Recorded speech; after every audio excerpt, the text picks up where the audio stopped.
Hello, hello. How's everyone doing today? Hope you're doing well. It's Arknights Day. Hello, Striker. Good morning. Good to see you.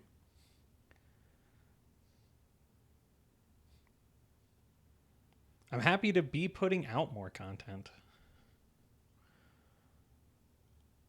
Like I said, it's Arknights Day. So we got to try it out. I'm going to be honest. I don't know really anything about it. Yesterday, I watched a couple of YouTube videos that were like, this is everything you need to know about Arknights. And it was mostly just like, these are the different countries, these are the different races. Here's a really brief summary of the plot going into the start of the original game. Like, here's everything you need to know. And that's it. So I don't know anything really about the plot of the original Arknights. I certainly don't know anything about Endfield. I really just know the most basic primer. But I'm excited to try it. This game's been in development since I think I saw early 2021 was when they started development of this. And it's been pretty hyped. A lot of people were hyped for this game to come out. I've played Genshin a lot. I've played a good amount of Wuthering Waves, so I'm kind of familiar with the genre. So I'm excited to try it out.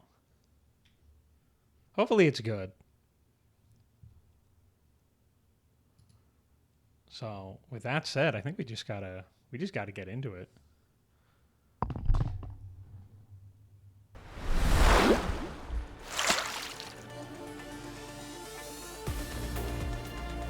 Oh, interesting. It's showing the settings screen.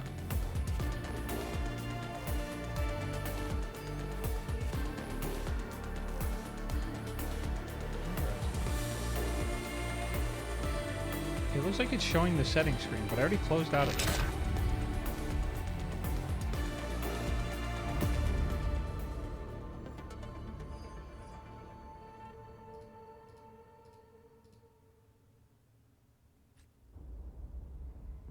Oh no, it's definitely not showing the game.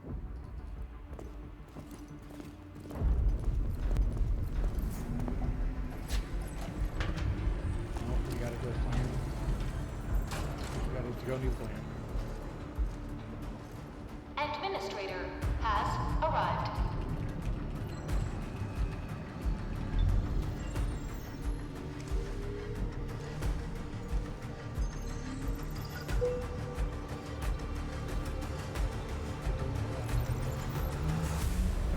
Verifying identity.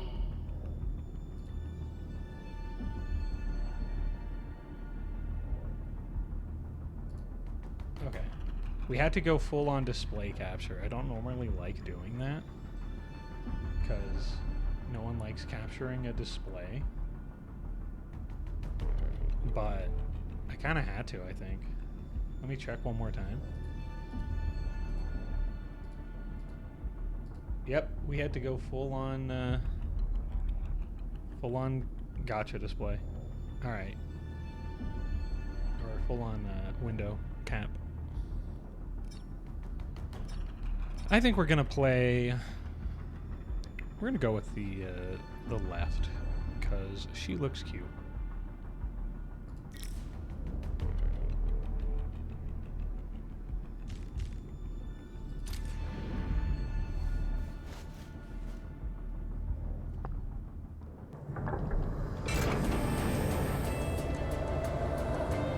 Hopefully that's not too loud.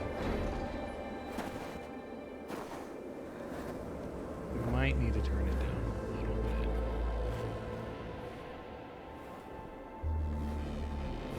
once I can. You've arrived.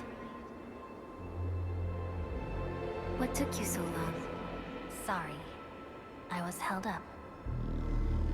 Originium. A blessing, solely yours, but stolen and tainted. Your fate isn't confined to one path. This time, leave no regrets. Travel forth, Administrator.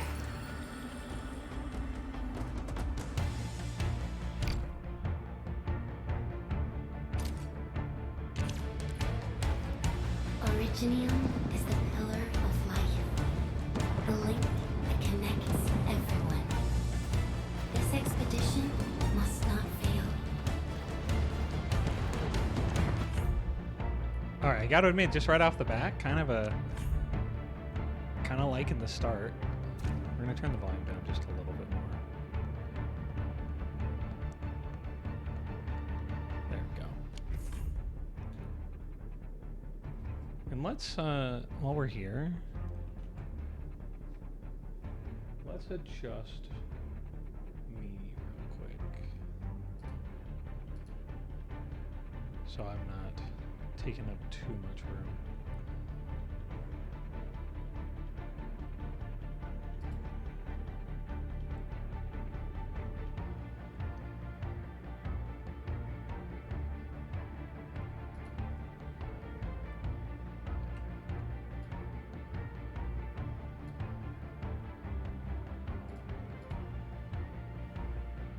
Let's grab this.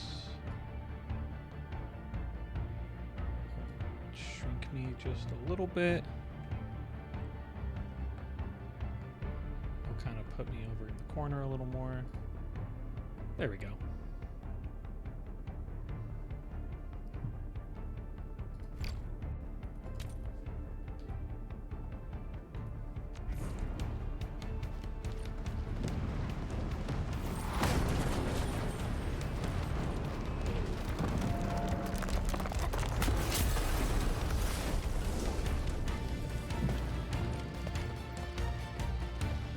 Keep pace with the past.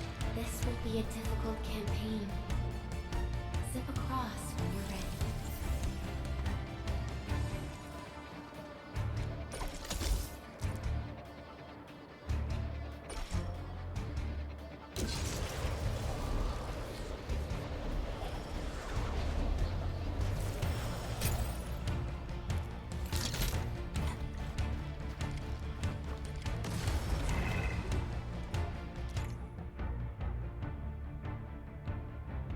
Let's see. Keep pressing or press and hold X to perform basic attack sequences. Keep attacking to perform the last basic attack sequence, Final Strike. All right. The enemy is here. Time to fight.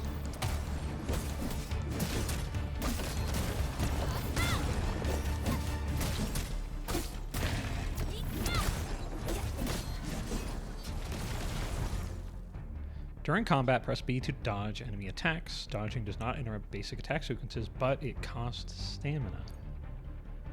Pressing dodge at the precise moment triggers a perfect dodge. It returns half of the stamina. Okay. Angry. Almost alien life form. It never tires. Okay, there's a flash. For 100 years, we resisted their We'll get used to that. infestation.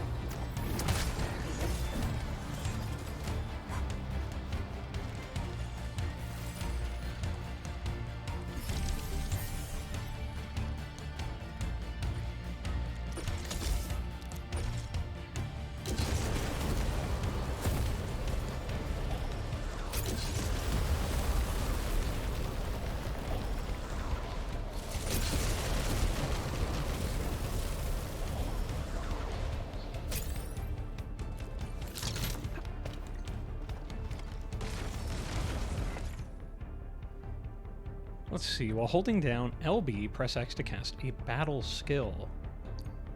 Casting a battle skill consumes 1 bar of skill points, or SP. SP naturally regens over time. Hitting enemies with Final Strike recovers some SP. Okay.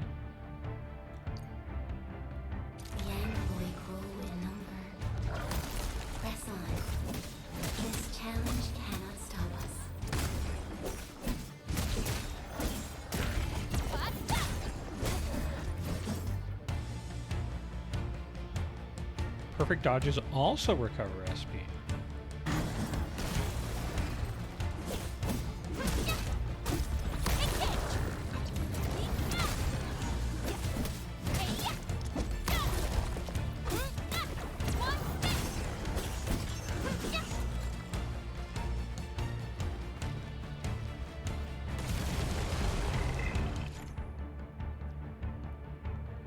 When ultimate energy is full, holding down LB, press and hold X to cast the ultimate. Hit enemies with skills to gain ultimate energy. No second chance.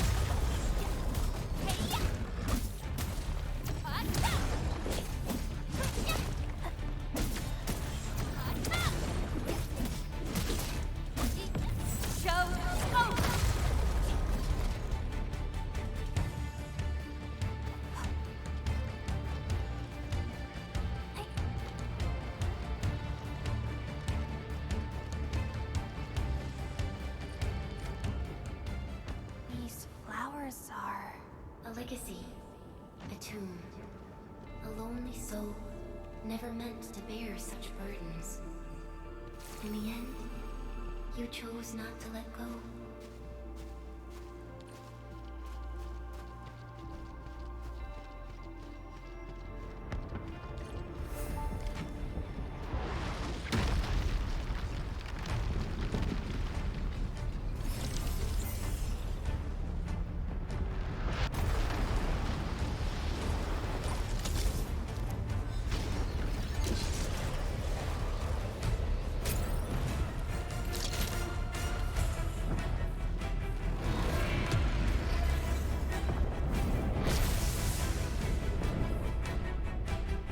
We can no longer retreat.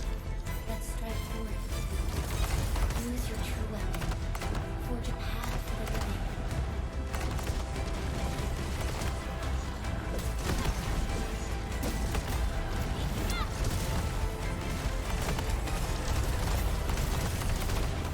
Alright, we use our real skill.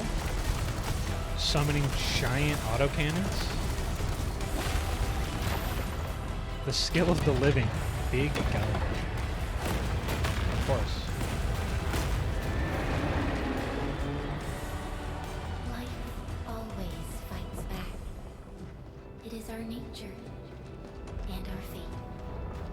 Rise from ruin and be reborn in the ashes.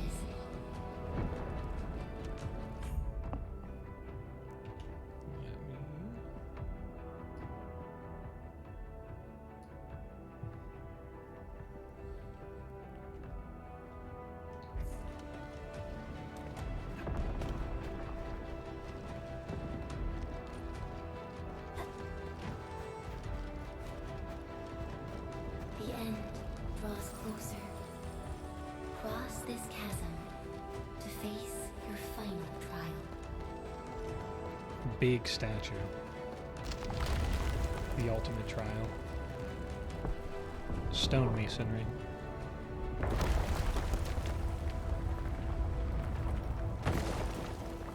The ultimate trial. 1 million tons of granite. have decided to help me.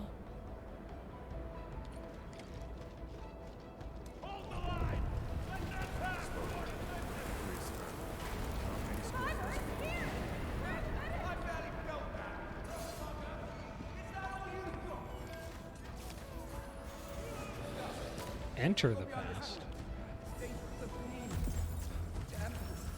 Try not to move. You might have a fracture. You're the administrator. She's still breathing. We can save her. Alright, kind of cool looking. Child, we won't leave you. Right? Feeling cold? Here, come closer. Feeling warm? The obelisk.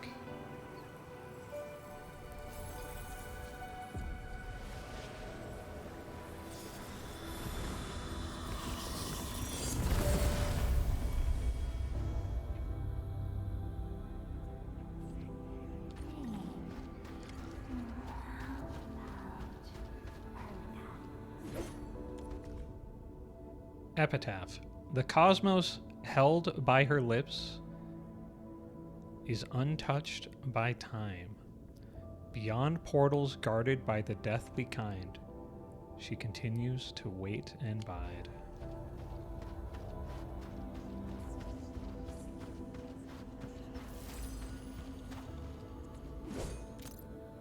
A gossamer of nostalgia envelops you. A voice stirs a list of names.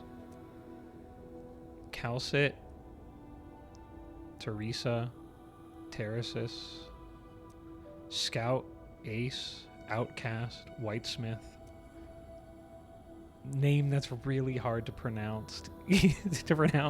Yelena, Kristen Wright, Relkin. The voice intends to continue, but it suddenly disappears like melting snow. Only that every step you take is still planted upon solid ground, and every breath an inhalation of frigid air. You traveled beyond the stars, through death as chill as the cosmic abyss, yet your heart kept hope alive. For our sake, and for the days to come, you sacrificed yourself. Okay, so I know that those names were characters from the original game, which I have no idea if this is known or spoilers. I have no idea because I know nothing about the original. I know that this game takes place significantly in the future, I'm pretty sure. Like a ways into the future after the original game. So I can only assume that the characters from the original game, for the most part, are probably dead. So that was like a tomb for them.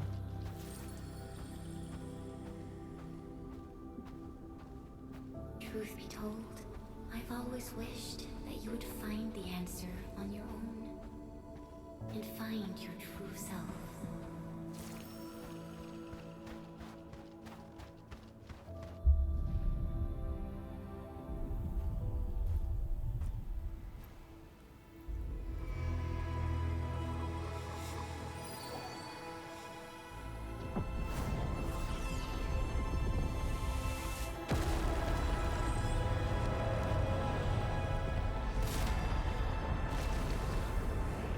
Doggy, hello.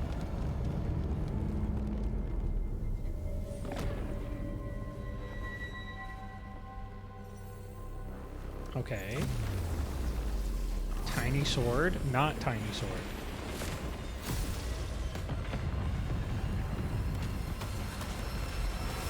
Alright, rip to the pillar I just summoned. Oh, okay.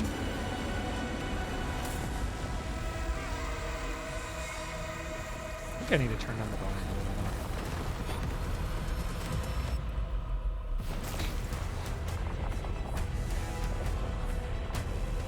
That's a large lad.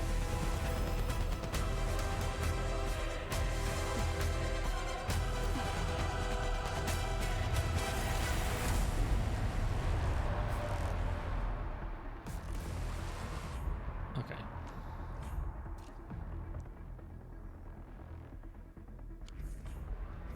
When the controlled operator starts fighting, other operators will fight automatically.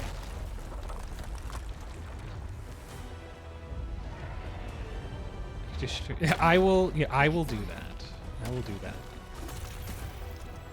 While holding down LB, press Y to cast the teammate's battle skill. Okay.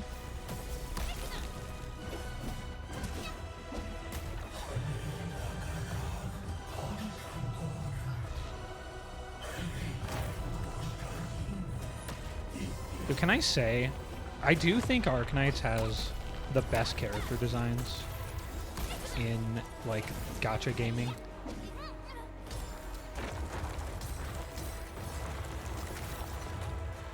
I don't think that that's really a controversial take.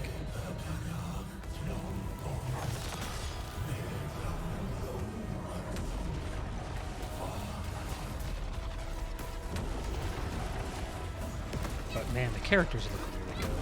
Like, I do really like what they did. Especially in the OG Arknights. They had some really cool designs.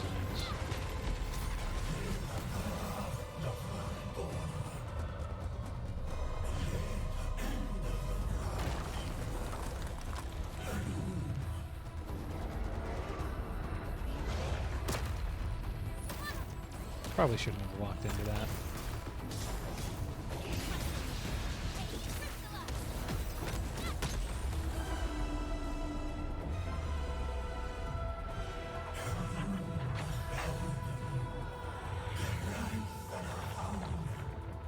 Big sword.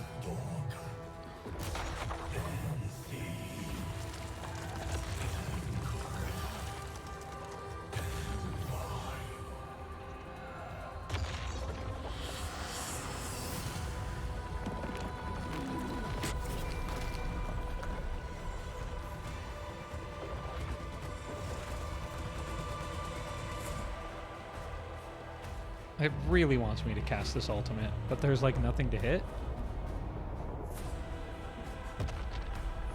Okay, now there is.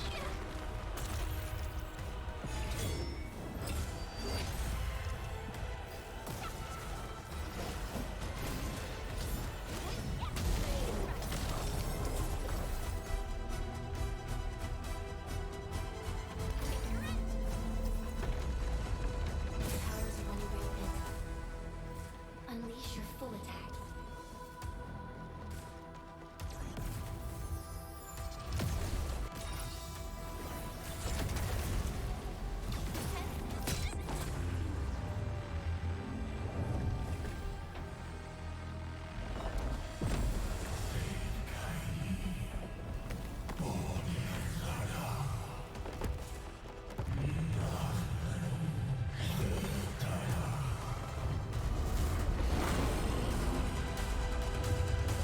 That looks like a countdown.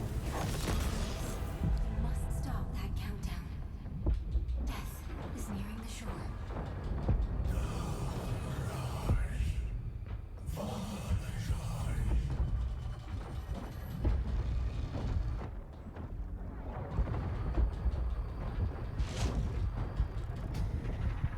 Oh no.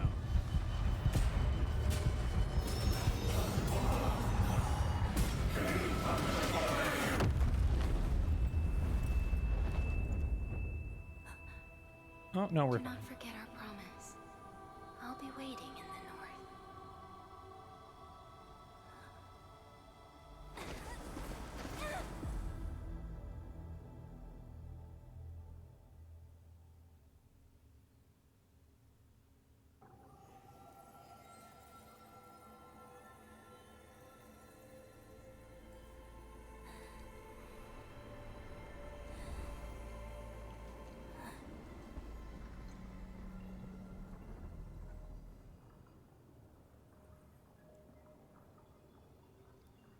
Go forth and awaken life.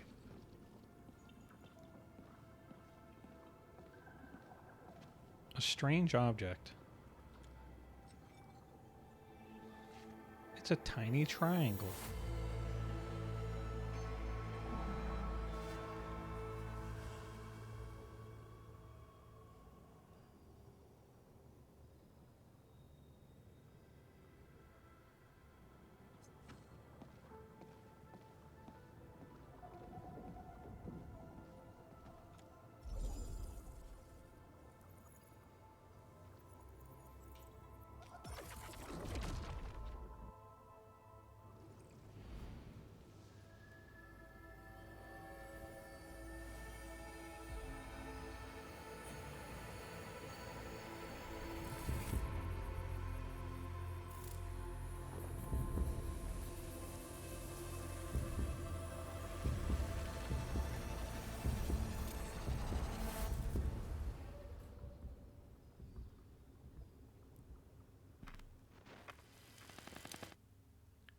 Cool.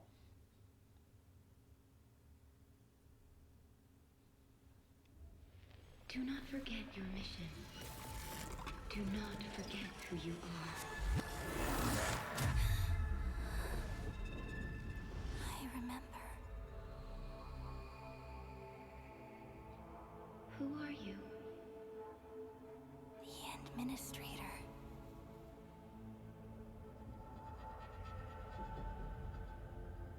And you are.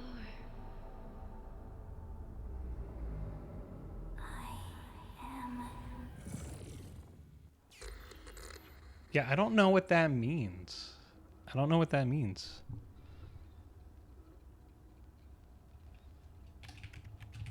We're plum.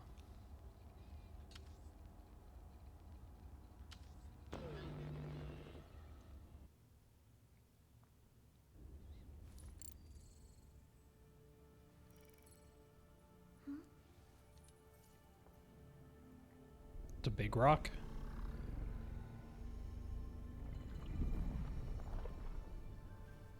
Oh, alrighty then.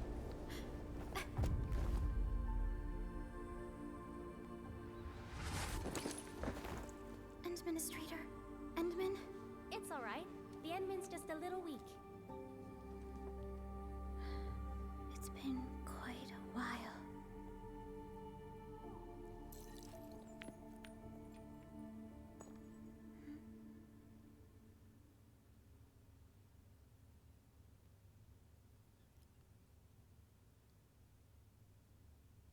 Yet once we start, all right. Well, I guess that wasn't that important.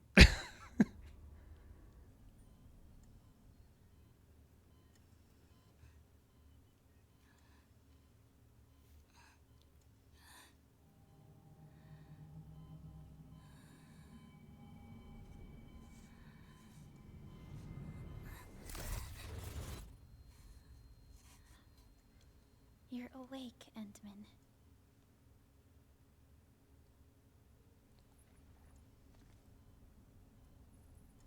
It's all right.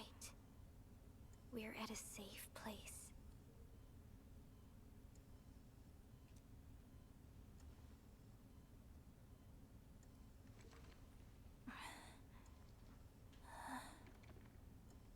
Where am I? A hospital, if I had to guess. This is the OMVD Jung, the base of Endfield Industries, and our home. Dijong? Endfield Industries? Yeah, none of that means anything to me. Take a deep breath. We can work through this at your pace. This mask is a suppressor for stabilizing your vitals. You've slept for 10 years and your conditions aren't exactly stable yet. I can hardly recall anything. That would kind of suck. You just wake up and they're like, oh yeah, it's been 10 years. Who are you?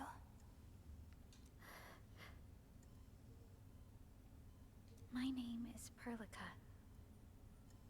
I'm the supervisor of Endfield Industries. While you get reacquainted with this place, I will also be in charge of your well-being. You might not remember this either, but you've always been the leader of Endfield Industries. You are the paragon and most important companion of every Endfielder. Well, that's going to be a real problem because I don't remember that. Apologies. My mind's completely blank.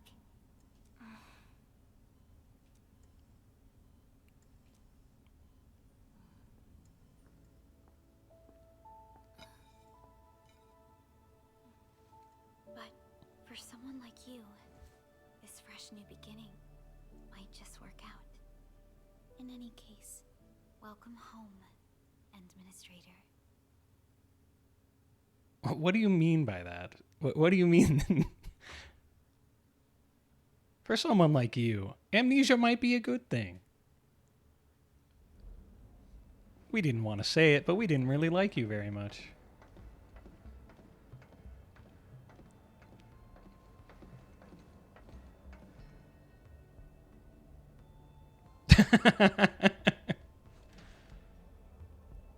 Your physical examination. All right, that was pretty good. We can now take you on a tour. That's like one of the best visual bits you can do. When someone takes off their glasses or their mask and there's another one underneath it, that's like pure visual comedy.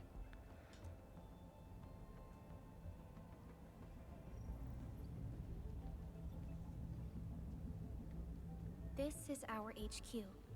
She is the pinnacle of human science and technology. Originium-powered multi-surface vessel, Dijong. Okay, we're in space. Okay.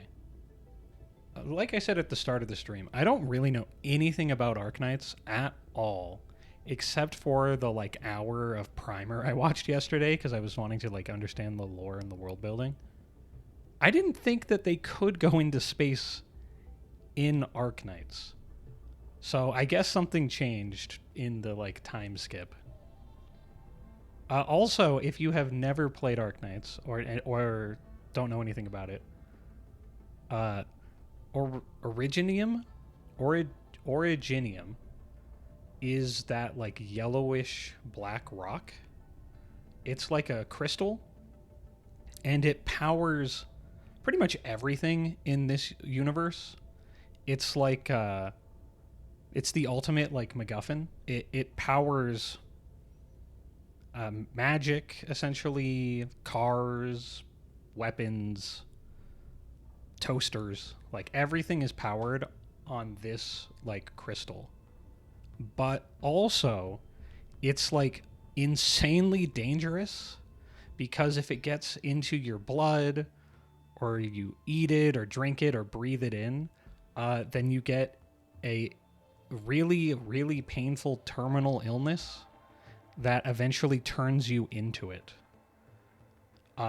So it's not exactly great, but it is really important.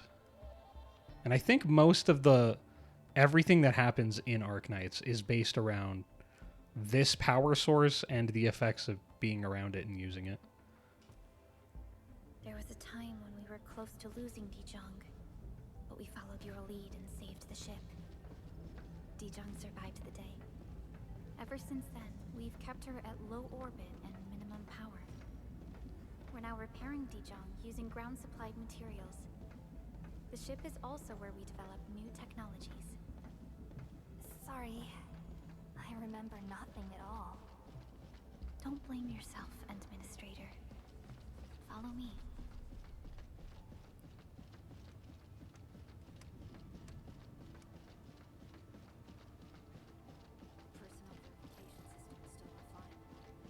Okay, that looks really cool. Wait, that might be bad. What is that?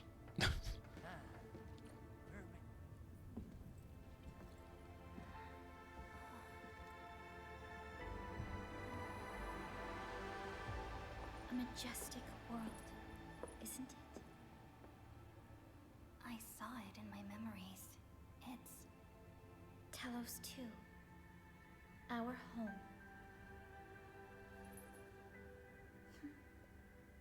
I'm pretty sure that the world in Arknights is called Terra, but I might be misremembering.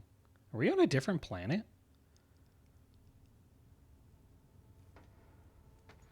Good to know. Everyone calls Talos 2 a planet. But truth be told, it's actually the second moon of the planet named Talos. Much about Talos 2 remains a mystery to us.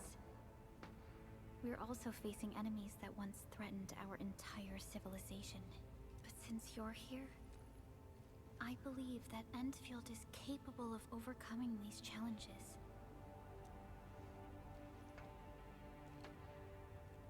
You once carried this piece of Originium with you everywhere.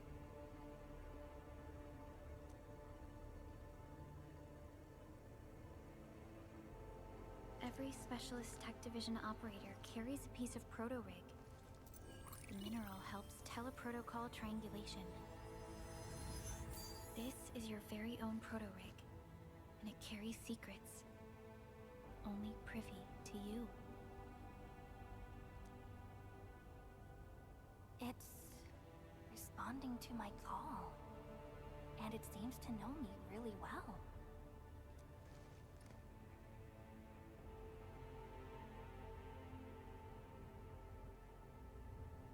Everything we need for our survival would be impossible without Originium.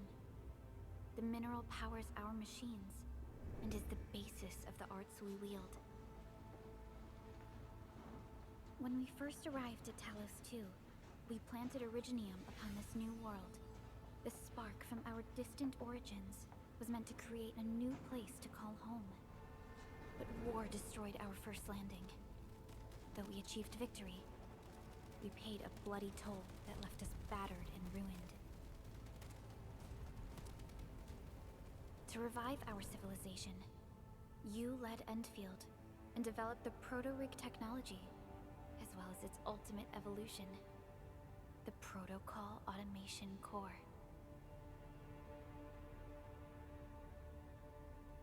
Okay, it's kind of a lot to take in. So did this planet not have originium? Because, like, from what I heard yesterday when I was doing my research, the original world of Arknights was, like, in a state of constant apocalypse because originium causes catastrophes. Like, I don't know, tsunamis, tornadoes, meteor showers. It, like, just kind of does that passively. And it makes more of it when it, like, infects something. And it kind of sounds like this moon didn't have it, and we escaped from our old world, and we were like, man, you know what we need to do with this perfectly beautiful new world? Let's just, like, plant a piece of that on it. The fruits of our labor. Yes. Our plan is to deploy automation cores throughout the civilization band. This will boost our industrial capacity and fulfill its special mission. Special mission? Reboot of life.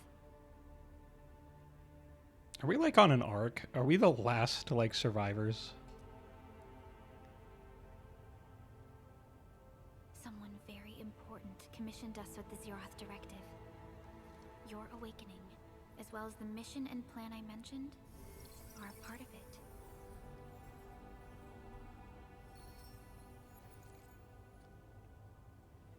So, who commissioned it?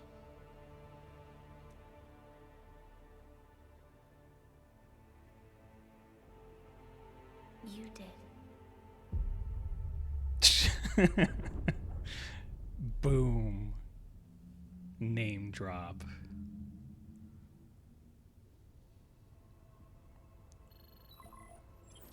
Supervisor Perlica, we got a situation. Is the administrator by your side? Yeah, kind of. But she has really bad amnesia. Like, she pretty much is worthless to us. Also, I just told her that we might be the last survivors of humanity. Everyone else is gone. Kind of a lot to take in. Yes, the Endman is with me. What's happening, Fiona? We got a max level alert. Our planned landing zone. No, the entirety of Valley 4 is in danger.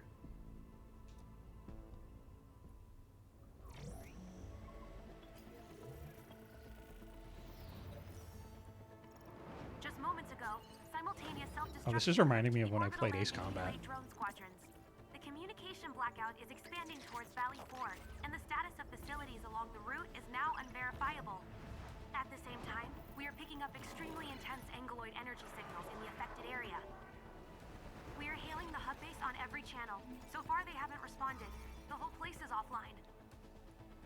The plan was to bring the Endman to the base in 10 days. But the hub... We can't wait that long. Fiona, prep for my drop at once. Wait, now? Okay, I'll run the checks. There's surface interference. Current situation is too risky.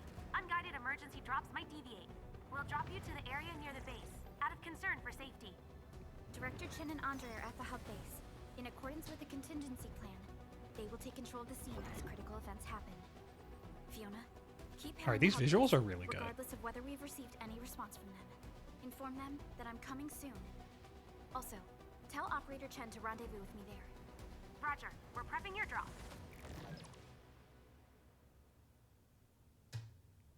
Initiating alignment.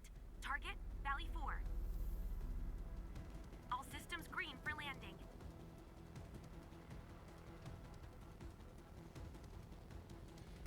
Fire away. Destination, Tower Talos too. Oh, I kind of thought we were just going to go on like a landing ship. Are we sending the whole thing? That seems kind of dangerous.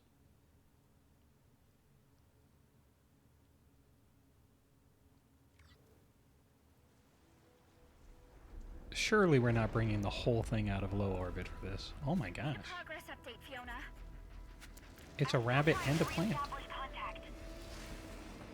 Wait, Pelica, we have multiple unknown objects coming in fast. Watch out! Anchors? Hold on tight, Endman.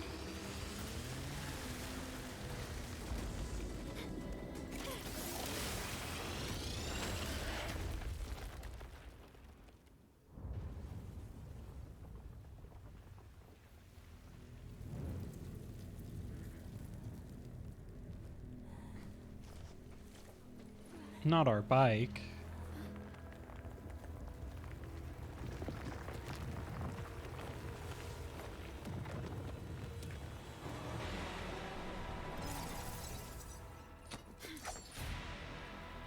Stay close to me, Administrator. Team combat. Perlica will be joining the battle. When the controlled operator starts fighting, other operators will fight automatically. That's so funny that they reminded me of that. They're like, you haven't played for like 10 minutes, 15 minutes. Fighting as a team allows the casting of the teammates' skills. Yep, they're reminding me how to play. It has been too long. The team shares a single skill points pool. Okay, that I did not know. But it makes sense.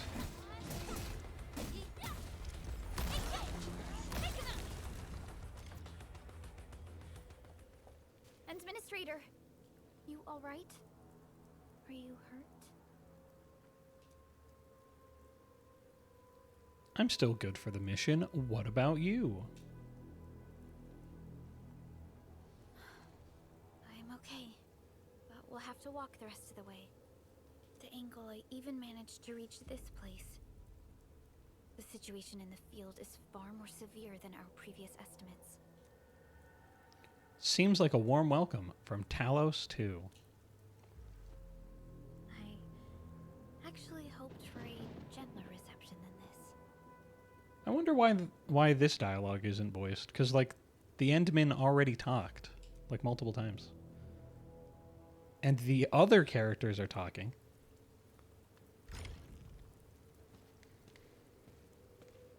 The hub base still isn't picking up our calls. We need to hurry.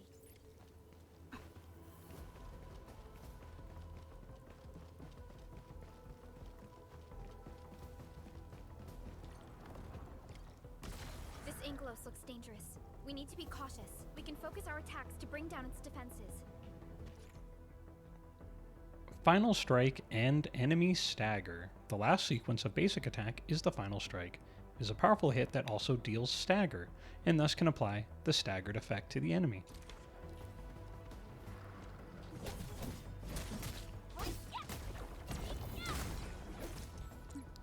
Oh, I can swap to her. Perfect.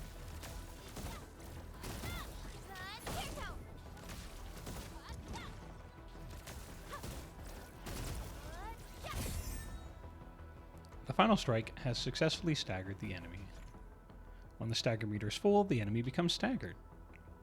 Staggered enemies cannot move and take more damage. The staggered status will automatically end after a few seconds. When an enemy becomes staggered, press X to perform a finisher that deals massive damage and recovers some skill points. Coda and Exit Administrator. Let's use the same tactics to take down the remaining enemies.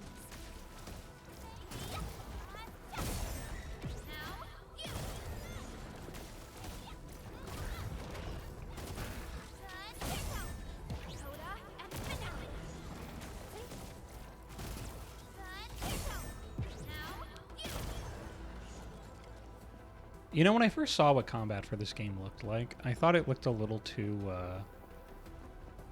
Gate looks severely damaged. not flashy enough, especially after playing a lot of Zenless Zone Zero and some like Wuthering Waves.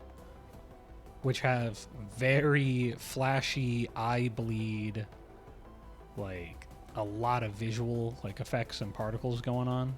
But you know what? This Rope looks sturdy. isn't Some bad. of the survivors probably left it here.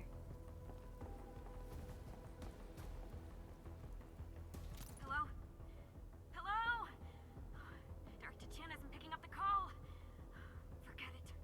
Let's just get ourselves out of here. Maybe we should use this rope. But it's a long climb up there. Zip it and start climbing if you want to live. Quickly! Something's coming! Ah! They're fine. She's just taking a nap.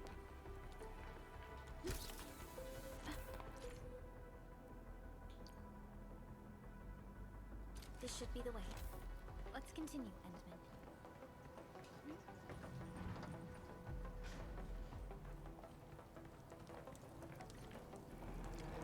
That is an anchor. Anchors are capable of spawning Angeloid. They pose a major threat to Talos 2. We must find the survivors. And quickly.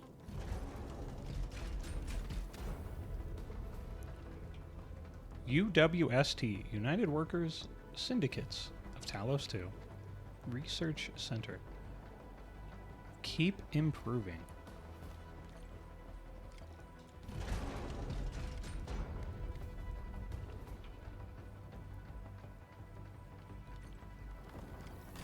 We need to break through here ASAP. Time to adopt team combat tactics.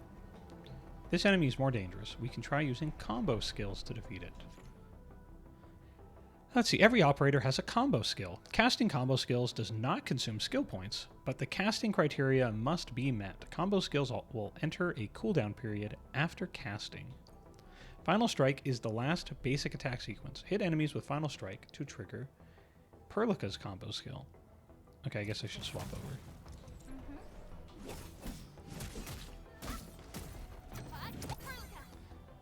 Final Strike has successfully triggered Perlica's combo skill. Press right bumper to cast it. Seize the chance to press the attack. Our strikes are more effective when we coordinate. Let's take down these enemies together, Endman. You know, this kind of reminds me of, like, Xenoblade Chronicles.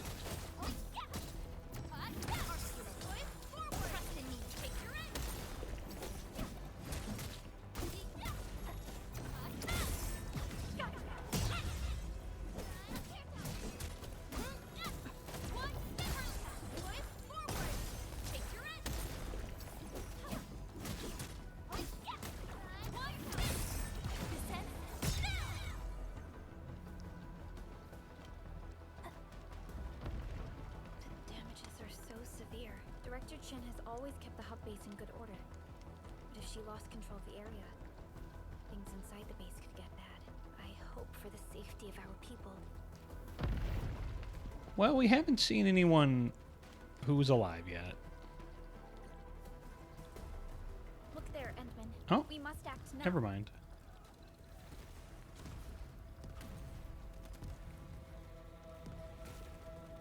That was kind of a big jump. Like this nonsense. We got a big one incoming. Get to cover. We need to fall back and regroup. Leave them to us. Careful.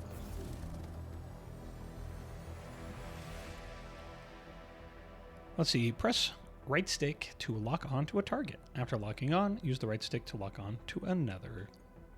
After locking on, press it again to cancel. Go to settings, controls, and switch auto lock on or off based on my playstyle.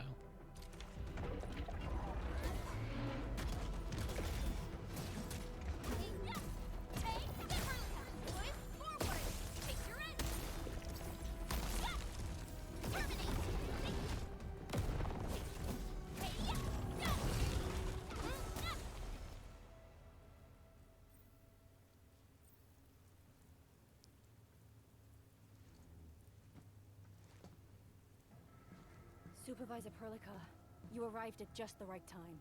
Our temporary defenses have been breached. If you weren't here... And I'm glad that you're all right, Director Chin. I believe you have a sit rep for me. Yes. An anchor fell right into the base. the thing won't stop spawning the Angoloi. We've sent all our injured personnel to the control tower. There are just too many Angoloi, and they will overrun our security division eventually. We must find a way to stop the anchor. Supervisor Perlica, may I ask who this? Ah, of course. This is our administrator. Administrator? Are we talking about the administrator? Oh my gosh, I shouldn't even be looking at her. Please spare me.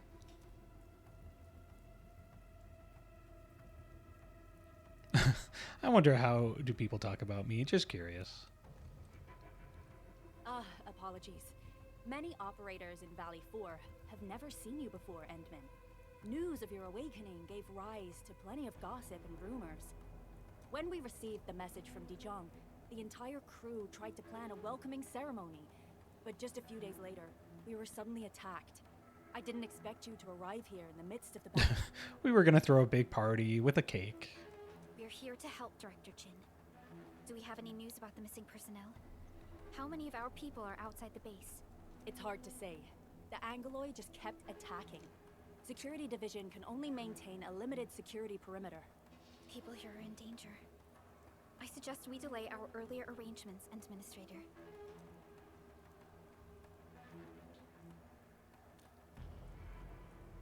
Good, Administrator. I knew you would say that. Director Chin, we'll handle the hostiles in the base and direct any of your missing staff to the control tower for safety. Wonderful. Your help will set my mind at ease. Good luck out there. By the way, I'm not seeing Mr. Andre anywhere.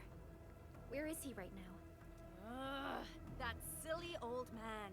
He went off trying to be a hero again. That fool never stops treating his projects with far more respect than his own feathery hide. Anyway, if you see that old fool, tie him up and haul him back to the control tower. This might be the only safe place left in the base. We'll find him. Have faith in us. The anchor at the old factory is still spawning Angoloi. We must first eliminate this threat. Time to initiate our mission, Endman.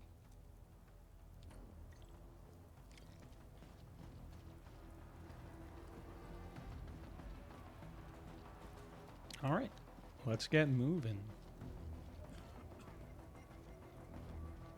The stabilizing core of the anchor is its weakness. Take that out, and the entire construct will disintegrate. The core itself is fragile, but the real challenge is the Angoloi swarming around it. A tough fight is inevitable.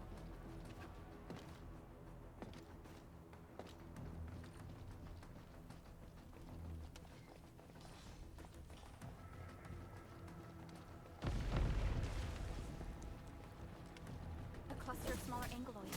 We must stop them.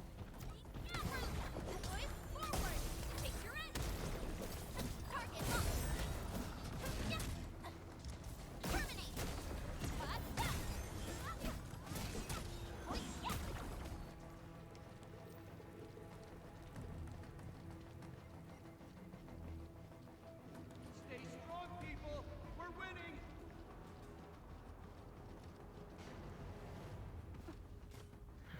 Two more! Stay in the fight!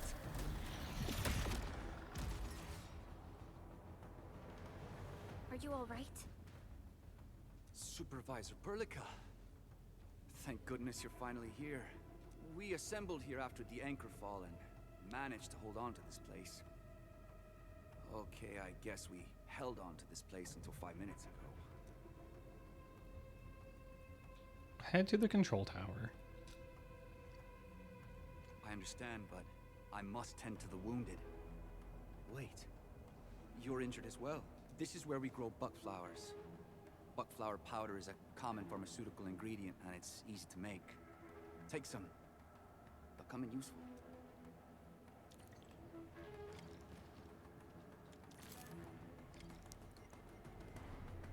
Crafting system unlocked. Press left trigger to open the system feature wheel.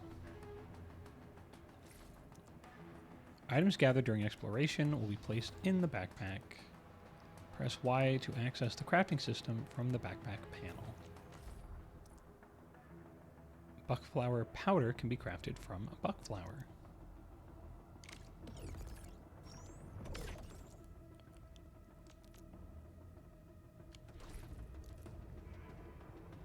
let's see. Let's look at the details. This is the item details panel for buckflower powder. It displays the usage effects and other info of this item. You can use this to instantly restore 352 HP.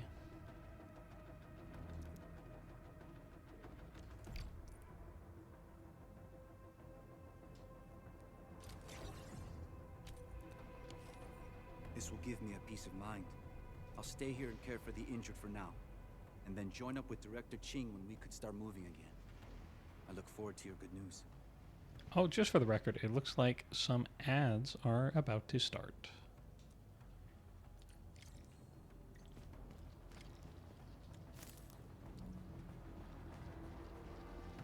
Just gonna take all of their buckflower. They probably don't need this.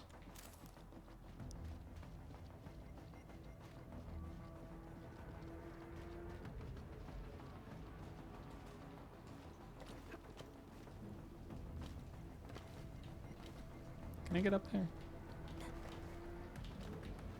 No. You know what? Fair enough. You're facing more Angloid. They must be new. Defeating enemies gives team operators XP. With enough XP, operators can level up and improve their base stats and attributes. Alright, so we can push Okay. through.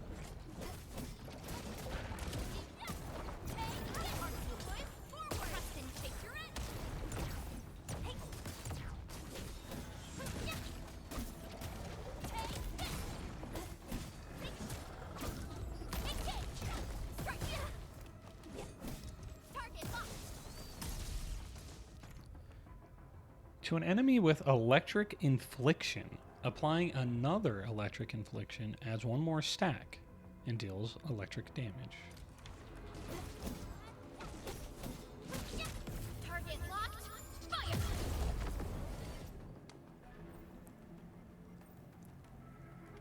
Was that lightning? That kind of looked like I dropped a big rock on it. This is the anchor, but its core is not here.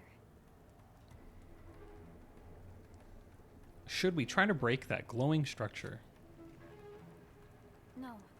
All active anchors give off that light. This anchor plunged itself deep underground. That's where its core should be. I've seen the hub base building plans. This old factory should have an underground floor that we could reach. If this basement area is stable, we should be able to reach and destroy the anchor core. Let's go, Endman. This should be the way. Okay, but what do you do if it's not in an underground like basement?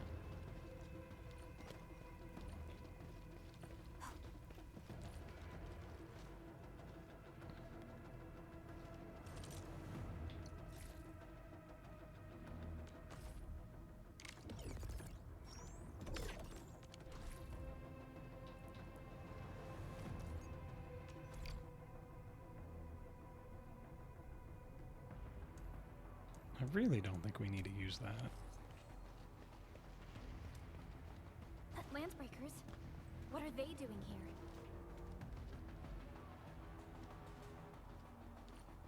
What the heck is a land breaker?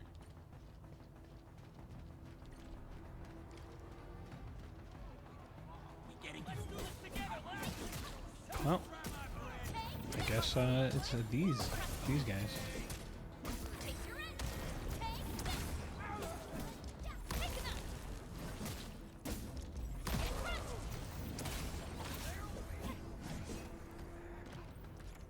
Skills with the crush effect first make the enemy vulnerable. If the enemy is already vulnerable, such skills then apply the actual physical status of crushed. It consumes all active vulnerability stacks to deal massive physical damage. By consuming more vulnerability stacks, Crush can deal more damage. Use skills with lift or knockdown effects to add vulnerability stacks, then apply Crush to deal massive damage.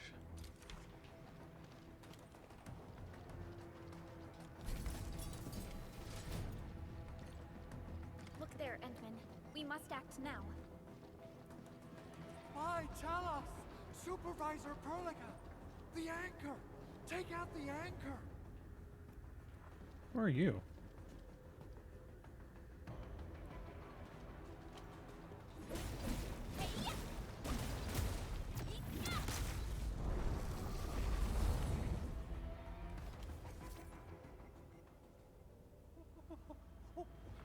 Oh, it is the owl guy. All right. Oh. Oh my gosh. That's a big guy. The enemy is casting a charged skill. Some enemies will cast charge skills. A red circle will appear around them as they charge it up. When an enemy is casting a charge skill, it can be interrupted with any damage-dealing skill. Successful interruption stops and deals large amounts of stagger.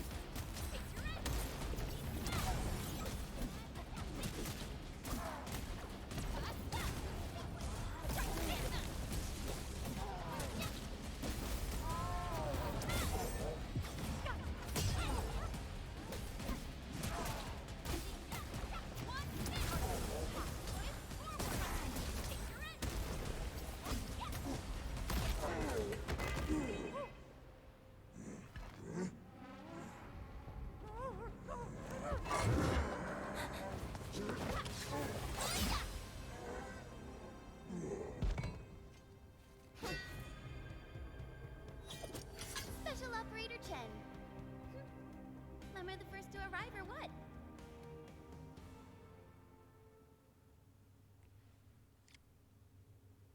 Nicely done, Endman. And thank goodness you arrived on time, Chen.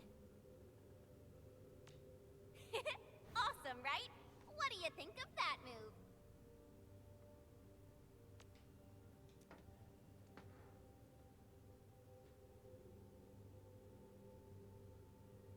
Precise and deadly. Very impressive. I'll show you an even deadlier killer move next time. A single swing will take anything out, guaranteed. Administrator, I'm Chen, or Chen for short. If you got a problem you need trimming, my blade is yours to command. Well met. Pleasure working with you. Oh, Perlica also told me about you. Every time she mentions the Endman, she just goes on and on and on. We should check on Mr. Andre. He's wearing Crocs.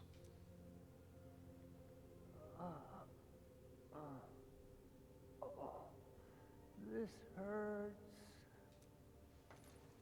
Mr. Andre, are you all right? The lab. The prototype. Enemies! Did you fight them off? You are... Endman! You're really back! I thought you'd be here 10 days later. You're not hurt, are you? And what's with the mask? Never mind that. Thank goodness you're back. Endman, it's been 10 years. We finally did it. We cracked the project you left behind. The thing that you said never to open. We cracked it open. Puccini and Popov can finally rest in peace. During their final moments, they lamented that they couldn't deliver this solution into your hands. Endman, this is Mr. Andre, our resident Endfield technical expert at this site. He is also the chief engineer of the Automated Industry Complex. Huh? What's with the formal intro, Supervisor Perlica? Wait, did Endman really forget? My memory loss is a very real thing. This isn't fair. Why? Why does suffering always happen to... No. We should set aside the details for later. Now, Mr. Andre, Why did you risk your safety to rush to this place? That's because I saw the anchor crashing into the old factory. So I rushed over here to check if the prototype was all right. Look, here it is. Is this the contraption you were protecting? It looks really expensive. You must have spent quite a bit of time on it. It would be unfair to say that this is my work. A friend of mine left this prototype to me. I'm very grateful that you came here and saved it. Now that the anchor has been taken out, there shouldn't be any more Angaloi around. We should quickly get our base back up and running. Leave it to us. By the way, Director Chin requests your immediate return to the control tower. Oh, so, what was she like when she asked about me? Was she angry? I'd say somewhere between yes and very. Oh, dear. I'm finished. This is an all-channel broadcast. I repeat, this is an all-channel broadcast. All Security Division combatants are to assemble at the base entrance ASAP. I repeat, assemble at the base entrance ASAP. Over. I believe Director Chin needs help at her place. Go and assemble. I'll be with you shortly once I'm done checking the machines.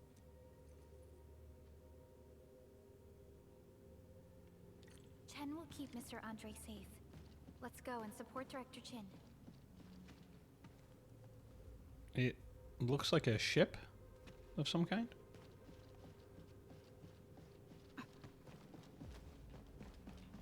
Those landbreakers. Were they here to loot our base amidst the chaos, but showing up right after the anchor fall? That's too much of a coincidence. Things could be more complex than we thought.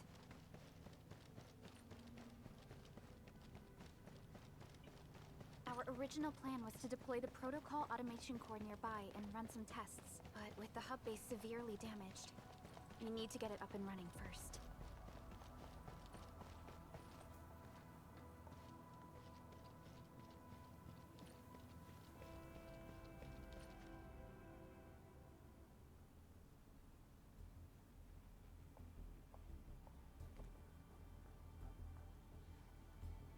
What's going on, Director Chin?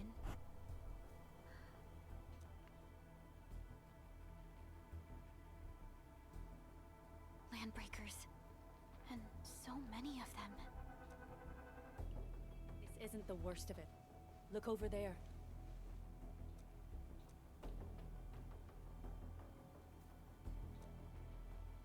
That place. It's the deployment area we reserved for the automation core. From the scale of the rising smoke columns, the deployment area has completely fallen. This area was completely surrounded by Angaloi, yet these bandits still got through. How did they manage to slip in without anyone noticing? Those landbreakers we encountered were probably just their vanguard. Director Chin, is there anything we can use? Security Division gathered as much intel as they could. I'll sync it with you.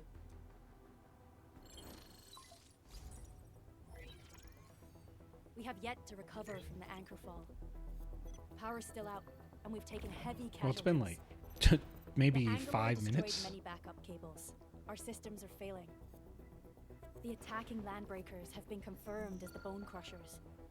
Their objective remains unclear at present. But their assault was too well timed to be accidental.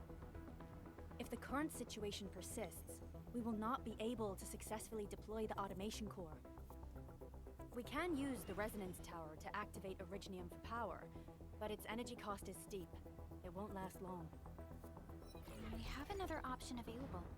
If we can deploy the PAC, we can restore base operations. You mean we power the resonance tower with the PAC? Yes, we can use the AIC to set up a power transmission relay. Once the resonance tower is activated, the base will get some respite.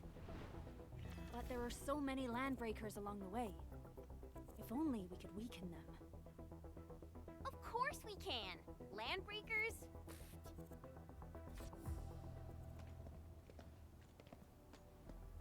You got a team of pros, Director Chin. Enman, you saw what I did, right? I know tons about fighting these scummy LBs. I'm afraid my creaky bones won't let me swing a weapon. But I can still offer plenty of help with the automation core. But should we come up with a more foolproof plan? There are just so many LBs outside. Have faith in us, Director Chin. Have faith in our plan, which is to kill them. I'm not just the supervisor of Endfield Industries. I'm also the acting lead of the Endfield Crisis Team. I'm part of it too. Excited to work with you, Enmin. I'm sure there's a lot I can learn from you.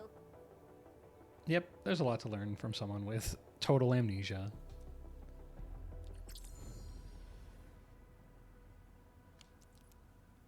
A new operator has joined us. All operators accounted for. Use the is team ready for the screen to mission. view and adjust the lineup of the exploration team. Try to deploy operators who can better deal with the current challenges and threats. Up to 4 can be deployed in a team. Get ready. My blades are always ready, as they never rest. Alrighty. Now let's go and teach those pipe faces what happens when you mess with Endfield. Administrator, I'd actually prefer it if you can just stay and rest here. Fighting the Landbreakers is very different from fighting the Angoloi. The conditions of your health. Let's see.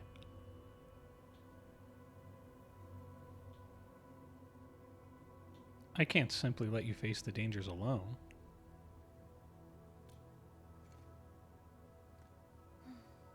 Much appreciated, Endman. So, we have a conclusion, Director Chin. The crisis team will whittle down enemy forces, deploy the PAC at the designated site, and transmit power back to base with relay towers to restore base operations. Mr. Andre, I'll contact you once the roads are clear. Apologies for forcing you to travel into the wildlands, but we will need your help. No problem. I feel so much better knowing I can finally help everyone properly this time. Stop puffing up your feathers, old man. Administrator, Supervisor Perlica, and Operator Chen, do be careful out there. Before I forget, the TP point is not part of the base's power system. If there's something more that you can handle, just head back to base and rest.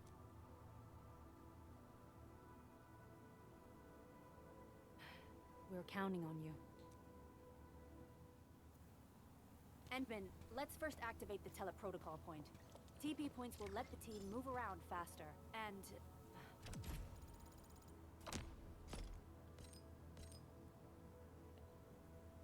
Okay, I assume sanity is like your stamina. Or not stamina, what is it called? I assume that's what like lets you do dailies and stuff. I would imagine this game has that. Andre just updated me about your condition. Please keep yourself safe out there.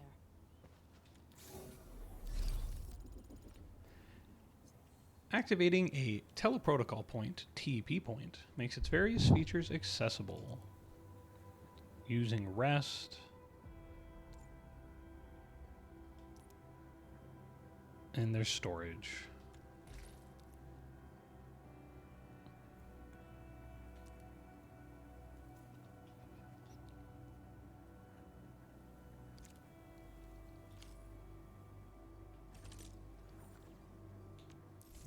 Let's see. There's some rewards, which we are going to claim now. That took a while. That like took a long time to get to the part where you can maybe start doing pulls. This is definitely not a game that you re-roll in, I'd imagine. I saw some people talking about that. Yeah, this game to re-roll your account sounds... it sounds awful. We got 20 basic HH, which I think stands for headhunting, permits. Some creds, which I assume is just the basic money. I have no idea what those two are. A character, I assume. Probably something for leveling up characters, and a weapon. Greetings! I'm your operator from Rhodes Island, codenamed Snowshine. I'm a search and rescue expert specializing in low-temperature operations. Get me on the team if you have a mission in the ice fields or snowy mountains. It's a polar bear girl.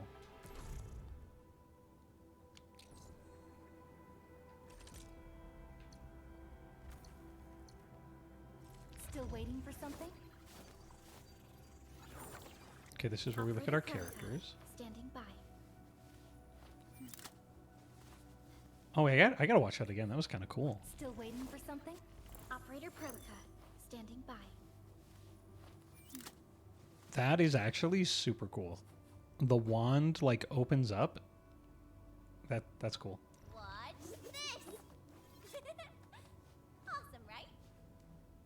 Wind speed's okay. Visibility's good. Perfect weather for snowboarding. Let's see. Protocol pass. That's probably the battle pass.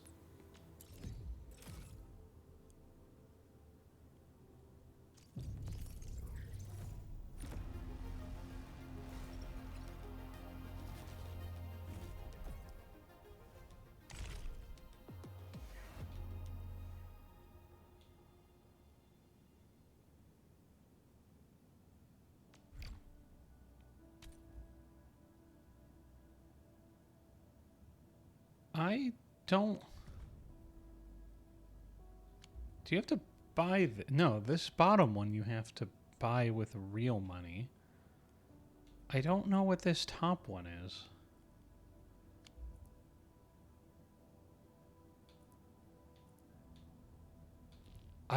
What the heck? I've never seen one of these that has... And I've played a lot of gacha games. I've never seen one that has 3 tiers, like 3 levels to it. It's always the free one and then the paid one. It's always the same. But I've never seen one that has a 3rd tier.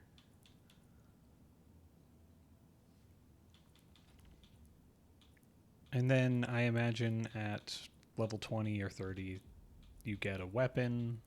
Is it that? Yep, level 20 you get a weapon. I don't know what some of these other things are, to be honest. Events. Let's see. If you sign in for 8 days, you... Oh, wow. Okay, sign in for 14 days to get a bunch of stuff. And on the 3rd day, you will get a free character. Oh, you get the sheep girl. Okay. Well, we will claim all. Let's see. This is a permanent event. Progress through the main mission to require headhunting permits, which I'm pretty sure those are for pools. Progress through the main mission to acquire 10 of them. Oh, okay, and I just got 10 right now.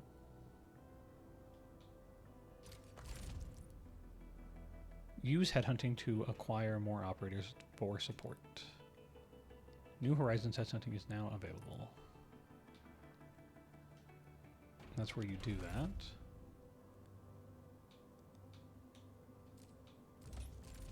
Okay, and it really wants me to do that. This is the permanent event that they always have in a gacha game, where when you get account levels up, they give you free stuff. Engage. This is... Okay, what is this? Engage in world exploration, challenge protocol spaces, and take part in various activities to earn rich rewards, such as origiometries and oral barrels. I think this is just telling me all of the different events that are going. This is another sign-in event.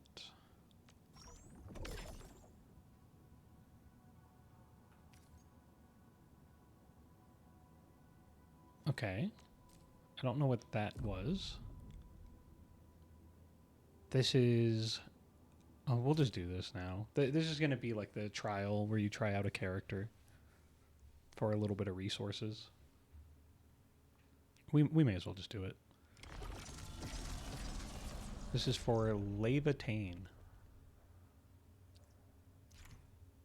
who was in the original Arknights, but under a different name. but I don't remember it because I didn't play it. Levitain is a striker with outstanding mass damage skills. Her final strikes can absorb heat inflictions from nearby enemies to trigger powerful battle skills and combo skills. She can also use her ultimate to carve and burn her way through mobs of enemies. When Levitain is in battle, final strikes performed by the controlled operator will absorb heat infliction stacks near the target and grant Levitain 1 stack of melting flame per stack absorbed. At maximum stacks of melting flame, Levitain's battle skill is enhanced and applies combustion to enemies in a large area. Team up Levitain with operators who can apply heat infliction to maximize her effectiveness. Levitain's combo skill is triggered when an enemy suffers combustion or corrosion. Her combo skill deals massive damage to all enemies with combustion or corrosion. This is her ult. Levitain summons the Great Sword, which I cannot pronounce, and her basic attacks become enhanced and deal damage to enemies in a large area. Basic attack when sequence 3 also applies heat infliction. Team up Levitain with operators who can apply heat infliction. After applying heat infliction, use the controlled operator's final strikes to absorb it and grant Levitain stacks of melting flame. Once she is at max stacks, cast her enhanced battle skill to apply combustion, which then directly triggers her combo skill. Alright, I'm going to try to remember all that. No promises.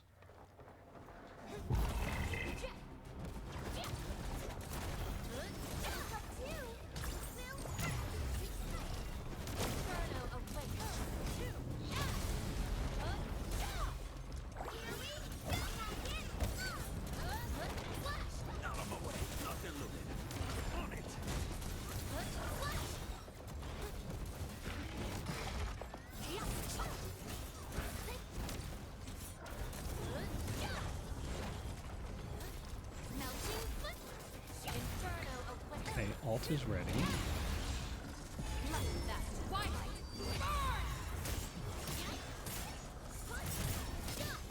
We got big sword.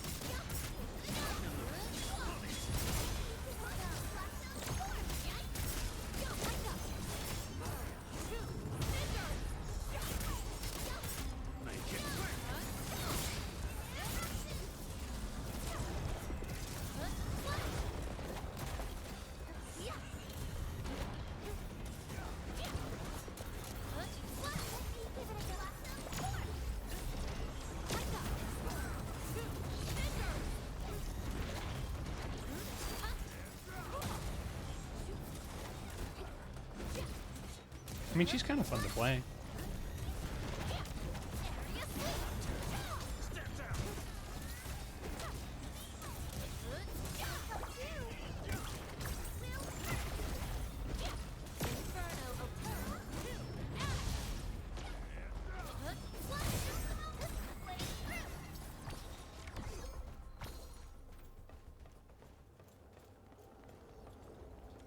Yeah, she was fun to play.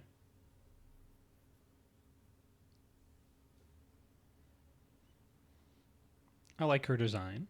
I like the big sword.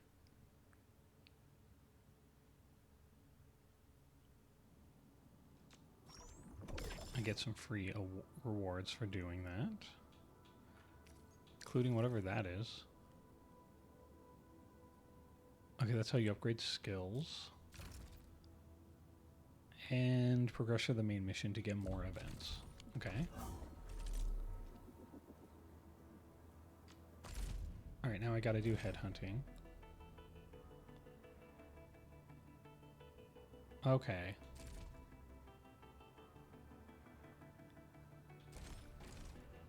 So these are the banners.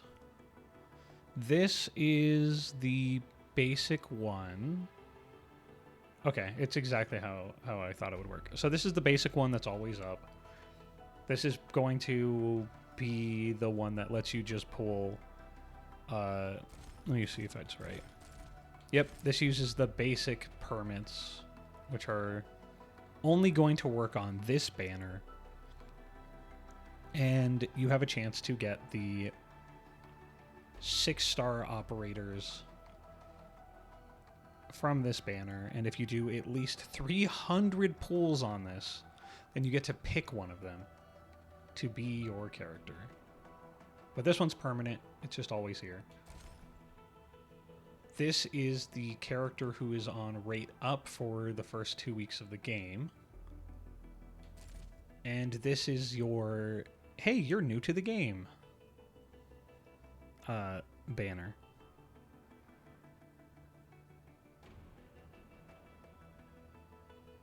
And it looks like once you get up to 40, or within 40 pulls, I assume, then you'll get a 6-star at random of these characters.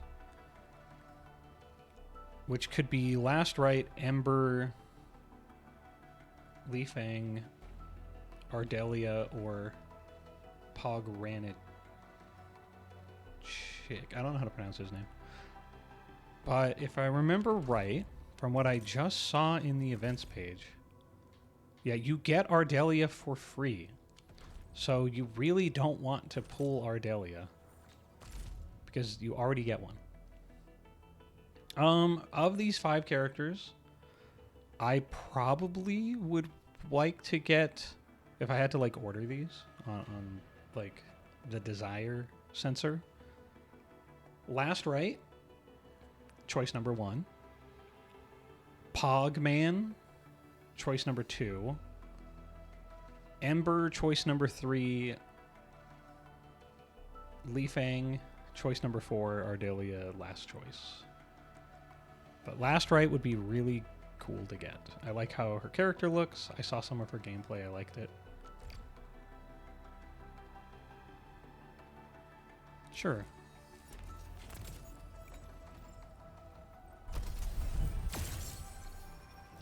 I did not get it. I think I heard it's red.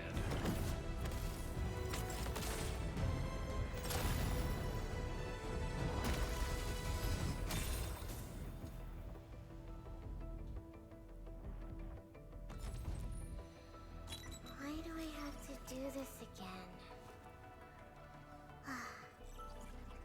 Reed, why do I have to do this again? Oxy 7 Skirmisher, Fluorite. Got anything to say? Oxy 7 Skirmisher, Fluorite. Got anything to say? Well, look, we meet again. Got an engineering problem? Put it out. Consider it fixed? Yeah. Got the panda. Why do I have to do this again? Antal of OPZ-7 reporting for duty. I've studied Originium automation and occasionally helped with modifying or repairing Originium devices. You may approach me for such tasks. Okay, I do think that guy looks really cool. Antal of OPZ-7 reporting for duty. Catcher, Op Team Z7. My role is giving the team cover and logistics support. Oxy 7 Skirmisher, Fluorite. Okay.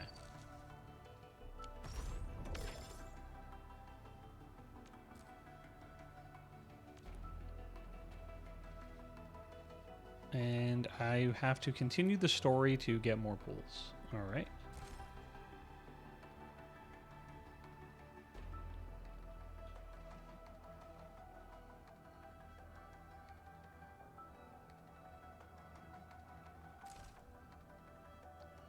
And then I have pulls here, and these are normal pulls. There's nowhere else to spend them. So I think I just send them here.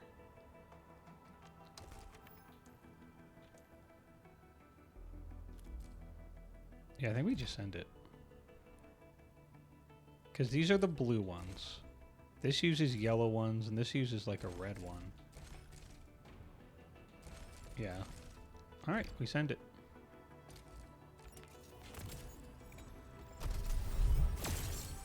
Okay, it's yellow, so that's the 5 stars. It's interesting that this game uses 4, 5, and 6 stars. Most games I feel like use 3, 4, and 5 stars. I mean, it's literally the same thing either way. Do this again. But it's an interesting like Captain distinction. Operation Team Z7 reporting in. The operations dossier, budget summary, and action plan are ready for review. Op Z7 Skirmisher. Hopefully I get a better 5-star. Catcher. I don't know if I really want to use the panda. Antal of Op Z7 reporting. Catcher. Op Team Z. Antal of Op Z7 Catcher. Op Team Z. Op Z7 Skirmisher. Edmund, how are... Oh, okay. Stick with the process. I got a duplicate of her. Here goes.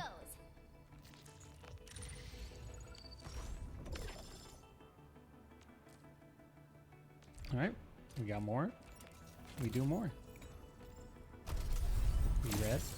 No, okay.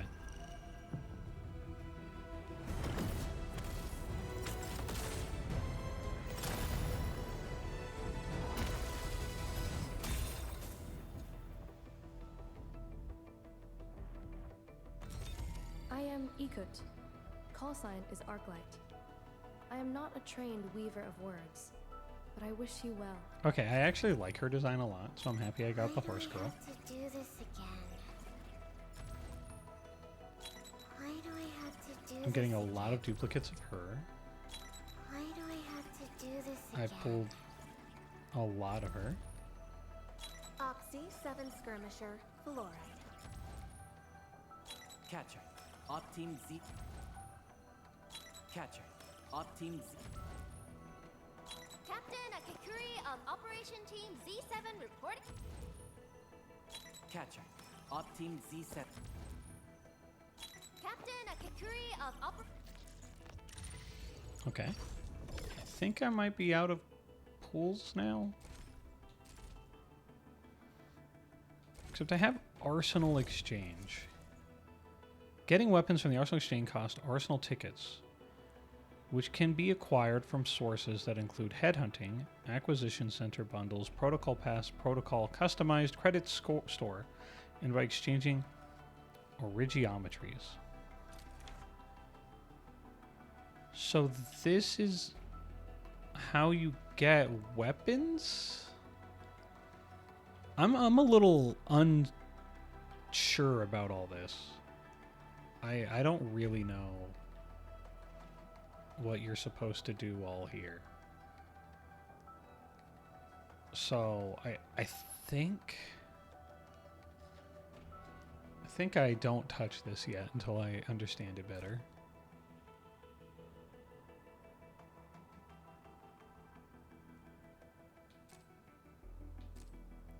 Currencies that I don't have.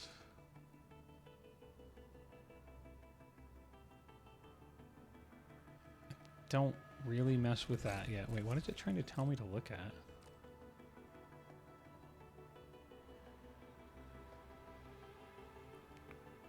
Hello. Weapon tickets you get from rolling from characters. Okay.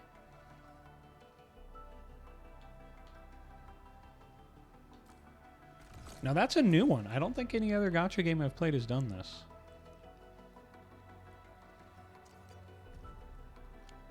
So that's this blue currency in the upper right. That's like hexagonal shaped. So when I do rolls on characters, I just passively get that. And then I can spend it to buy weapons.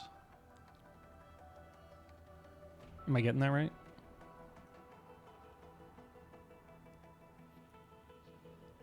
Okay. Well, I assume I should save it then to buy like better weapons. Is this the only way you get weapons in the game?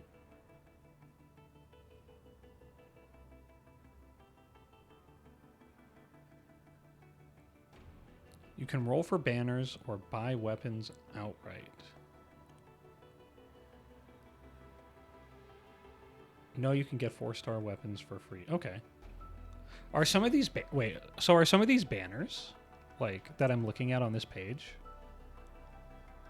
Are some of these like a weapon banner, or is it just you buy them with the currency?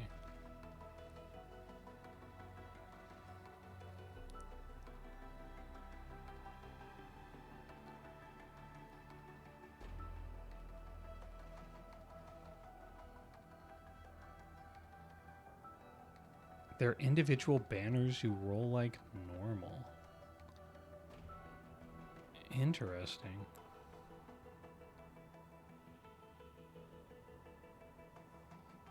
So this sword right here that I'm looking at, which I assume is for the rate-up character, this is a banner I'm looking at.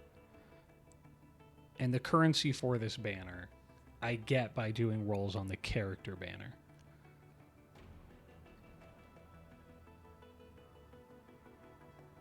Okay. That's a really interesting way of doing it. I'm so used to okay. I'm so used to like the way that most of the other ones do it, where it's just a weapon banner that just uses the same currency. Except in Wuwa, I guess. In Wuwa, the weapon banners use their own separate like pool currency. Okay. And these are all of your various bundles. That's your monthly pass.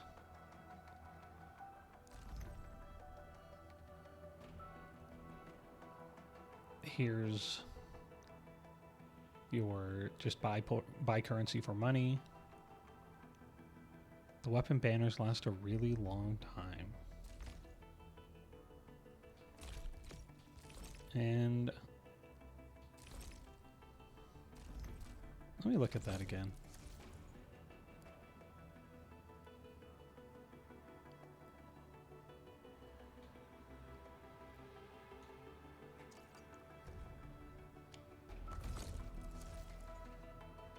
This one says refreshes daily and weekly.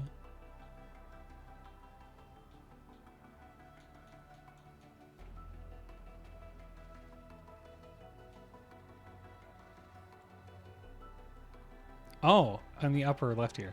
Limited time ending after 3 chartered headhunting banners. So wait, is this saying, if I'm understanding it right, is this saying that this weapon banner for her sword is going to be up for the next 3 character banners?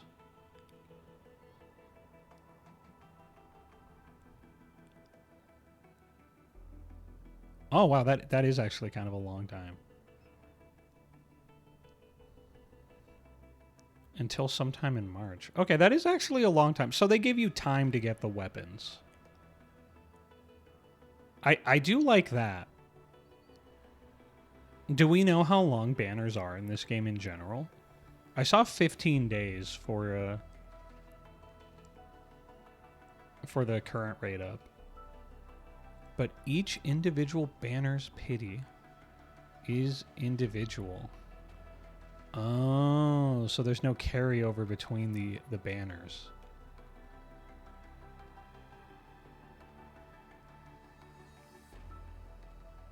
What's the pity on these?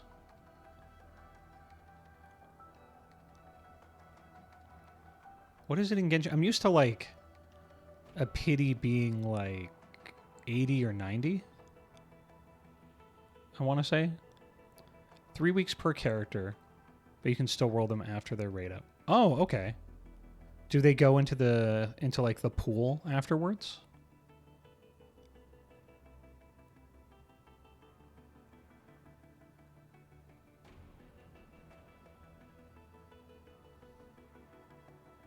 Thank you for your knowledge, by the way. I know a good amount about gacha games, but I've never played this one or really looked into it.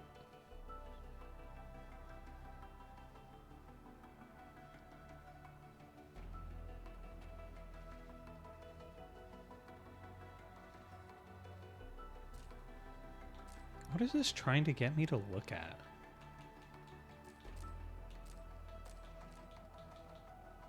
Oh, it's that. Unfortunately, no, it seems only for the 3 months of the current patch schedule. Okay. So you have time to get them. You have time to get them, but then after that, they're gone. For the weapons. But the characters, you can get them later.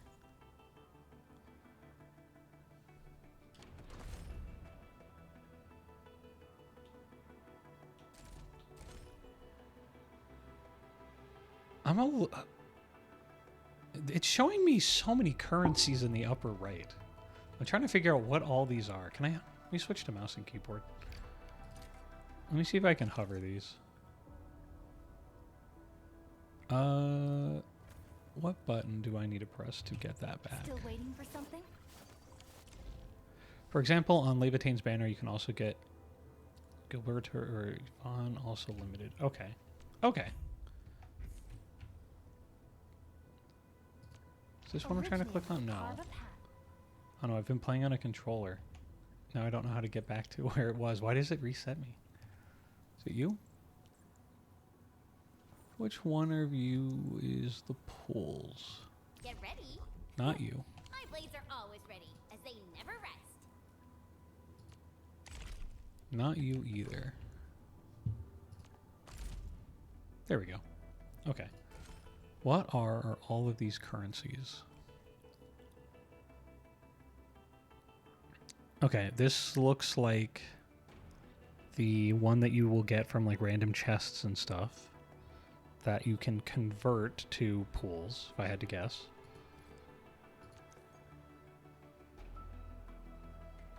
I don't know what the difference is between these two then.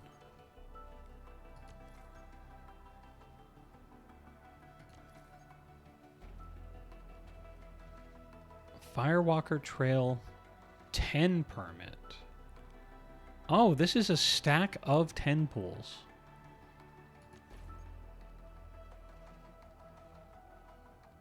This is a pool just for this banner? And this is a pool for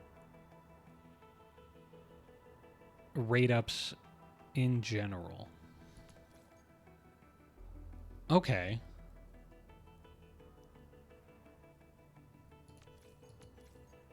I think I remember it was kind of like this in the original Arknights. I only played the original Arknights for like a day.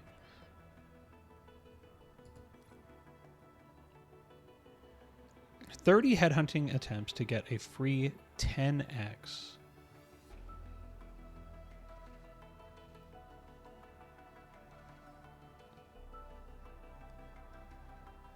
And every 10 attempts you will get a 5-star or better. Okay. I'm only focusing on that because I know in some gacha games, like I think like in Uma, you actually want to do a 10-star pool because you have to do a 10 pool to get the chance, or not a chance, but you have to do a 10 pool to get the guaranteed like 4-star equivalent. Or I guess in this game it would be like the 5-star. But I think it's looking to me like you just have to do 10 every 10 pools. So I think it's fine to do singles.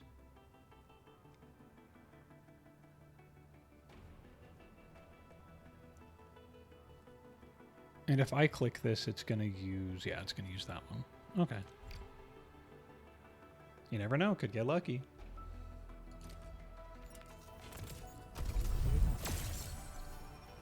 Okay, I'll get a 5-star from this, I think. If I read that right. Yes, okay.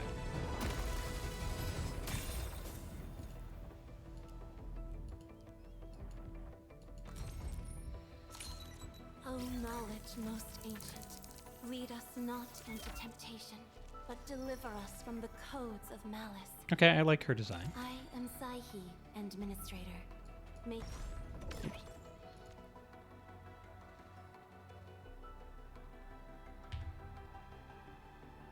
The limited banner works a bit differently from other gachas in regards to pity.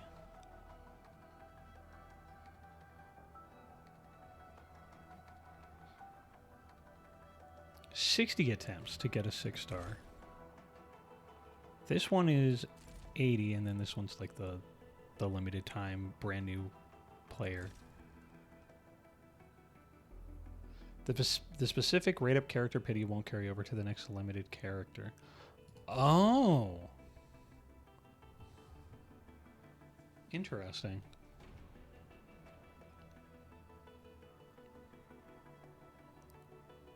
So there's no carryover of pity. Okay, that's a little sad. I do really like when they do that.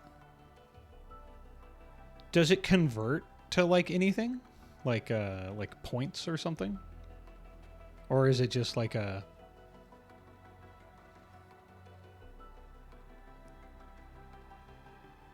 If you want to guarantee a specific character, you have to have 120 pools. Huh. I don't think it's converting to anything, if I had to guess, because usually it'll like tell you that there's like points or something. They'll usually be kind of like chilling out somewhere on this screen.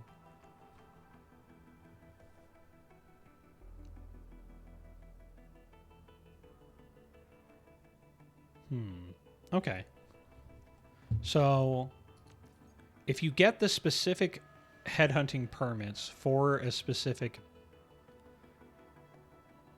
like limited banner, you may as well spend those, because as far as I could see, those have a time limit on them and they're worthless after the banner ends.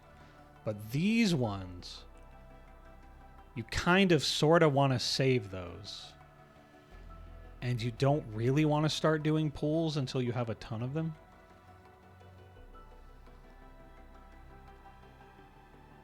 The regular 6-star pity does carry over. Okay, I kind of thought I saw people talking about that online. That there was like a weird 2 pity system on these banners. And I do kind of see that. Because I see this 120 to guarantee, or 119 now. But then I do see up here the 79, which was 80, to get a 6-star operator. So it's like every 80 pools you get a 6-star, which carries over between banners.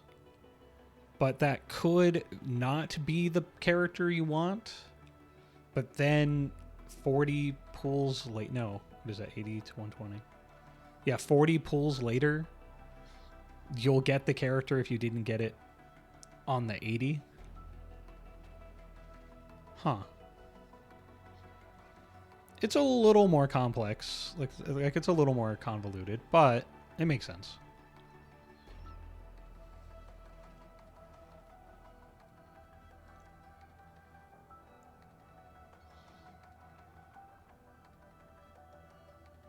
I know one thing for sure, which is I probably would not want to be re-rolling. Considering how long it was to get to this point,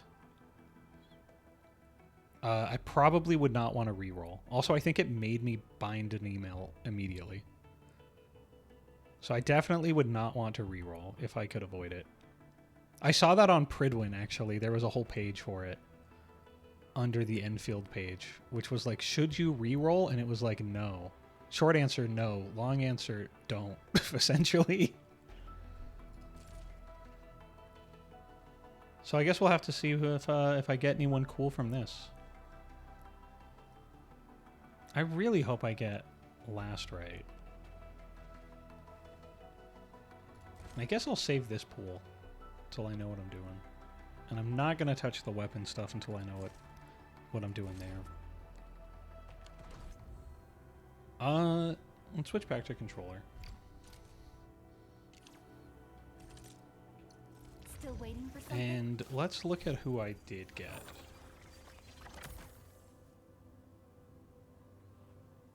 Operator Prelica, standing by.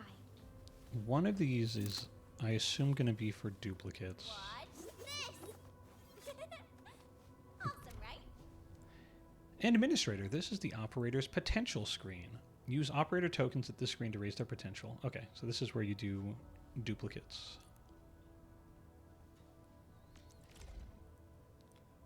Yep, you get them again, you get a potential token.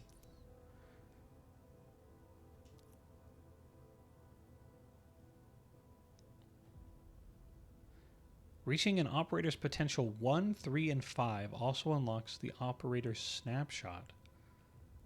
These snapshots can be displayed. Oh, okay, this is the art. I did see this. There is some really good art that's in these. And you can have up to 5 dupes, so a max of 6.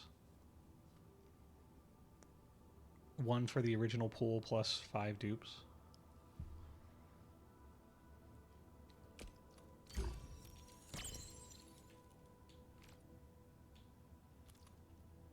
Oh, and there I can look at the art. Nice, okay.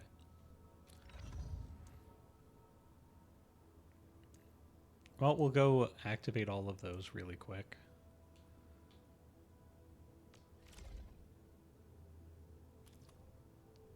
No, not her. I did pull a lot of dupes of someone.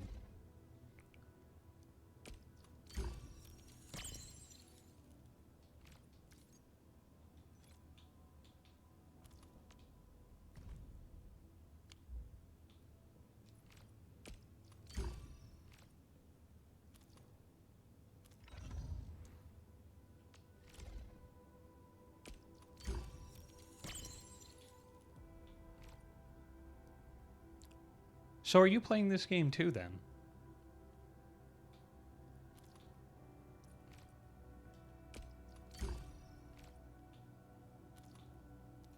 Hopefully you get some good pulls. Assuming you are.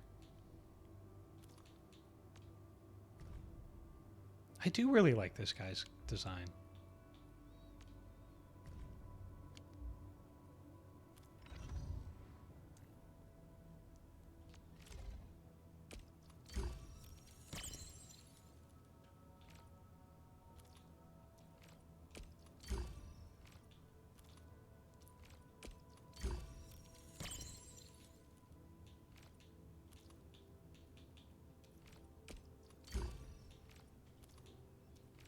Alright, I maxed her out. That's pretty cool. I definitely maxed her out. I pulled like 10 of her.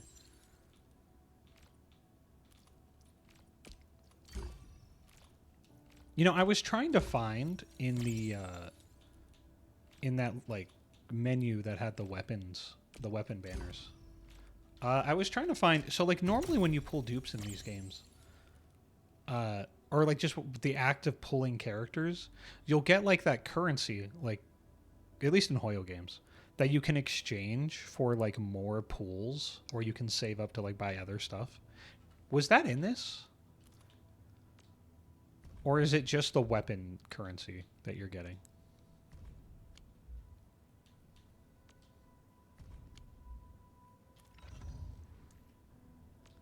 Because I didn't see it.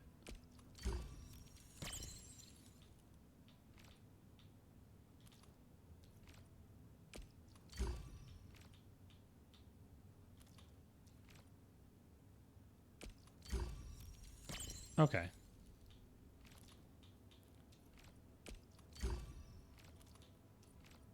Because, like, I have extras. I have to manually exchange. Okay. I'll go back in there after I'm done doing this.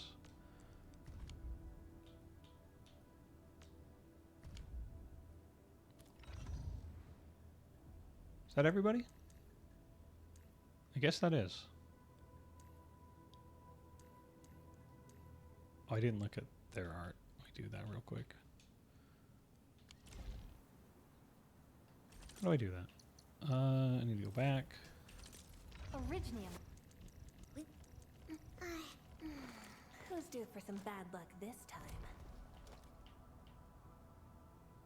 View details. There we go. Got to get rid of all these annoying red dots.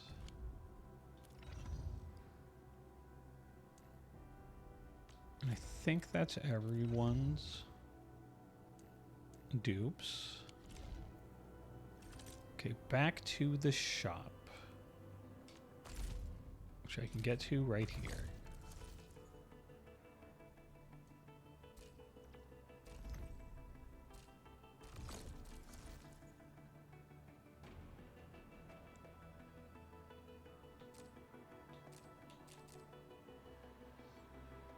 All right, where to?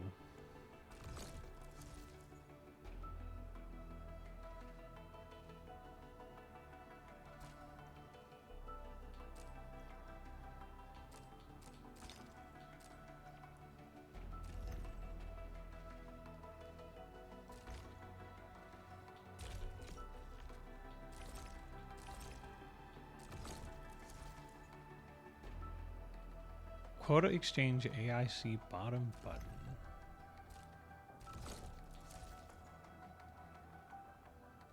Oh, there it is.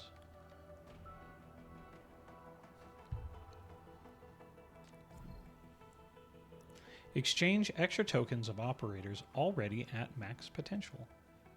Thank you. And that gave me this. Okay. Which honestly is not enough for anything yet. Okay.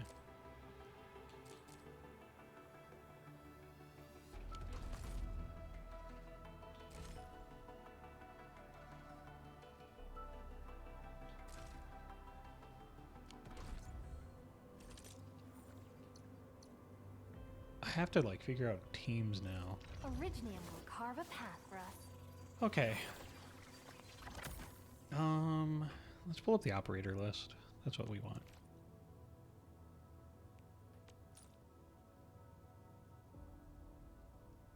Default by descending, default by ascending, quality. Okay. Can I sort by element?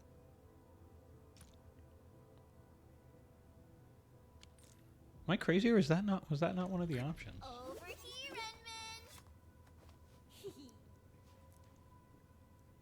I don't think it is. Contemplation. Interesting. Computation. Utterance. I think I actually am just going to have to read these, which is probably really boring. But like, I don't know what anybody does at all. So I like kind of would like to know what the characters like do so I can make a competent team.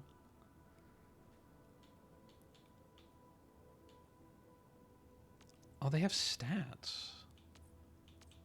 Like attributes. Okay. I gotta actually read these. Okay. Operator, these are the operator types. Term definition.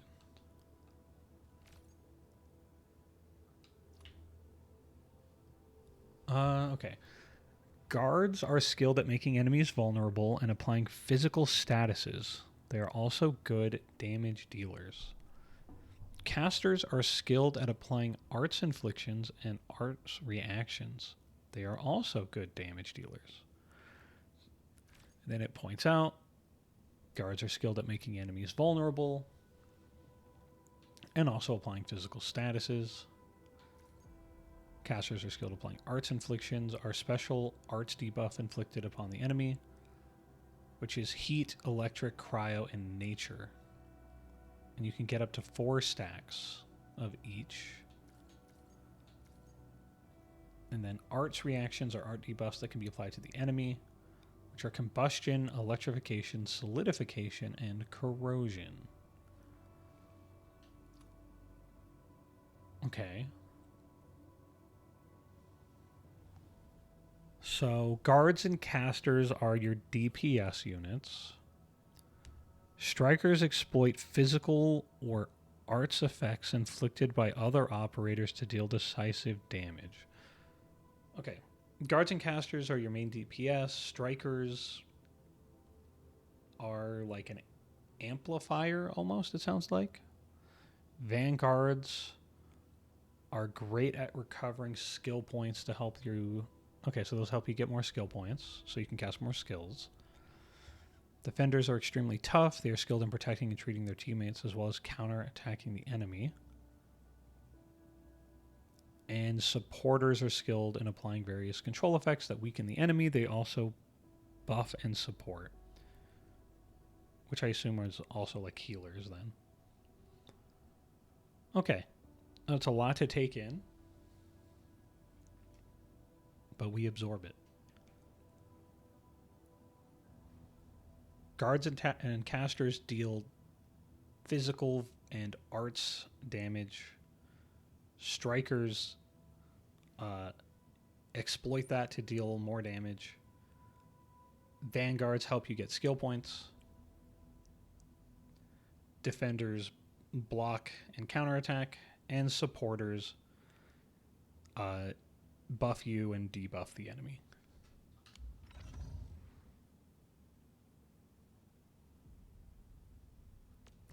And the icons look like that.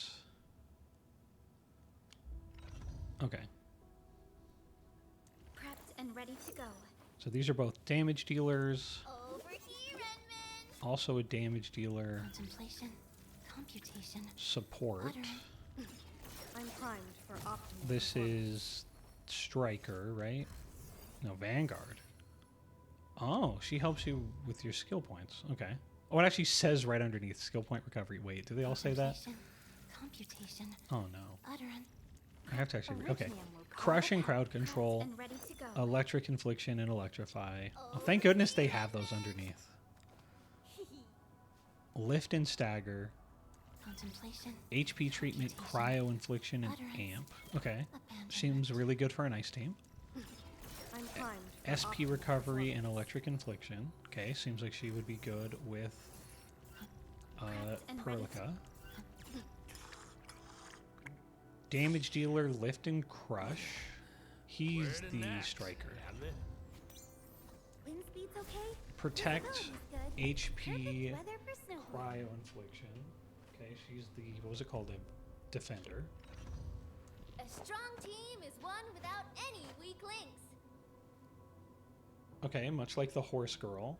SP recovery, heat infliction, and whatever Link is.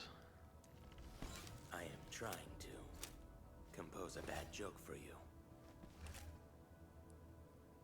Arts, Susk, I don't know what that is, and Amp. Who's due for some bad luck this time? Nature and Cryo? Okay, that's interesting.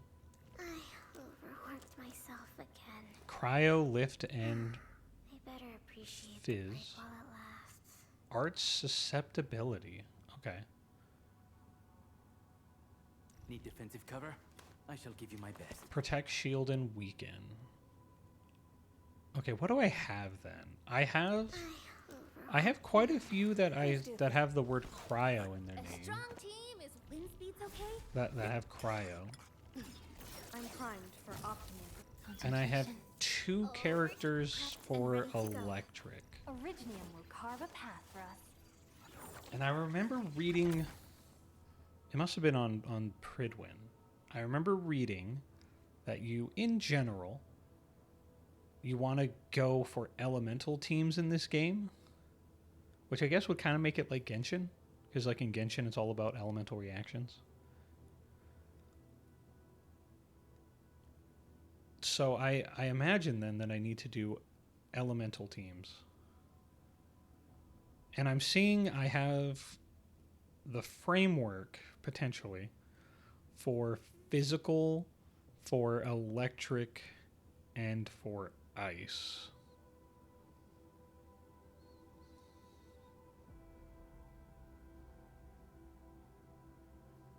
Except not really on the electric, because I just have... I mean, I have an electric DPS. Contemplation.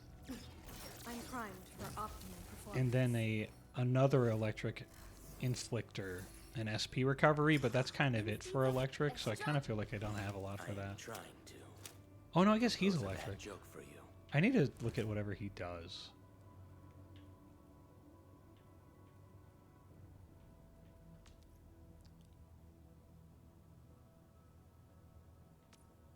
Okay, I think the basic attacks are probably the same for everybody. This is his skill, this is his combo. Okay. It goes basic, skill, combo, alt. Applies focus with a long duration on the enemy. And deals electric damage. An enemy with an active focus also suffers electric susceptibility and heat susceptibility. It can only be applied to one enemy at a given time. And electric susceptible targets temporarily take more electric damage. The number represents the degree of increase. Okay. So he's actually fine for an electric team, and maybe also a fire team. When an enemy with an active focus suffers a physical status or arts infliction, triggers one energy explosion on the enemy that deals electric damage and applies another stack of the same.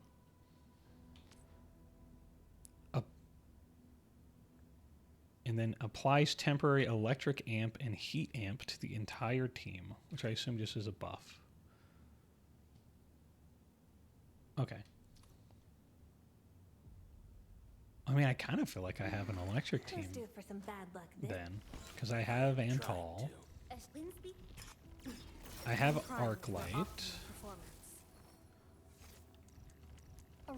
and I have Perlica. Okay, so I definitely have an electric team that I think I can build, so that's good.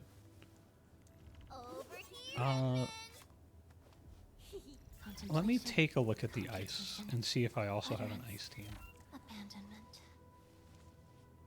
I imagine that eventually you need multiple teams, like not only just to like fight enemies, but I know in a lot of these games, usually at end game, there will be some type of end game content, like a tower or something that's like weekly or something, weekly or like bi-weekly, where you need like 1 or 2 or 3 teams.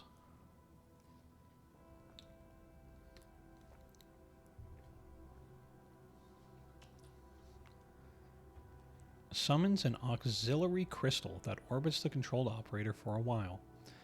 After the controlled operator performs a final strike, the crystal will restore HP. This effect can trigger twice. The attribute of will increases the amount of HP treatment. When the controlled operator is already at max HP when triggering this, they get a temporary arts amp as well, but it cannot stack. Okay. When the crystal uses up its treatments, quickly charges it up and launches it at the enemy to deal cryo damage and cryo infliction. And her ult applies temporary cryo amp and nature amp to the team. Okay.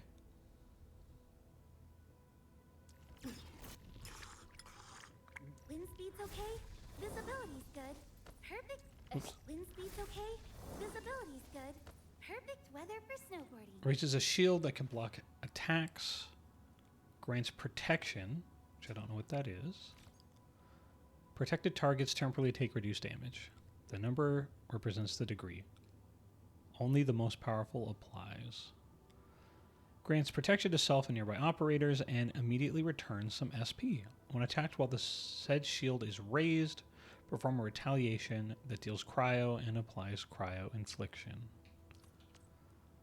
After controlled operator gets attacked and drops below 60% HP, Snowshine throws a Snowfield SAR assistant at the controlled operator. Upon target contact, the assistant gives massive instant HP treatment to nearby operators as well as continuous HP treatment. The attribute of will. Okay. So if you lose HP, you get a heal.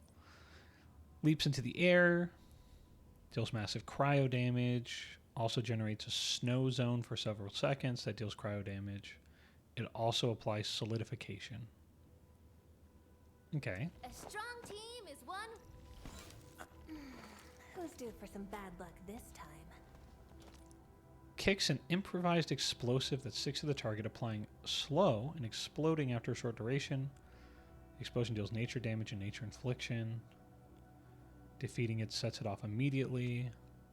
When an enemy has 2 or more stacks of cryo or nature, shoots the target enemy to trigger a special explosion that deals nature damage and applies another arse infliction of the element already on the enemy. Florite quickly moves in an arc and rapidly fires the target within the arc. Deals nature damage 4 times.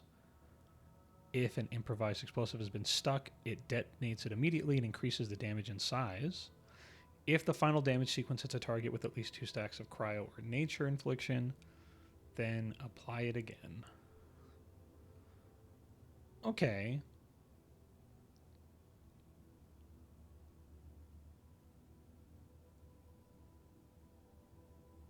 So I have an ice. This is the DPS, right? So I have like an ice DPS. and an ice defender Oh, and an contemplation, computation, ice supporter. Need defensive cover? Oh, and then overworked myself another again. ice DPS. I better appreciate the break while it lasts. A lance thrust that fires a stream of freezing sound waves. Deals cryo and applies cryo. When an enemy suffers solidification, quickly moves to the enemy's side to deal physical damage and lift enemies in a small area. If the skill hits a target with solidification, the skill deals additional damage and applies physical susceptibility. Expands all of her strength to unleash a powerful slam, dealing physical damage. I kind of have an ice team, but it doesn't immediately stand out to me. I think I'm going I shall electric. give you my best. Okay. Team building. Endfield Crisis Team, ready for action. Edit the team. Damage dealer.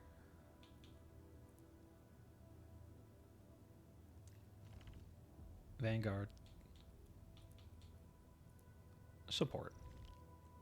And I don't know who should be the fourth one at all.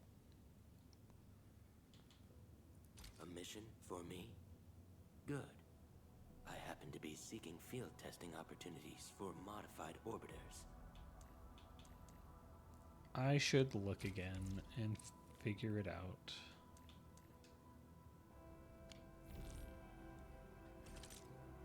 Who's the test subject this time? Operator Perlica, standing by. The path ahead. Still waiting for something? Did anyone else have anything that affected electricity? Also, I noticed I'm used to in a lot of these like the dupe buffs, it'll like tell you what they are on the main screen if it's relevant. But I don't think it did.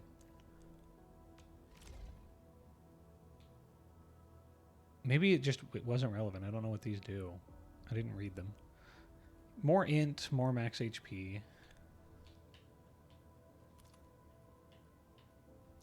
Oh, there we go. Ultimate, I was on the wrong one. Ultimate overclocked moment improved. Okay, it does a little bit more. Cost a little less. Get SP. Okay, so it's nothing like... It's probably because it's nothing insanely important.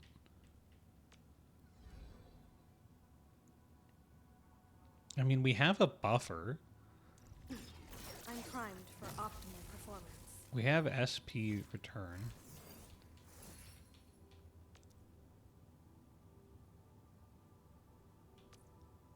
I didn't actually read what she does, I realize. Instantly blinks. To the enemy side to deal 2 slashes that deal some physical. If the enemy has active electrification, consume it to unleash an additional attack.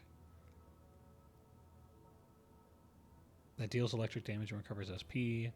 If they suffer electrification or it's consumed, she rushes over, deals damage and recovers SP. Deals electric damage, electric infliction, explodes. I mean, that seems good. Originium will carve a path for us. What do I need? Contemplation, computation, utterance, abandonment. A healer? But this isn't going to interact at all. No, I need something that interacts with the physical. I'm primed for Because she does some physical damage. Originium will carve a path for us. Contemplation. Which would... Maybe it's him. Takes out a walk, quickly charges it up, and performs a physical walk flip that deals physical damage and lifts the enemy, which I don't know what lift does yet. Applies vulnerability. If the enemy is already vulnerable, then add 1 stack. Deal damage and stagger.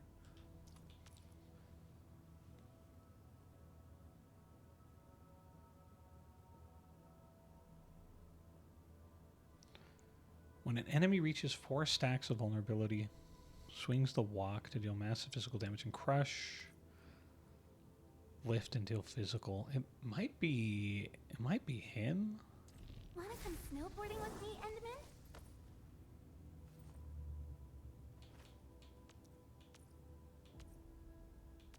No interactions. Over here, Endman! A That's a strong team is one DPS. without any weak links.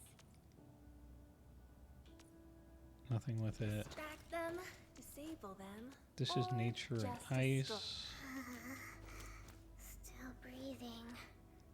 For now, I just want to do Some physical. absolutely nothing. I believe we should be better prepared. Oh, you know what? It's either going to be him or the panda. I imagine. Raises a shield that can block attacks. Grants protection. Immediately returns some SP. When attacked while it's raised, perform a retaliation. He starts charging up a skill. Or when the controlled operator is attacked and falls below 40%, deals physical damage while granting shields. Okay, it's definitely him or the panda. Prepped and ready to go. I'm primed for optimal performance. Okay, and this is just physical damage. Yeah, physical. You have something. Wanna come Physical damage. Get a job from it? Physical I'll lift. handle that. Vulnerability.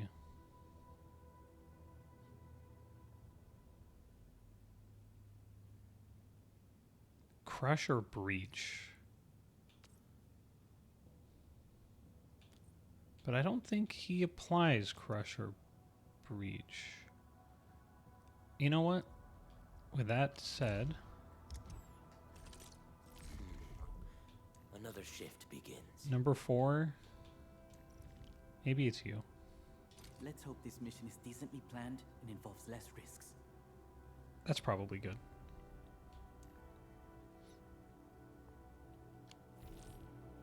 And I should probably level them up, actually. and ready to go. Which I do here.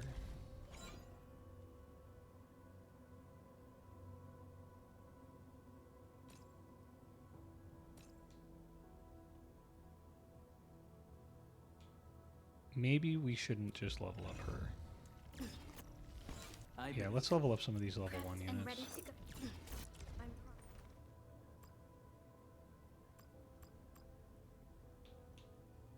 How do I select materials?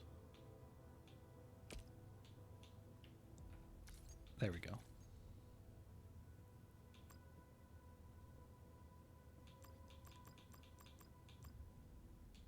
Let's bump you up to like level 10.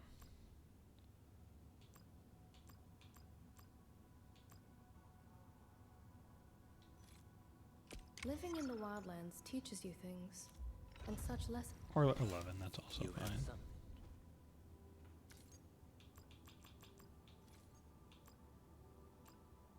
Oops. There's that. Most impressive battle plan, Administrator. I am. Prepped and Now ready we'll to go. level you up.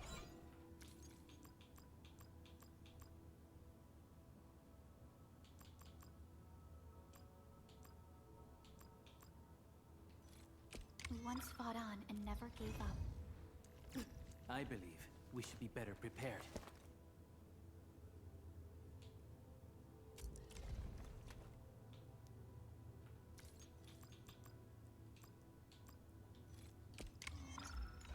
Okay. There.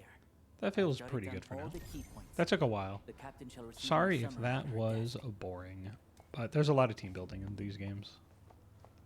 A lot of team building, a lot of theory crafting.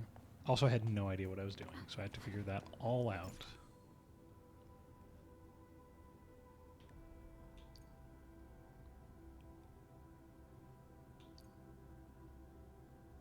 Oh, okay.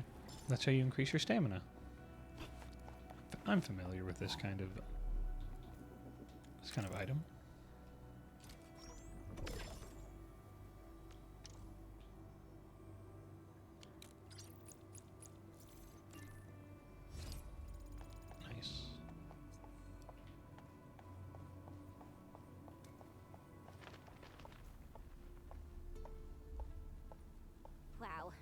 landbreakers are giving us a show of force. It's rare to see LBs this arrogant. Of the 3 major landbreaker clans, the Bone Crushers are the ones who actively respect violence. According to intel from the SOW, this clan has suddenly stopped their extended infighting and launched multiple raids on other minor factions. We don't have any further intel yet. The only thing we can confirm is that a leader has emerged and united the entire Bone Crusher clan. This is Ready. Here's our chance. Perfect as this win.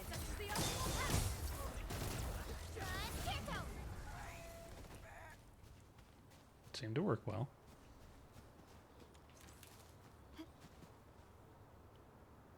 Come get some, you blight-eating scabs! Workers of the UW will never back down! He's with the UWST. We've got to save him first.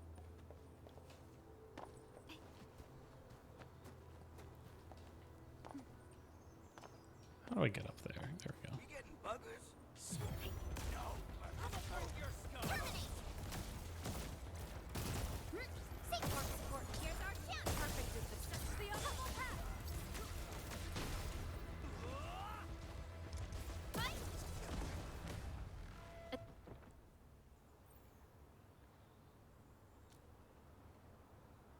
Ooh, I'm okay.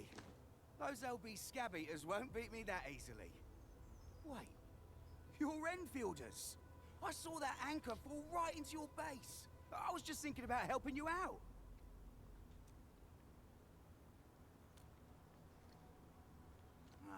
The Angaloyan LBs kept trying to get into this place while tearing apart everything we built.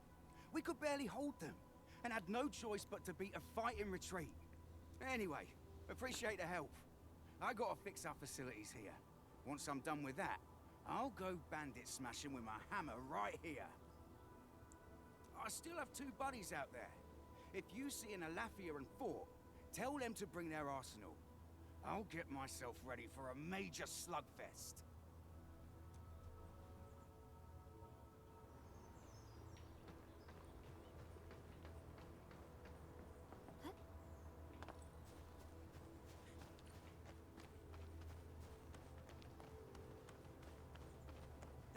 The air is... Play it safe and approach with care. Focus on the battle. I shall provide cover fire. Perfect as this win. The raiders have taken a UWST crewmate prisoner. We must defeat them.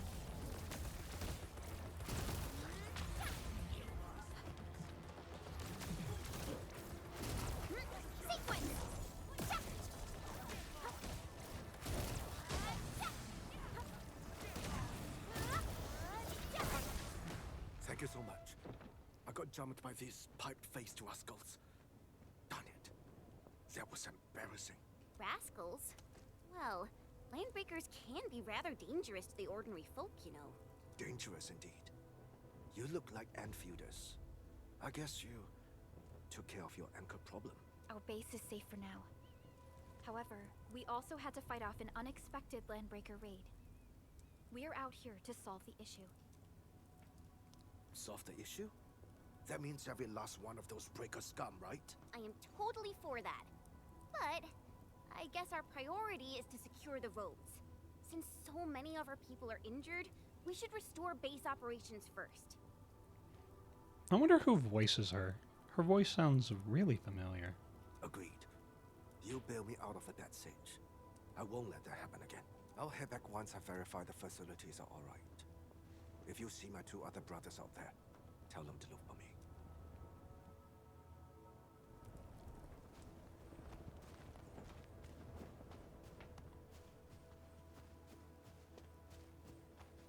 There's a thing.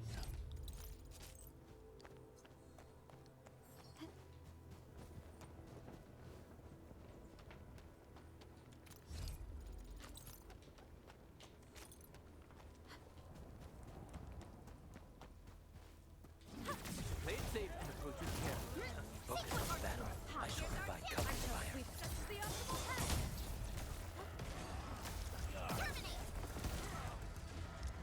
Target locked. Fire!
You know, the more I play of this, the more the combat's kind of... It's getting kind of really fun. aren't scared of anything, huh? Are you all right?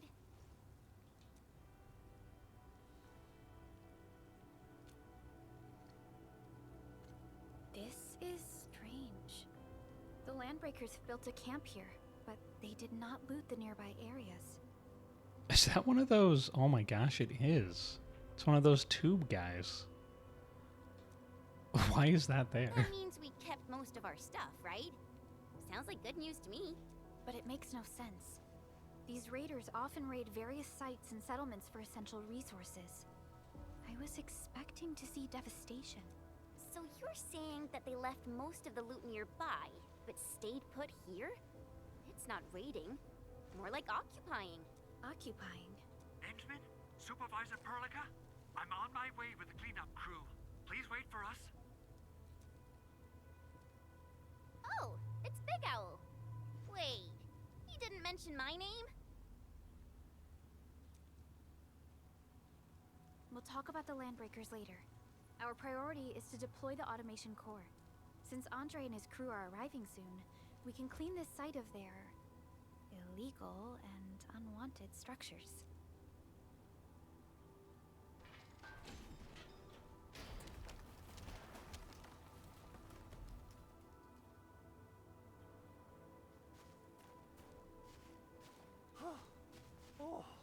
I will be right back. Sorry about that. I'll be 1 second.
All right.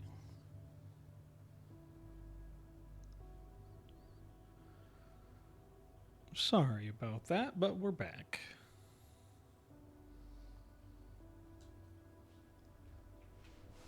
Back to the Owl Man.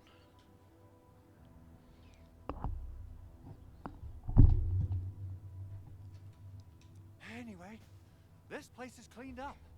No time to lose now. Let's get started. Whoa, let's just take it easy. You seem super excited today. Well, he almost died. Of course I am. Our goal in coming to the hub base is to prepare the AIC factory.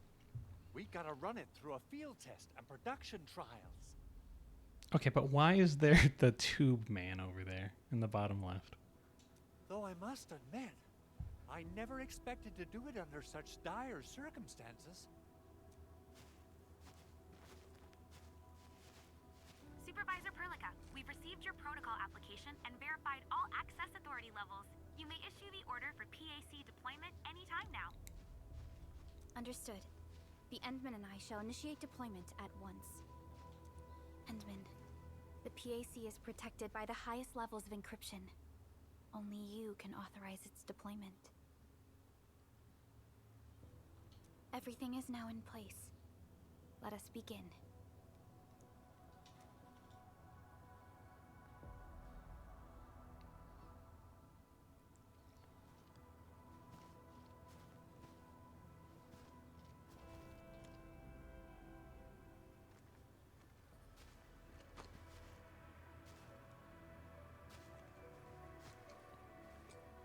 Time to drop it like it's hot. I hope this thing falls from space.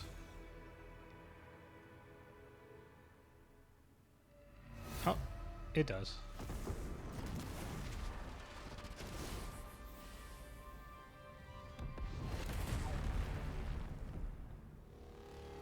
We were standing kind of close to this.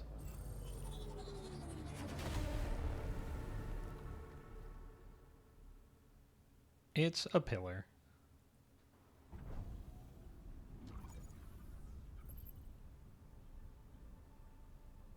A pylon. Woohoo! That's wonderful! It's just like what I've envisaged. We can totally deploy the PAC further north and push into the frontiers. Sorry. I just got a little too excited.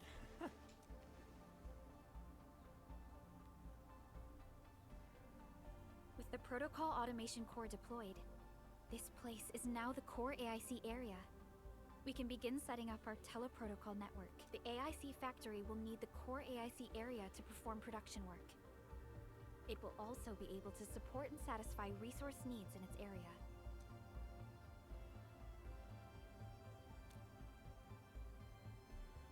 Now that we've seen the stars, we should plant our feet on solid ground. You reminded us with this line on more than one occasion. Don't worry, Endman. We have not forgotten your lesson. The Protocol Automation Core and the entire AIC factory it supports will give rise to new hope. I'm gonna give the Automation Core a few tweaks. Just deploy the relay towers and transmit power to the Protocol Resonance Tower. This will let us force restart the Originium power facilities within the hub base. I've allocated a batch of relay tower from our stockpile. We can now deploy these facilities anytime at the required locations. Wow, that sounds awesome. How does it work? I have no idea. Oh, you can treat it as a form of facility printing based on the properties of Originium. As for what the Automation Core can really do, this is just the tip of the iceberg. By using the reverse internalization technology, the Automation Core can serve even greater purposes. But right now, let's focus on the problem at hand.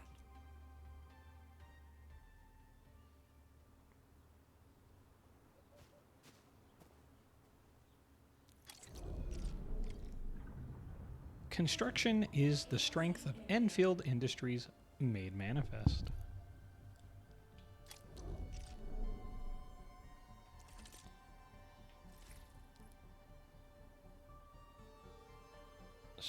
Okay, AIC mode provides a special hotbar for the placement of facilities. Relay tower, place in hotbar.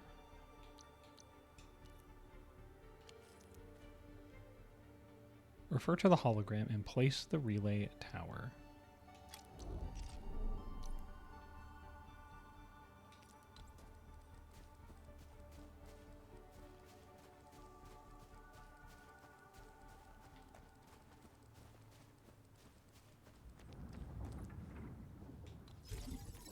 The relay tower is a key power transmission facility. Relay towers can be used to transmit power to other relay towers, electric pylons, and electric nexuses to connect them to the power grid. The Protocol Automation Core is the origin and source of the power grid.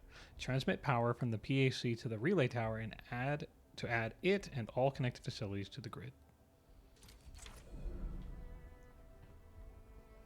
Nicely done.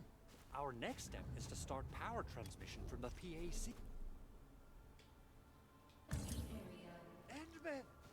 Just plug the cable in right here.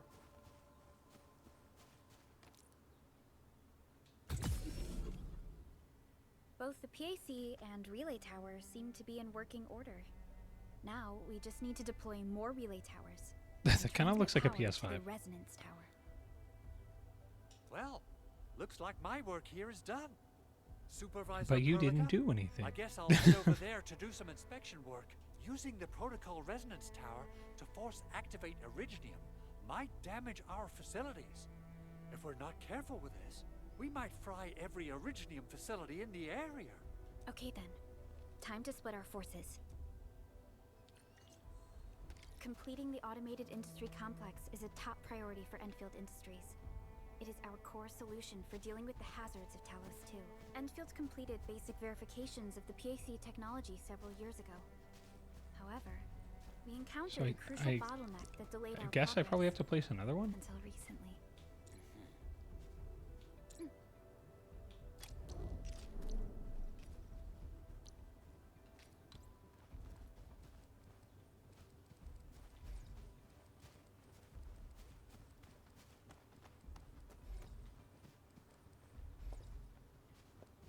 Oh, it's telling me where to put the next one. Okay. I was going to try to figure it out.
We're almost there, Endman.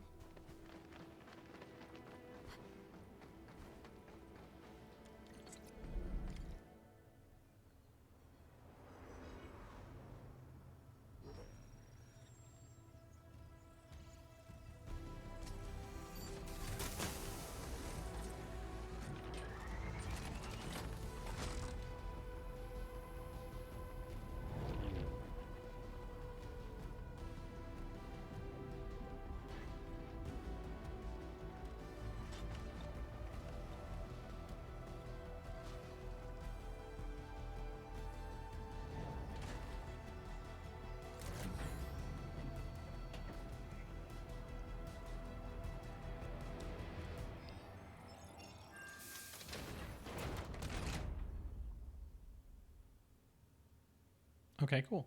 We have power. Tell the boss.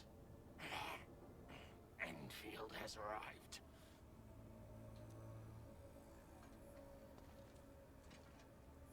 If I had $1 every time they said the name of the game. Has taken notice of us. All the boss's predictions have come true.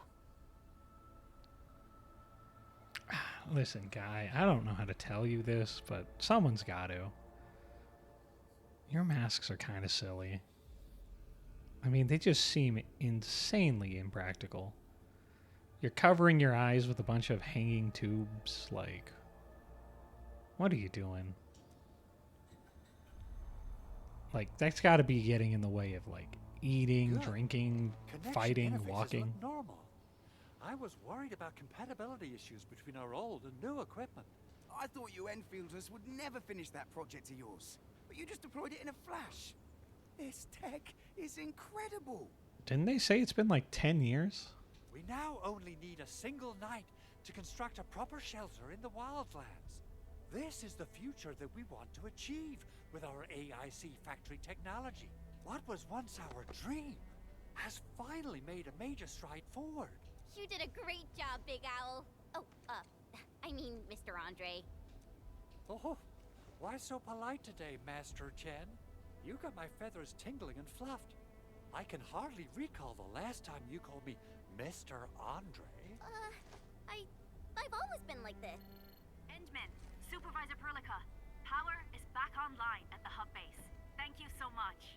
Roger that, Director Chin. The automation core is working well. Perhaps we can run a few more tests. Is there anything else we can help with? Yes, we could definitely use the support. The comms node is still under repair, so we can't contact other regions yet. And we're short-handed across the entire hub. Right now, the biggest problem is the Originium byproduct processing center. If anything happens to that place, the results could be disastrous. I'm forwarding information on the site to you.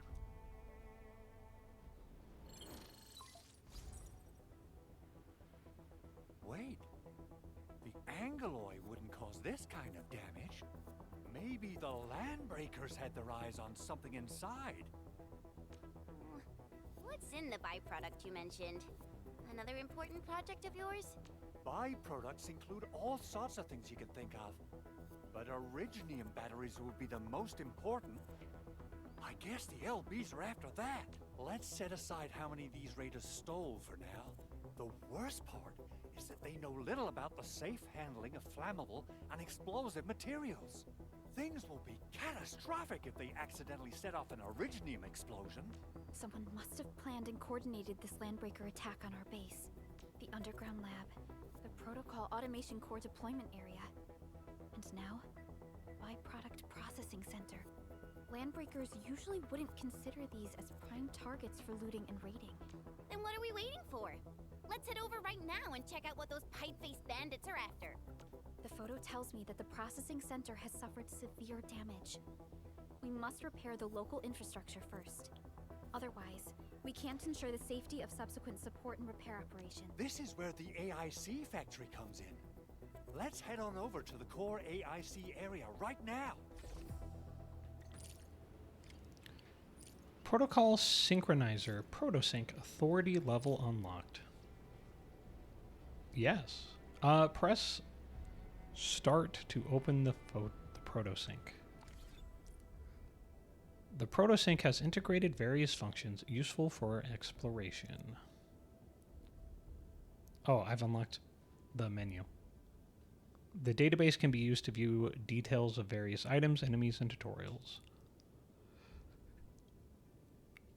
This section highlights headhunting and arsenal exchange events currently available, and the map. This area shows the Valley 4 region. Press A to open the map.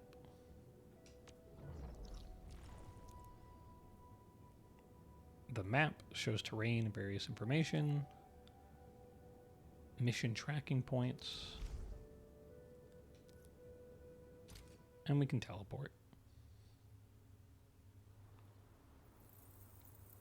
Entering core AIC area.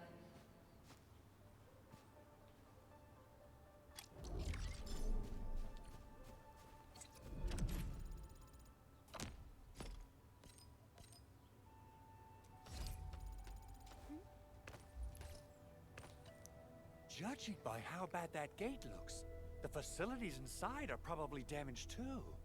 We must prepare some materials for carrying out emergency repairs. I recommend the Origo crust.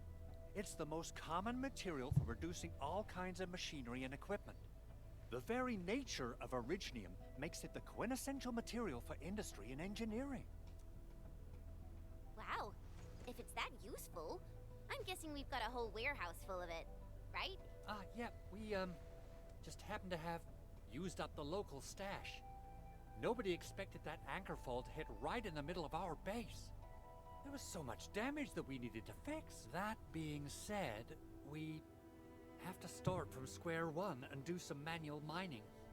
I'll prep various AIC facilities while you head out there and gather some Originium ore. You'll see plenty of ore formations and trees in the wilderness of Talos too. Since we lack proper gathering tools, I suppose we can hit them with our weapons. Nice! I guess it's time to show the Endmen my new moves. But first we have mail. It's a player survey. I will do that, but probably not right now.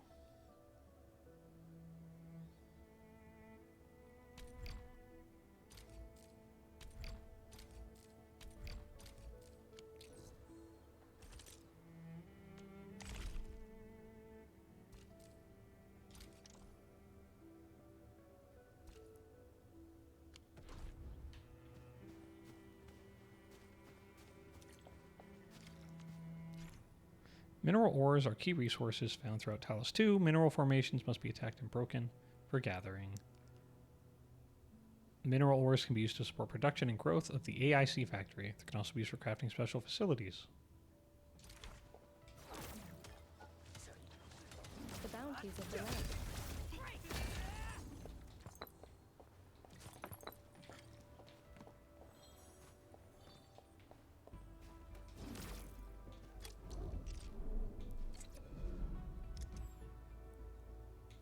Good. A new discovery has been made.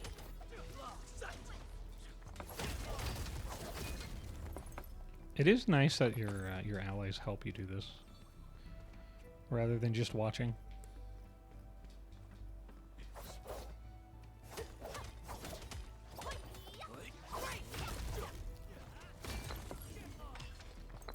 Minerals serve multiple purposes.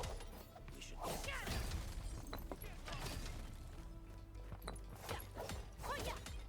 The bounties of the land.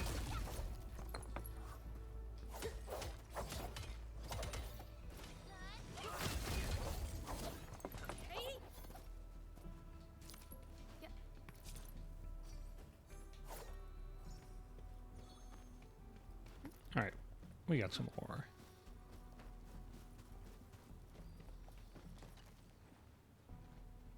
Good. We have enough Originium ore, Endman. Now let's get started making Origo crusts. I've readied the facilities. We should deploy them near the PAC to start our work. The refining unit has been placed in the backpack.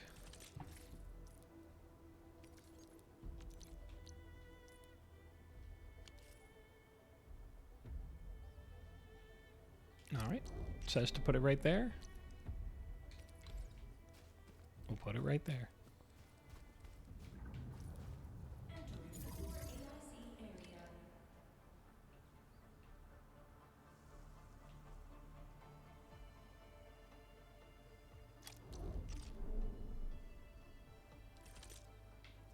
I need to place a pylon.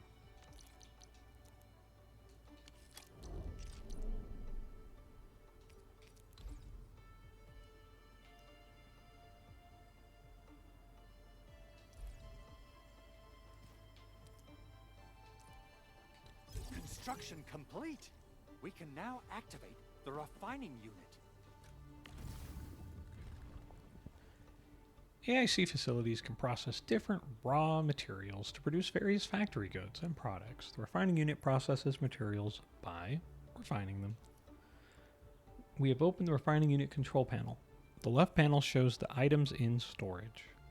The panel currently shows the items in the backpack. The right panel shows the production info. Let's move the ore. Begun work.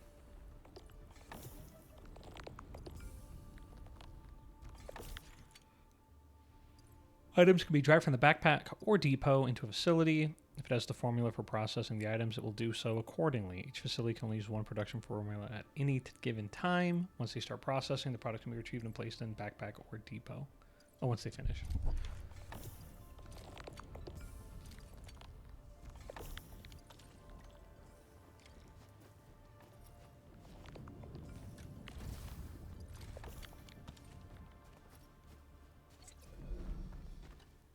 Endman, you're an incredible learner. So, these are the basics of using the AIC. Keep them in mind, and they'll come in handy. Oh, perhaps incredible learner would be the wrong way to put it. After all, it was you who... forget it. Anyway, you can start moving again once you're ready. Now that we have these materials, we can still salvage the Originium machinery. as long as it's not completely destroyed. We better hurry. Big Owl?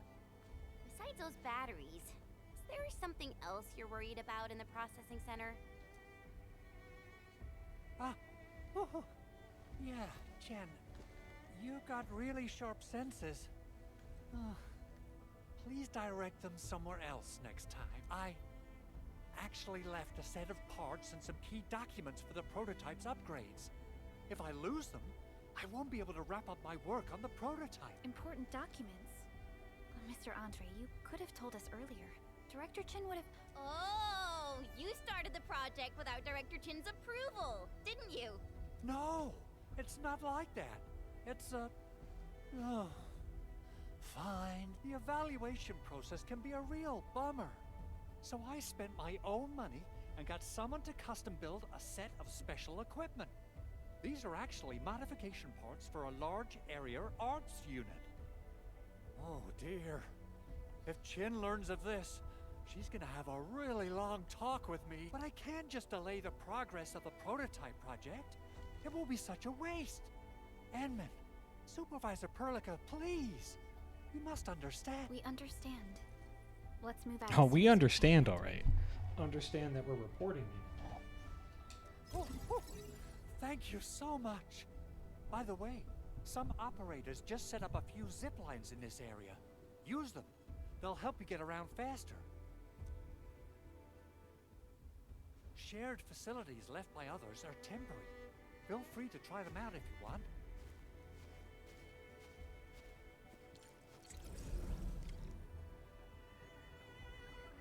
This is a shared facility from another player. Can be directly used without power. More shared facilities might appear after you reach certain phases of exploration.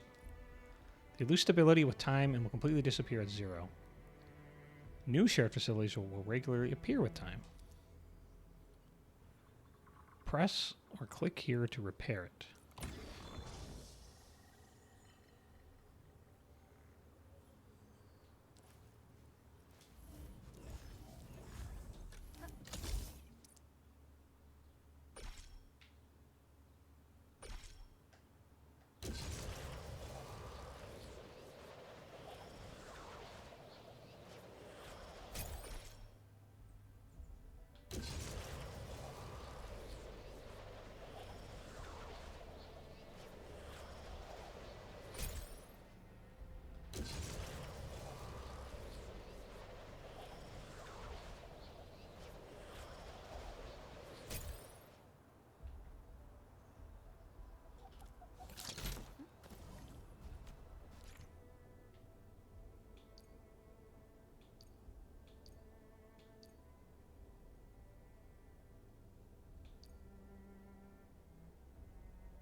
This looks way worse than the photo. Something's not right. They smashed the circuitry when the gate was closed. Those inside probably want to keep everyone out.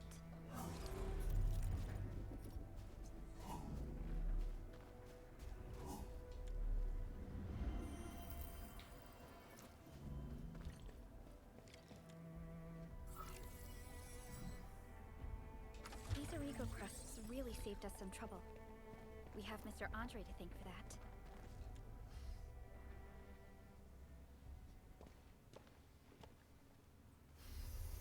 Well, that sure was easy to fix.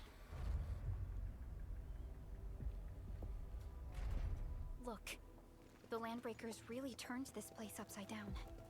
They seem to be looking for something. Wait, don't tell me that the LBs are really after the parts. What would they use them for? I hope they have evacuated to safety. Perhaps we should do another sweep, just to be sure. Give the area a scan, Endman. The scanner might be able to locate some useful information.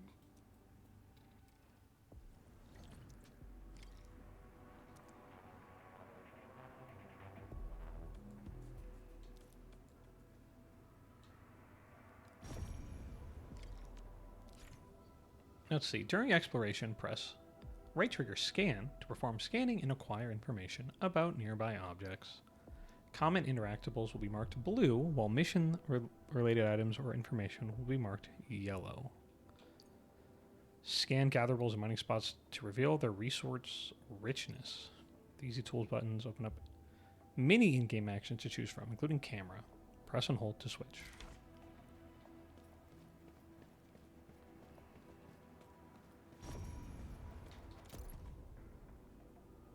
Alright, spooky looking note.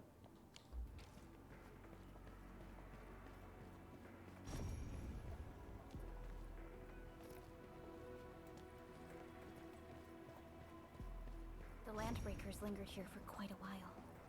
No signs of combat. Likely a failed stakeout or ambush.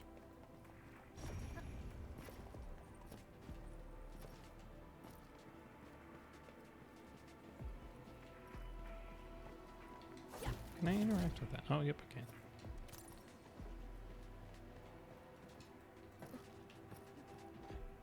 Oh, a chest.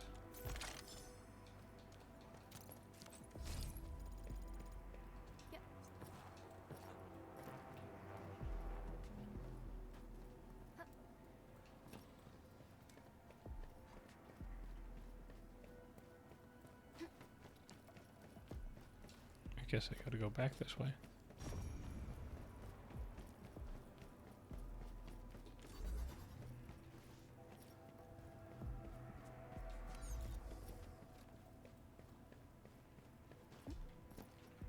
Oh, interesting.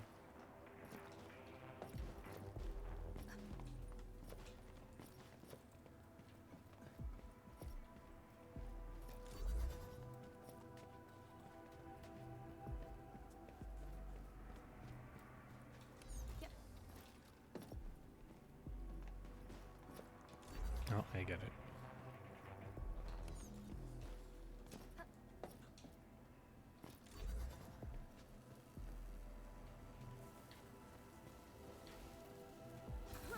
Oops. Can you not come over here?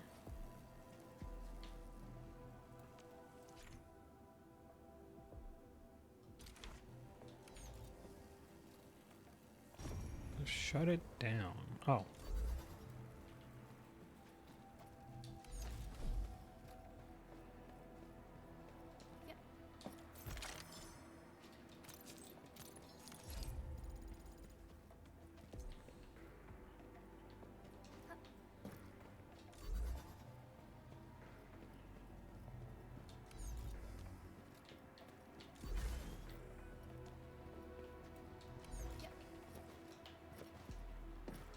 Some Orleans suddenly move away when we approach. Why? Can it be some form of energy-based repulsion? I think that's everything over in this little area.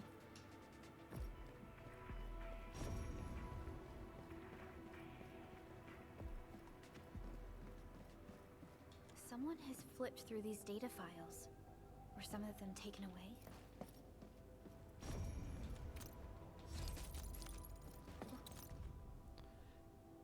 Times are now different. Breakthroughs in material science and anti-blight interference technology achieved by civilization-banned scientists during the last decade mean that scanning, containing, and eliminating blight masses in the field is no longer science fiction.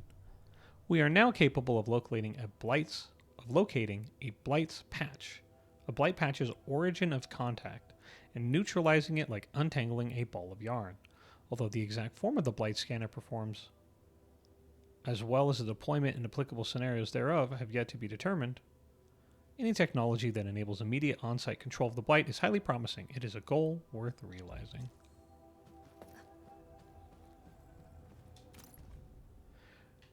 We have two design proposals for the blight scanning platform prototype. Proposal 1, load the scanner on a heavy platform on par with a nomadic city plate and start scanning and clearing out blight zones one region at a time. Proposal 2, miniaturize the scanner and mount it on a wheeled mobility chassis.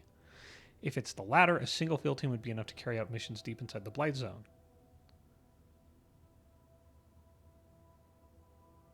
I don't know how you pronounce that name. Yvonne? Vaughn? Idea is solid, but I have a few concerns. Miniaturization would mean sacrificing a number of functions, leaving the rest to be handled manually. Also, shrinking the prototype down to fit a wheeled platform won't be easy. I'm worried the objective might be overly ambitious and hard to pull off. P.S. Drew up the blueprints anyway. See the attached files. Please don't lose them. The prototype is nearly complete, but Yvonne insists on adding a custom support AI and a facial expression interface to it. She's clearly getting way too invested. I mean, if she planned to name the prototype, turns out she already did. Ta-ta, what's that even supposed to mean? Let's hope she didn't just smash the keyboard to get that name. Anyways, the parts you requested are here. Please don't forget to pick them up. P.S. The port parameters are in the attachment. Please don't lose them. Flamboyant handwriting. The full name of Tata is Trans Aether Tranquilizer Automata. Memorize it. Some documents have been taken away. But what about the parts?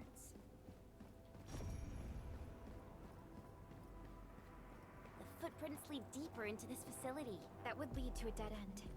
We should hurry up.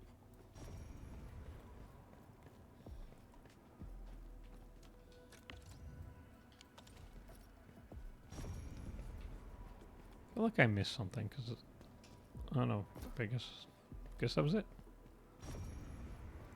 Oh, you know what? Wait, there's more stuff over here probably.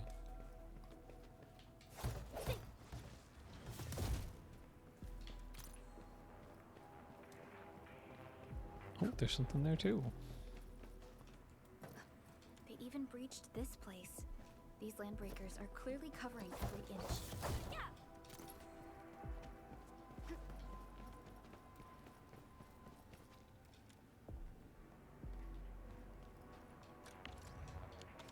Not connected to the grid.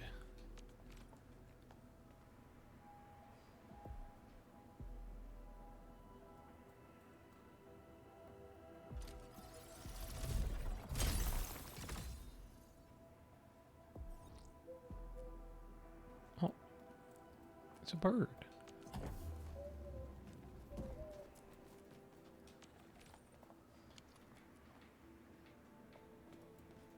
One whole burb.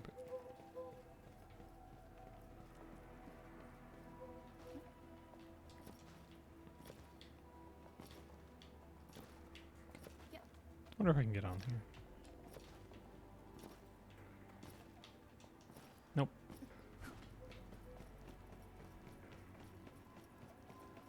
Probably have to get the power turned on.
Pray that the land accepts you all. Everyone has been indispensable to the team.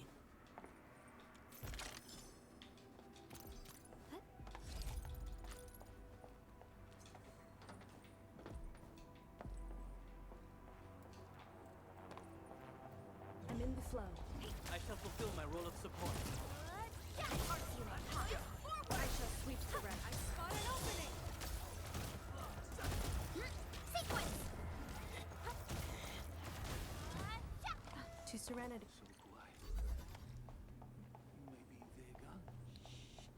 Keep your head down. Shush. The footprints fade into that direction. We need to find a way to reach the upper platform. Let's look around. Perhaps we can find a crate to hop. Don't be afraid. We are the Endfield crisis team. You're now safe. Yeah, we totally defeated those landbreakers. They'll trouble you no more. Oh, thank you all. We're finally safe. Our security cameras found the landbreaker mobs heading this way. We stopped our work immediately, then took this set of equipment and the accompanying technical documents with us. We got no idea what it's for. but the packaging label says it's top priority. It's covered in Endfield logos. You came for this, right? Guess we really did save something important. This is it. This is the set of prototype parts that Mr. Andre mentioned. Thank you. The two of you acted in a decisive and timely manner to save a key asset of Endfield Industries. Now that it's been recovered, I shall relay your actions to the site director. And as a reward for your hard effort and putting your lives at risk, we will be throwing a pizza party for you. You are welcome. Great. Oh, we also found a few other things.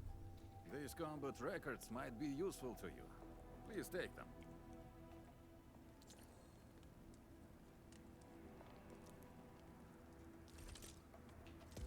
Operator Perlica, standing by.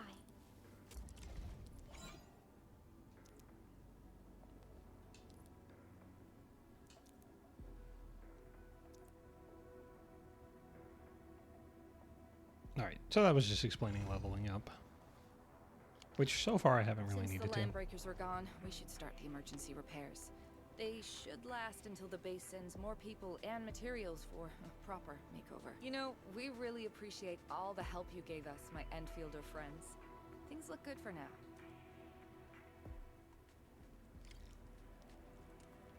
Oh, and now they look bad. You stop! Drop the loot! That crate! It's ours! Is it though?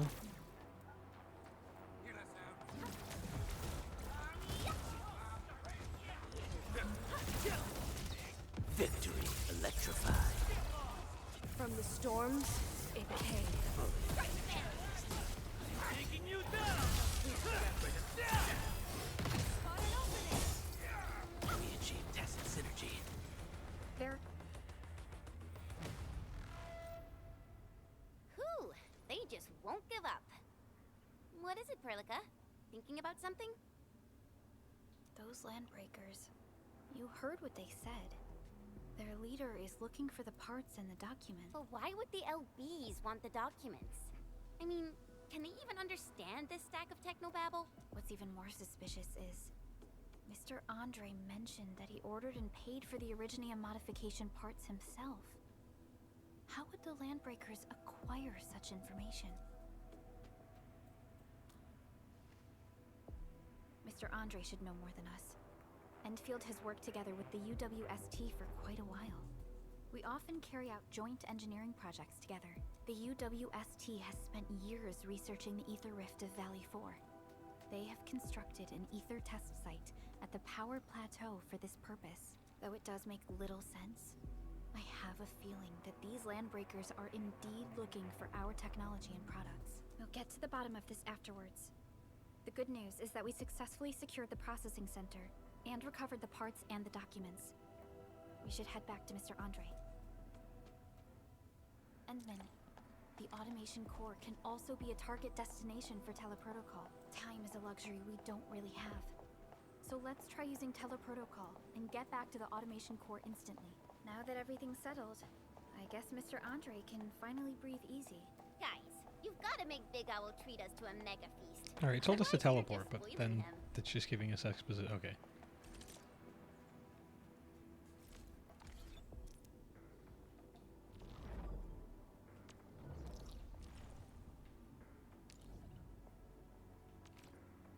And we teleport.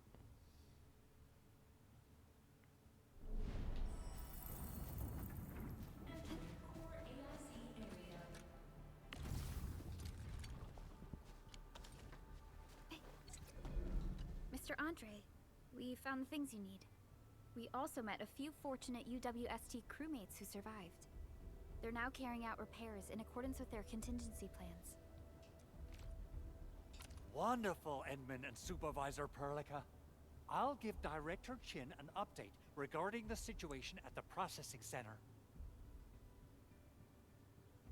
Oh, by the way, you probably saw plenty of damaged facilities in the hub area. Most of them can be fixed with Origo crusts, and that will mean we need to gather a lot more Originium ore. Now, I don't want to dent Master Chen's legendary Hangshan blades, so I prepped a few auto mining rigs while you carried out your mission. This, Endman, is the Endfield portable Originium rig. Just deploy it on a mining spot, and it will mine the ore automatically for you. Go ahead and try it out on a nearby mining spot. Mining rigs are facilities specialized for mining. They can only be placed on a mining spot. Different mining rigs can mine different materials. Lower tier are incapable of mining higher tier. The portable mines Originium ore and uses a fraction of it to power itself. It does not need to be connected to the power grid. Portable Originium That rig kind of makes sense, automatically actually. sets aside some of the excavated ore to power itself. This is the place, Endman. Let's deploy the portable Originium rig on this mining spot.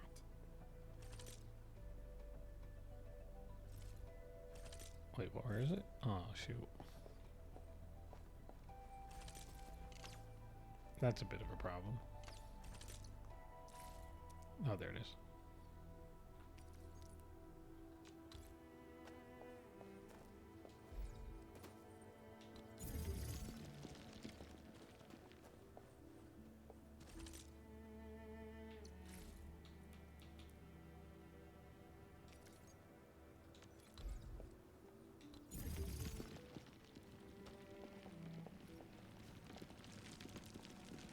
Rare material.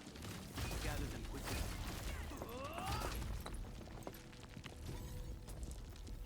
It mines it and uses a fraction to power itself. It does not need to be connected. Okay, yep, we already know all that. It's mined and stored in the cache. If it's full, it stops working. Remember to return it regularly. The bounties of the land.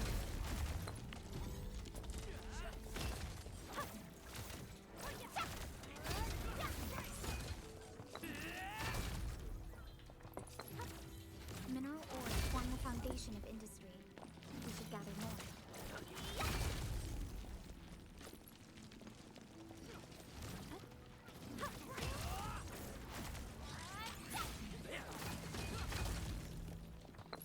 Mineral ores form the foundation of industry. We should gather more. May as well gather all of it while we're here.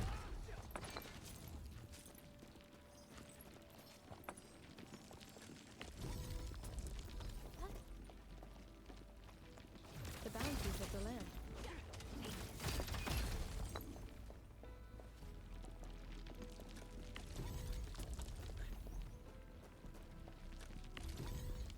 Alright, we got plenty of ore. Oh, a chest.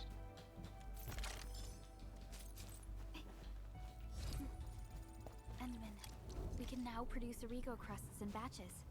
Just like before, we'll make them by putting Originium ore into the refining unit.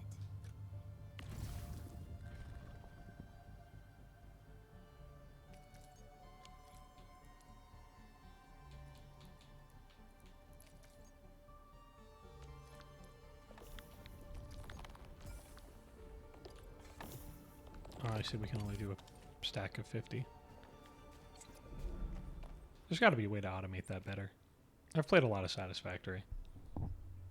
Fabulous! I now have everything I need to start repairing the prototype. Enman, make sure you're here to witness its awakening. Don't miss it. Promise you'll be here to see it.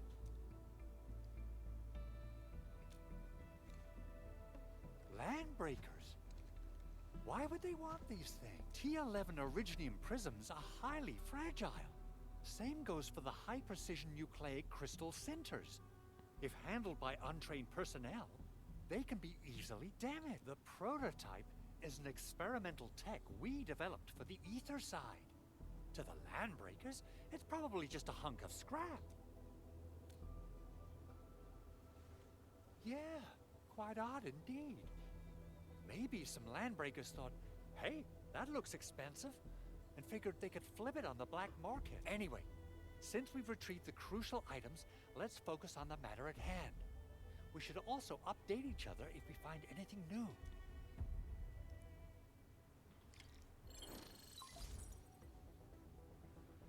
Endman, I received Andre's message.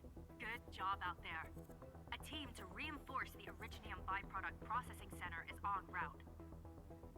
The arsenal is the objective of our next mission. I couldn't get in touch with our arsenal engineer. The entrance of the arsenal was blocked by a collapsed building during the attack. Our closest Enfielder is investigating the site as we speak. She should be in touch with you soon. Edmund, we got a high payload situation on our hands. We don't have enough people to clean up the collapsed building, and we couldn't bring in the heavy machinery. The only solution left is to up the yield and blast it all to pieces. I wonder if the crisis team could do me a favor and get me some of that Originium powder? I'll wait for you at the arsenal entrance. Originium powder? I'm sure Big Owl knows how to make it, right? Of course I do. It's time to reveal the shredding unit. Mineral ores, metals, plants, it doesn't matter. You name it, it shreds it. This is your penultimate shredding solution, proudly designed by Enfield Industries. Head to the PAC and use it to construct a shredding unit.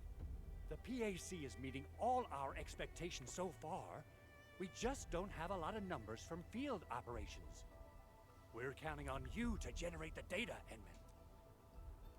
Try to deploy the shredding unit close to the PAC.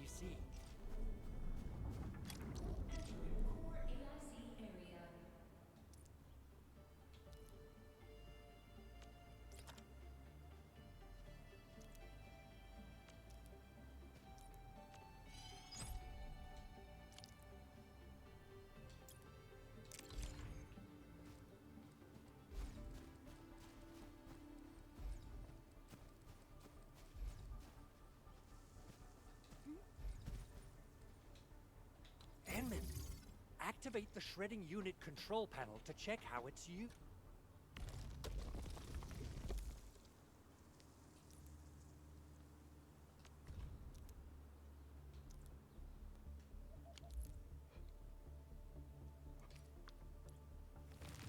Simple and intuitive, right? It shares the same basic control panel as the refining unit. I say it's time to shred some Originium ore to powder. Oh, this is already full. Okay, so these fill up really quick. There's got to be a way to automate, like, dumping it.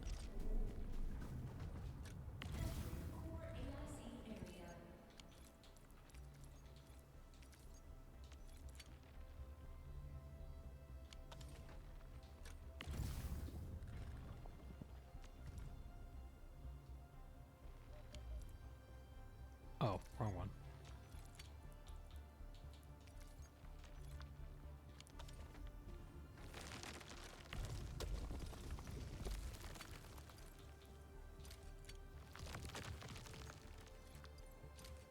We got the powder. Time to head to the arsenal.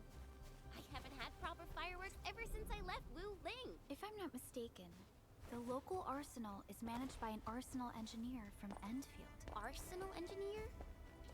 I remember seeing a little girl who was always running around with weapons in her arms back in Enfield. Are they related? The arsenal engineers of Endfield Industries are professionals in all forms of armaments. The little girl you saw is actually their director. I'll properly introduce our arsenal director once we find the time. I'm sure she will get along with you and our Endman. This ain't normal.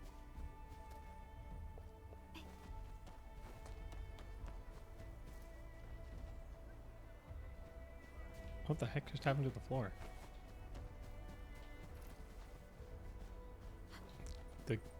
What the heck?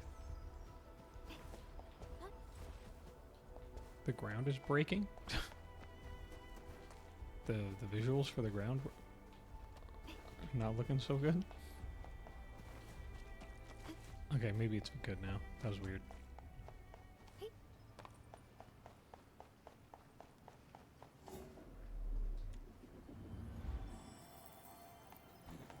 People are not machines and must set aside time for rest. There's no way we can get through all this rubble. Let's go and find our fellow Enfielder. You're here! Our high payload situation hasn't changed at all. I've prepped the explosives and marked the detonation site. Don't worry, there's no risk of sympathetic detonation. I just hope you have the Originium powder to make the bombs.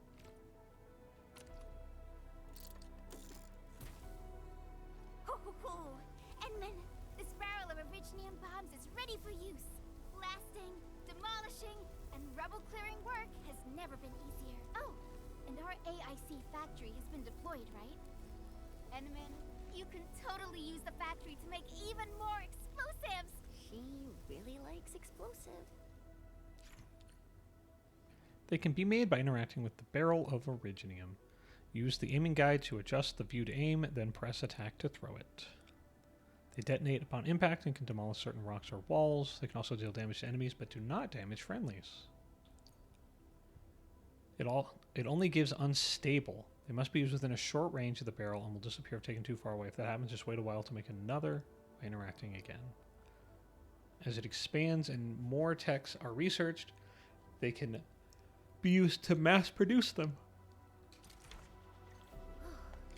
Alrighty. Hope I don't miss. Right on target. I give that explosion a 10 out of 10. Nice. Chen, I remember you making quite a scene with some fireworks. Perhaps you have a knack for demolition work. Shh! Not here!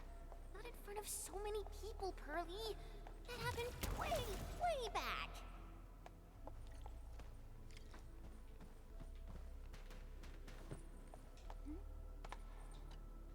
Hey, you alright? Yeah, obviously not. Breathing is stable. No external injuries detected. He's likely unconscious from the blast. Work ID says Semyon. His vitals look stable. Let's wake him up. Wait, Chen. Go easy on him, alright? What? An anchor fall struck our base? Wait. Yeah. It's all coming back to me. There was this very loud explosion. And the entire place shook like jelly.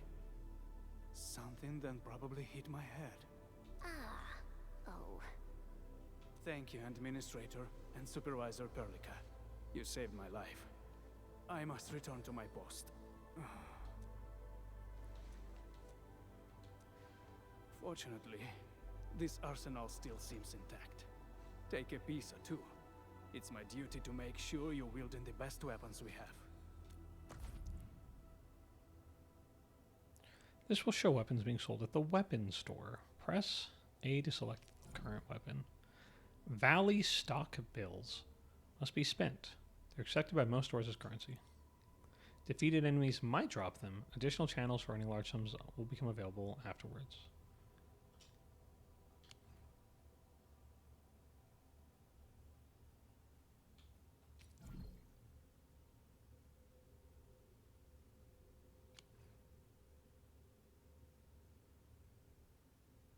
Maybe I should just buy one of each. Can I afford that?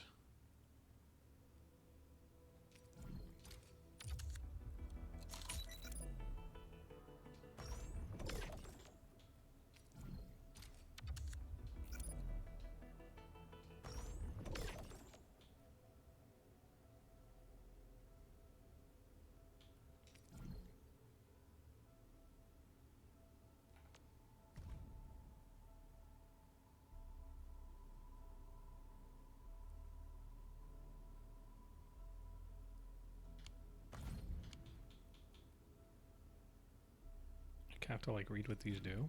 Oh, it's a polearm. It's also a polearm. It's a great sword. Great sword.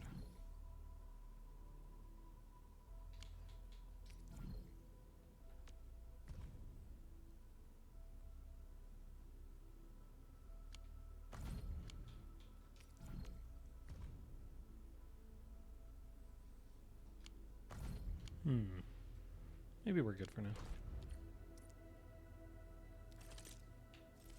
Operator Perlica, standing by.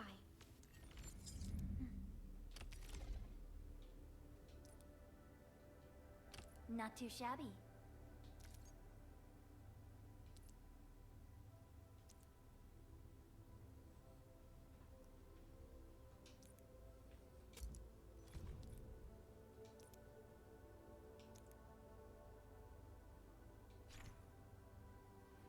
Okay, it's explaining how you level up a weapon.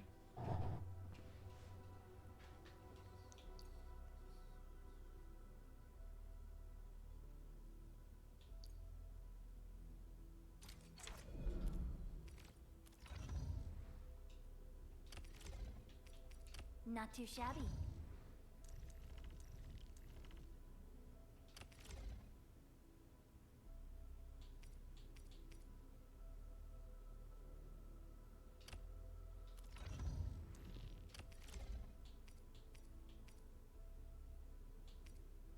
I can feel it breathing, and how it is a match made for me.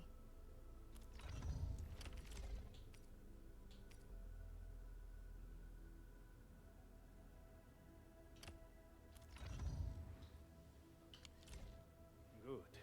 It puts my mind at ease knowing I could help. I still have some gear in stock. Come find me if you need anything.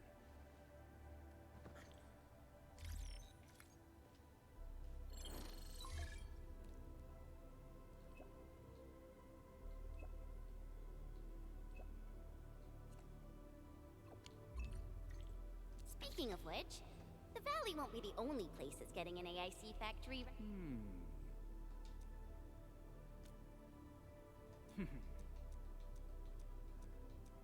Wrong one. I wanted to look at this.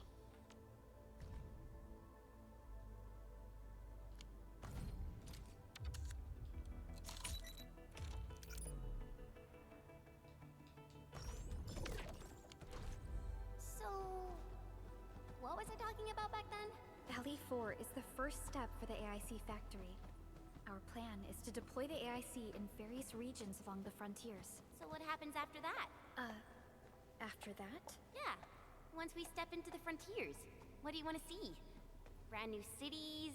Or cozy homes for everybody? I actually hoped to see all those visions you listed, but truth be told, I never thought about the question you asked.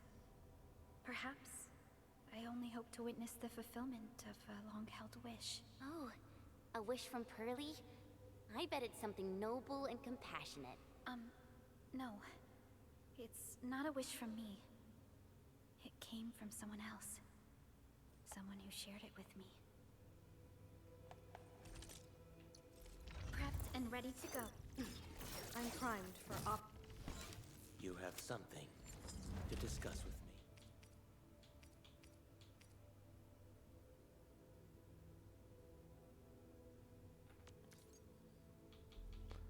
Well, that's going to be a problem. It's like you need these. Don't have those. He cares about...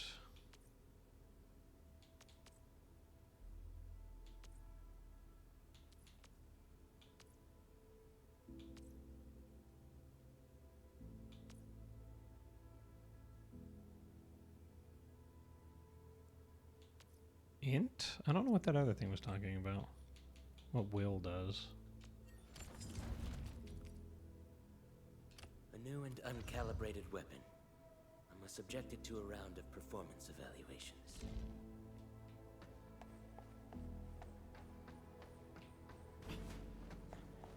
Alright. Off to the lab. Debería checar mi mochila otra vez. A ver si olvidé algo.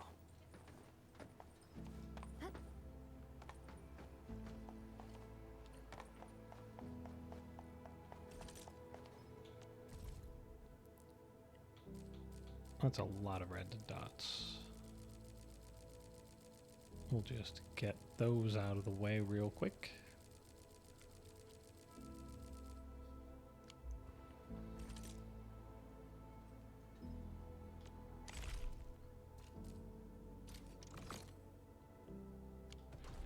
Oh, wait, there was...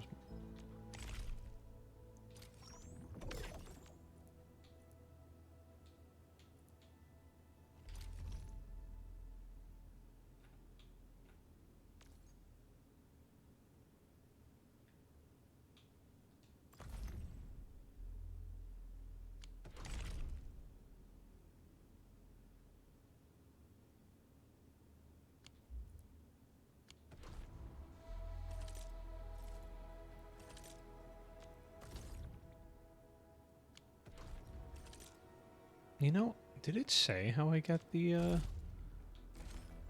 more stuff for pools? I don't think it did.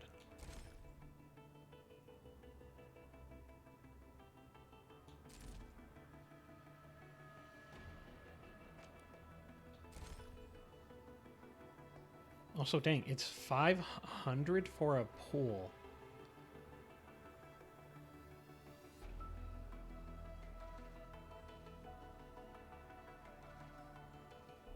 And 5,000 for a 10 pool.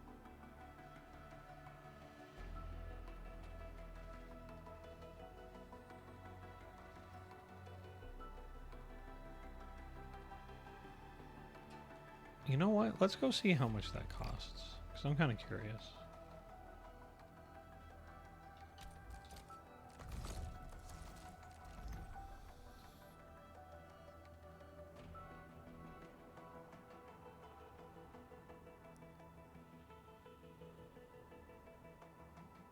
I'm obviously reading these wrong. Because there's no way that it's 5,000 for a 10 pool and 70 gives you 194. So this is a different currency, which I assume you can convert.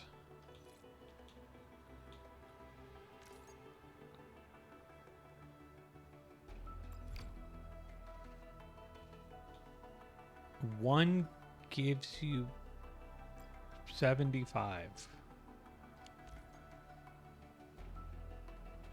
Okay, they kind of made it hard to do mental math here.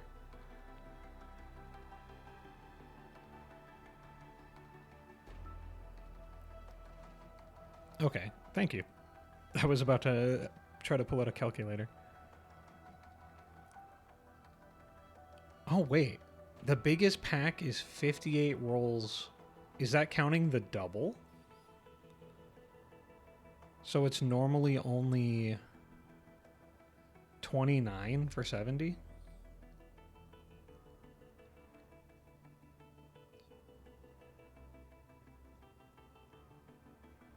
$35 after. Okay.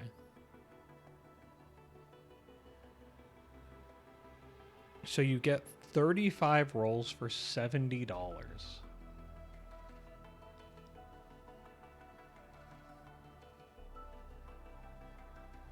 Dang. So one roll is $2?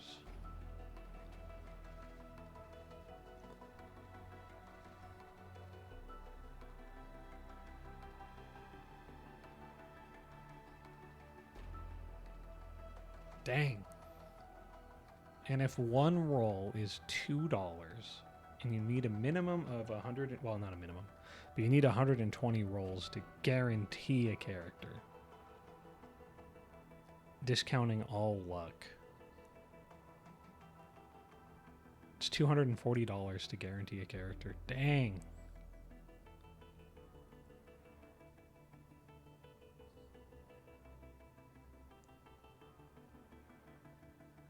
That's crazy.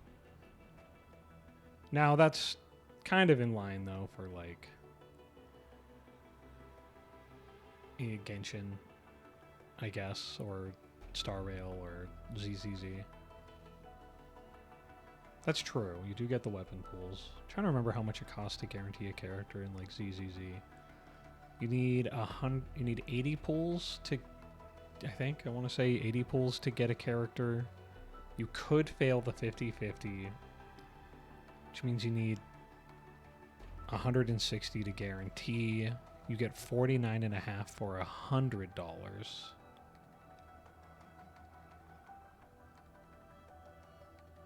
Which means it's usually closer to like $300 to guarantee a character. So we're comparing still large amounts of money, but it's like $240 versus like 3 something, I think. So it is still cheaper to get a weapon in this, but it is also still very expensive. And that's why it says in that bottom left right there, play in moderation and spend wisely.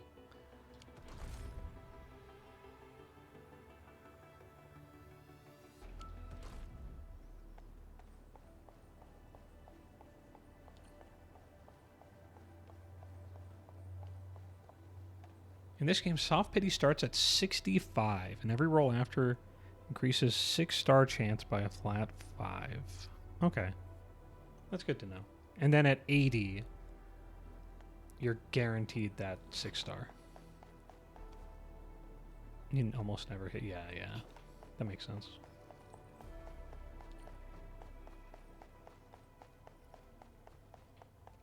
You know, the real question now is, which I'm sure is waiting to be seen, is I wonder how generous they are with the pool currency for people who are free to play. Obviously, I wouldn't know yet because I'm only 3 hours in, but I am curious how generous they are. I know in ZZZ and Star Rail, and probably in Genshin too, there's always someone who will calculate like every patch and at the start of the game who does all the math and will be like, this is how many rolls there are in the world. Like, this is how much currency and how many rolls. I wonder what it is for this.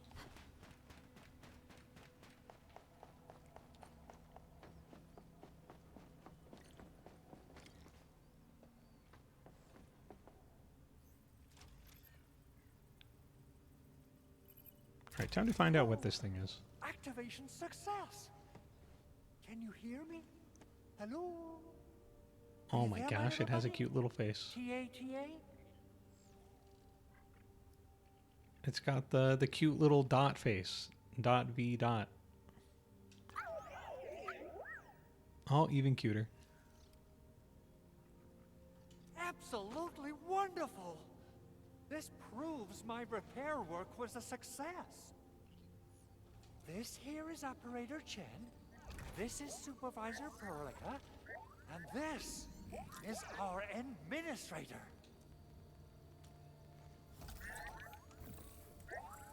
This little buddy's smart module is what Yvonne slapped together in her spare time. Yvonne. Though it might offer a bit of fun. The module's functions are rather limited.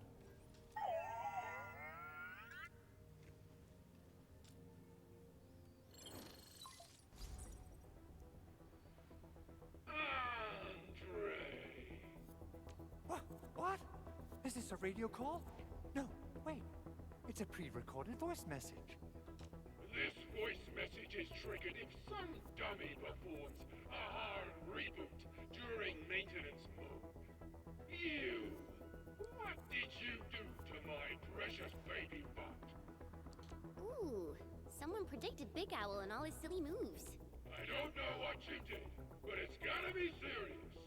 Get yourself over to my place and apologize!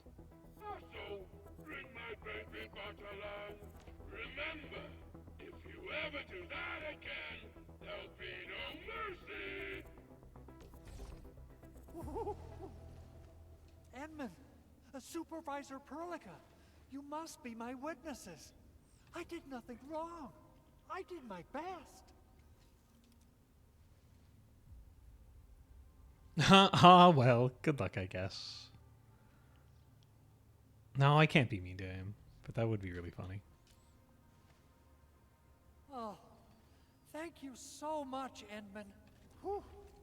In any case, I have plenty of legitimate reasons to reactivate the prototype. Even in maintenance mode, the prototype can still monitor and log ambient data of its surroundings. Thanks to the parts you retrieved, these data logs have now been successfully decrypted. Is that why you told us to come over? All right, stop hoarding the info to yourself. Tell us what you discovered.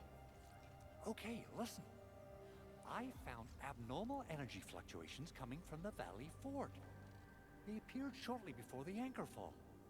The intervals between these fluctuations are nearly identical to the intervals between the anchor's arrival. They are just too similar. So I have to conclude there's a link between them. I don't know about the details or principles of how it happened, but this feels like a valuable finding we should look into. Then we should try to contact the Valley Fort quickly. Let's head to the control tower. We can probably use the comms node there.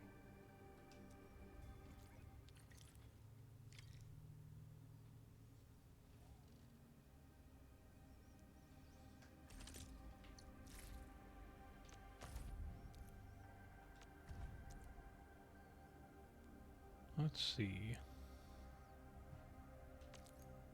Oh, you get rewards for collecting a certain amount of things.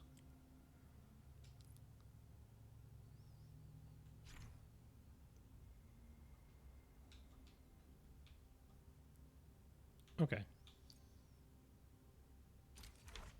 So you want to just be grabbing everything you see.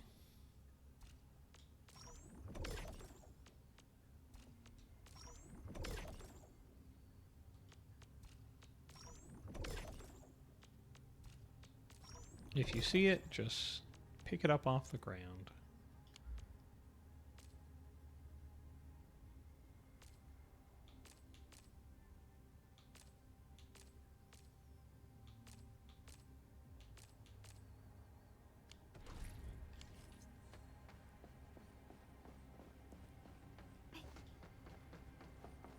The air is dry, and the skies look good. I shall rest well tonight.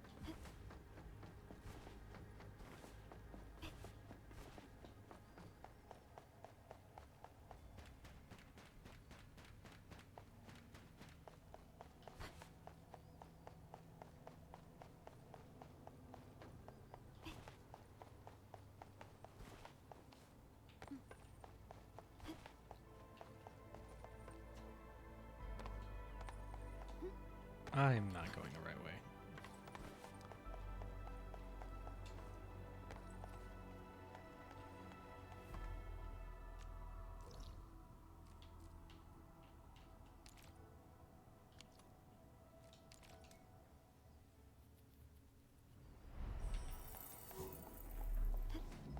All right, I can submit the thing I picked up.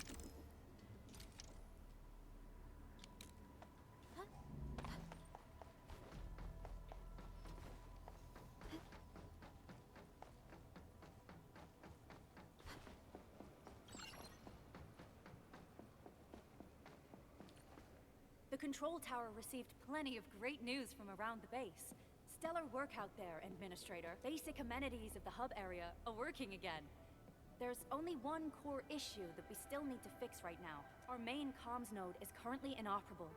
I've taken parts from other machines and got most of the node fixed, but the core component has suffered devastating damage. It's a top secret component, and the backup part has been lost during the attack.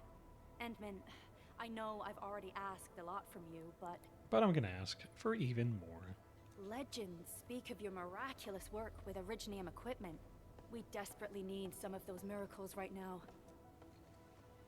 Endman, there was a time when you could directly sense the operations of Originium machinery. That's crazy. You could even fine-tune Originium circuits on the fly. Modify gear, repair machines. You used this special form of... Look at her face on the left. She's like, what the heck?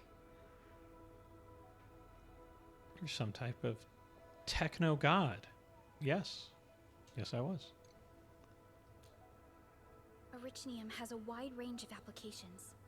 We used both the Originium arts and industrial technology for power production and the processing of various materials. Telos 2 has plenty of Originium cultivation sites and mines. In fact, we can call ourselves a civilization that stands atop the shoulders of Originium. At one point in our history, Originium mining led to a series of environmental and social issues. However, we had no choice but to press forward. Originium is a resource essential for our survival. Interesting. So, I guess a lot has changed since the OG? Because that sentence there makes it sound like they have moved past these environmental and social issues.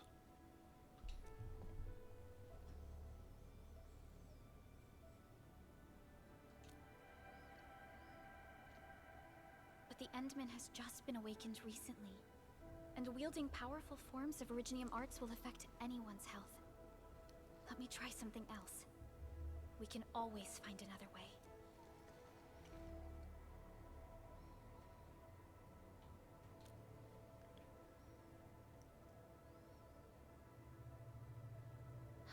Fine. But if you feel any discomfort, stop immediately. We're all counting on you, Administrator.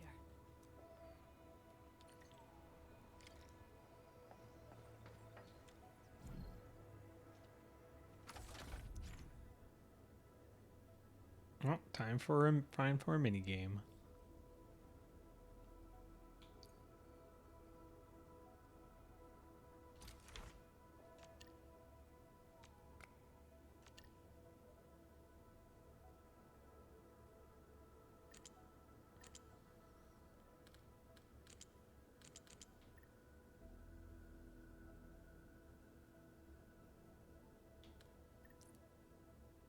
I think I need another piece. No, never mind. I'm just dumb. There's 2 in that column, 2 in that column. Row. Yeah, okay. Now I get it. Okay, I can do this without it helping me.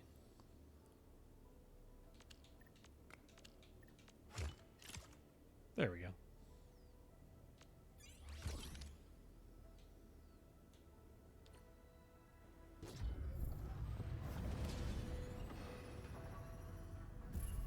Welcome to Endfield Industries. That's a lot of new messages. Booting up. Someone save us! The Valley Fort! So many landbreakers! Help!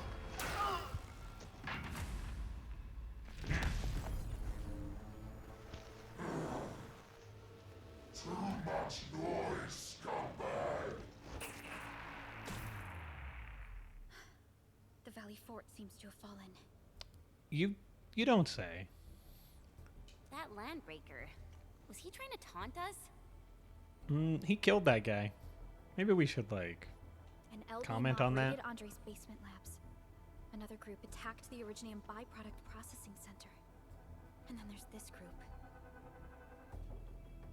Is this the primary, like, job on this planet? Are there more bandits than civilians? This doesn't make a lot of sense. It seems like while our comms were down, the Landbreakers launched simultaneous attacks at multiple key locations throughout Valley 4. I'll have our comms team keep constant tabs on the situation. Simultaneous attacks across an entire region. This doesn't make sense. The Landbreakers lack the organizational capacity to pull this off. It's the Borderlands. Yep, I guess. You know, I always think that's funny in games. Where there's, like, more... Like, you know, obviously it's a game. But it's really funny sometimes. Like, in some games where there's so few, like, normal people or NPCs. And there are so many, like, bandits or something that you just have to start wondering. Like, is just everyone in this world a bandit?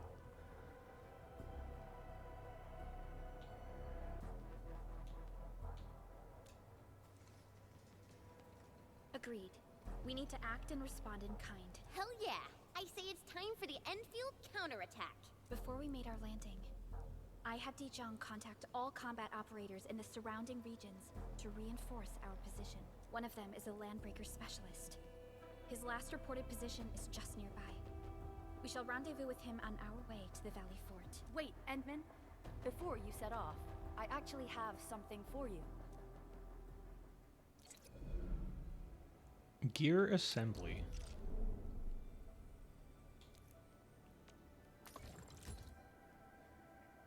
You can use the AIC to assemble various kinds of gear to improve the operator's combat performance. Does this have artifacts? I would not be surprised, I guess.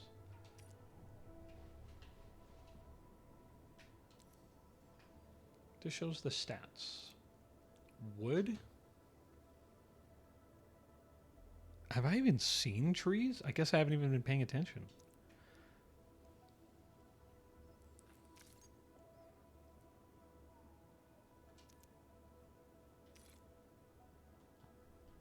Oh, okay, it's going to force me to make this.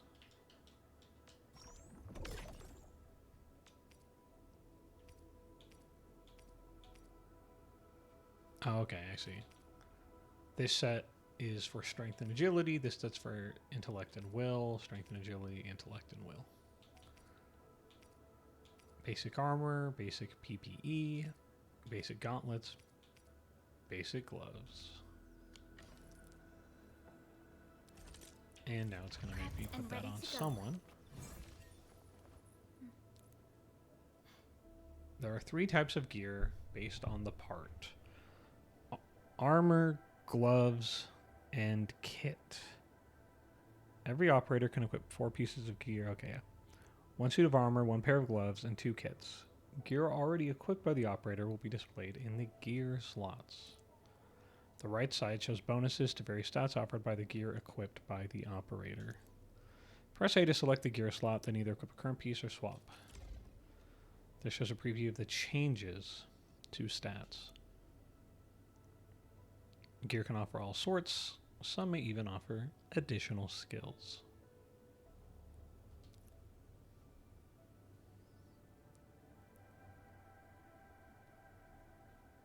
The fruit of the automated industry complex. Yeah, I think we should equip the thing that increases strength and agility to a caster. Why not? Here, each operator can be equipped with 1 tactical. Once equipped, they are automatically used when met during battle. Okay, can we explain more on those? They have different activation criteria and usage limits. They're automatically used.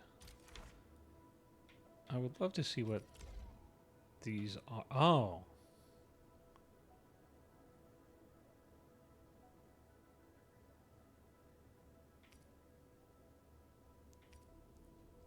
Uses are restored after depletion. But I have a number of carried. So I assume this means that it just consumes it and then it refills out of your consumables. Okay. I'm actually kind of happy that those aren't anything too crazy. I was kind of worried it was about to be something like insane. The security an division ad and is the starting crewmates soon. managed to find some pieces of gear from our stockpile, though they're not top-notch. Equipping... When the anchor came crashing down on us, I did my best to keep my cool and soldier on. But truth be told, my mind turned into a total mess. Your intervention helped us through the worst of this crisis. You also sped up our recovery and post-disaster relief work.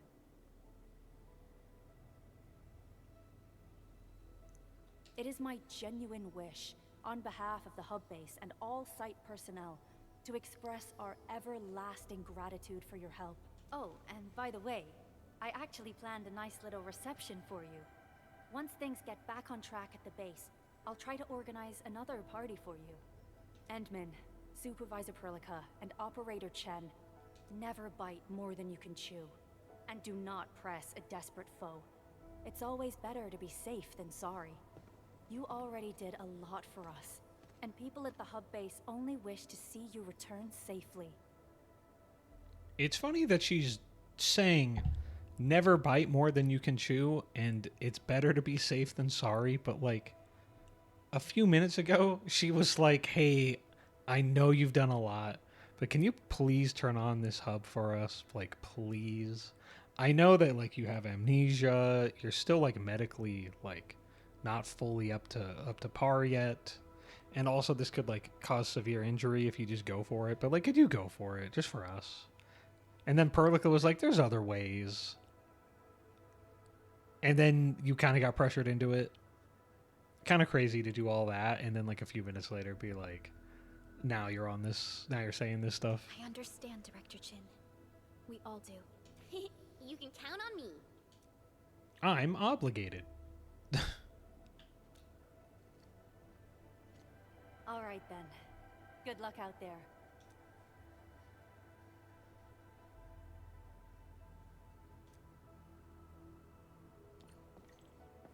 Every action taken by the Landbreakers. We leveled up. Seems to be pointed at Andre's prototype, Endfield Industries, and even you, Administrator. I say it's time to go and reveal the truth.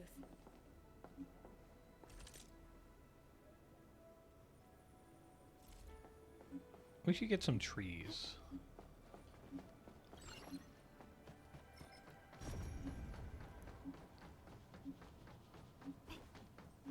I see trees in this general direction.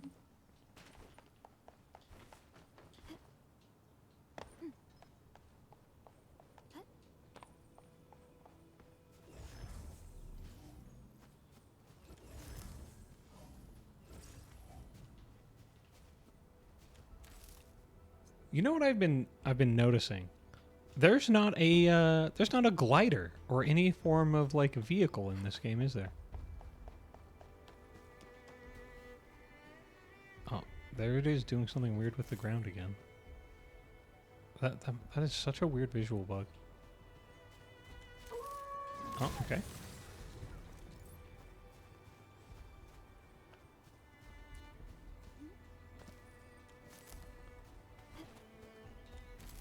I kind of miss the glider, but maybe there's one later.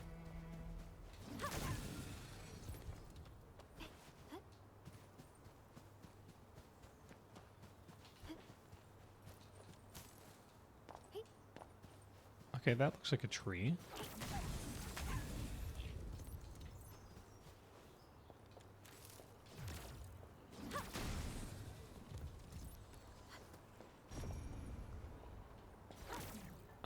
How do I harvest this tree?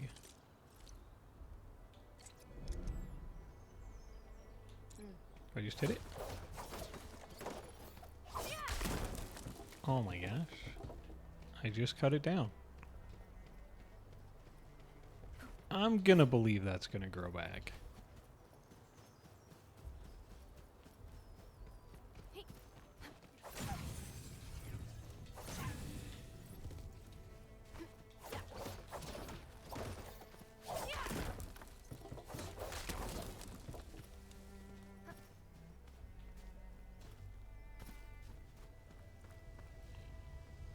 What is this?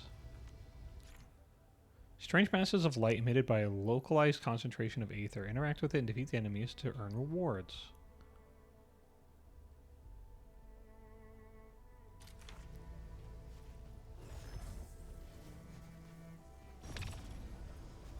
Level 30. You know, I'm not quite level 30 yet. Maybe we give that a moment. Okay, I guess that tree's too big.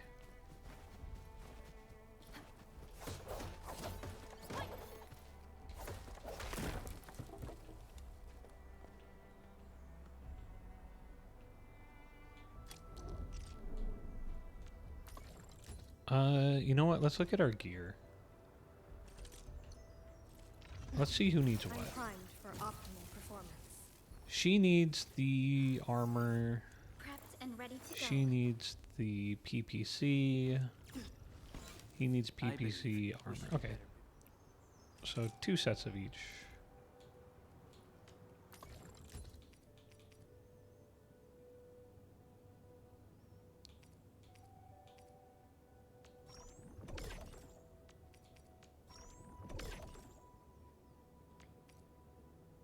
Easy enough.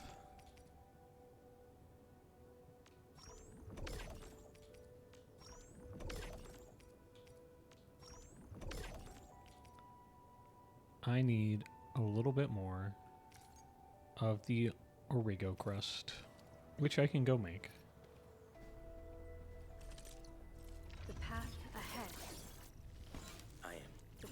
Operator Prota, standing by.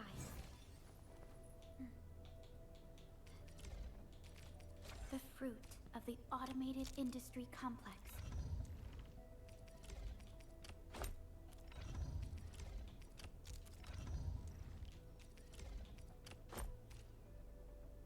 Sorry you don't get any gloves. Standardized gear. We only read about them in boot camp textbooks.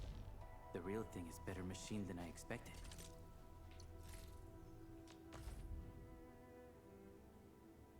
Go over here. We unlock a new recipe. We unlock a new recipe. We unlock a new recipe.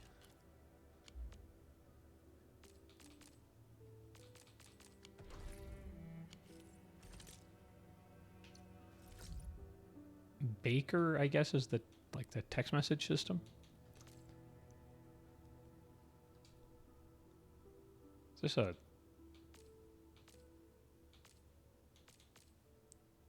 Are these quests?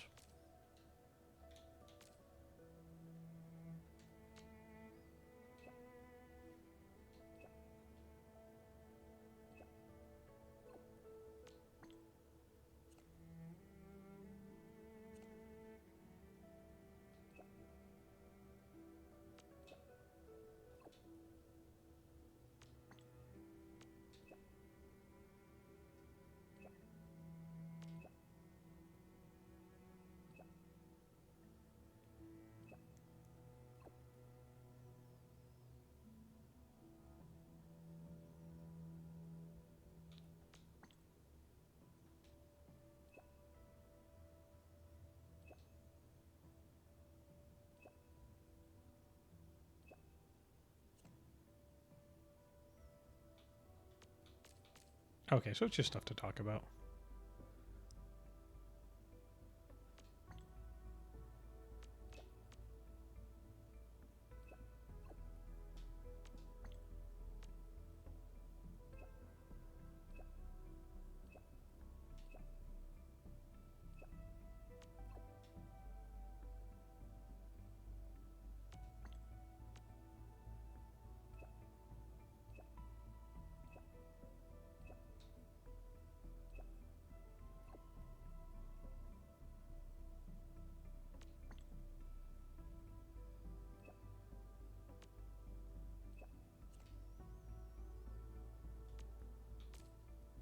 Is it the Endman? Is the Endman the person who taught her?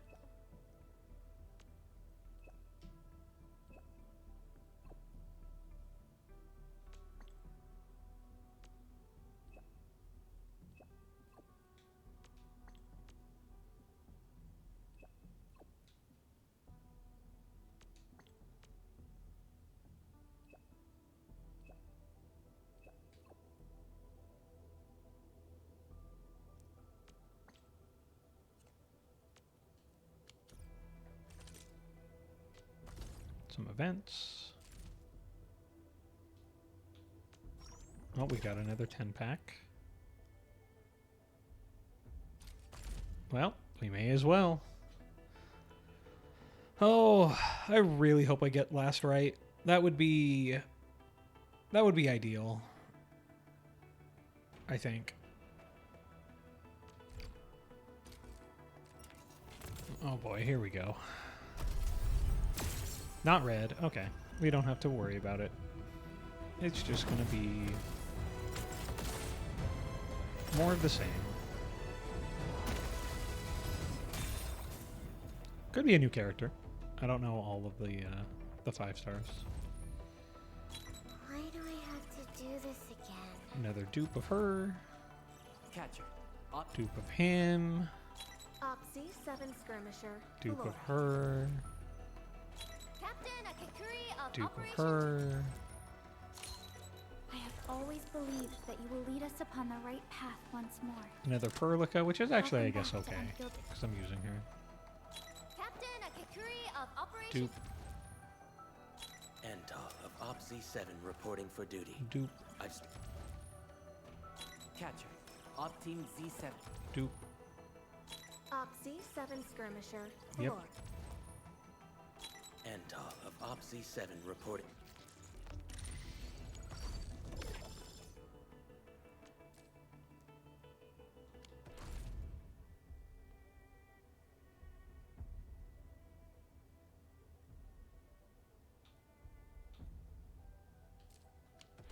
Well, we got a lot more to go in the story. The path ahead. Let's go Operator activate Perlica, these standing by. duplicates. The duration of electrification lasts longer. Pretty helpful. Get some cool art.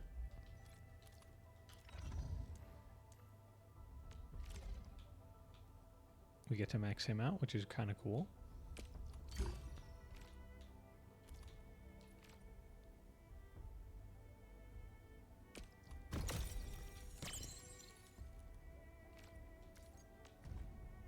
More cool art.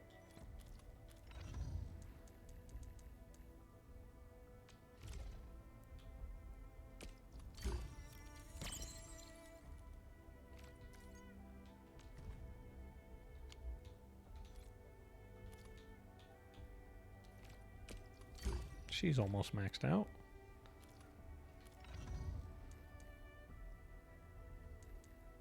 All right.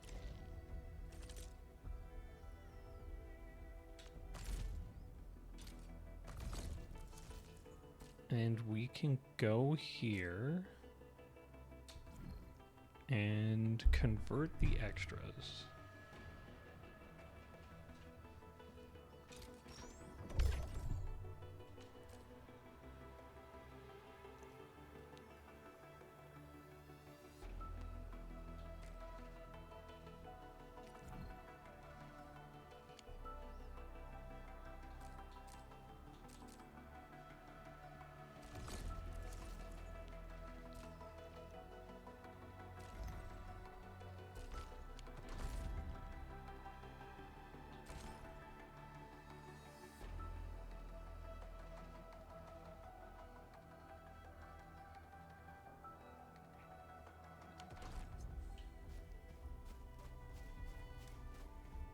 Let's teleport back to our base. Where is that, actually?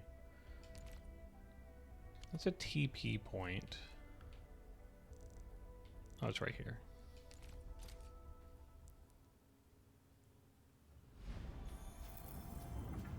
Entering core AIC area.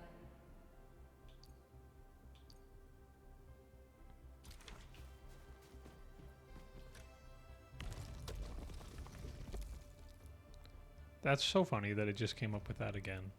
Like I just read this.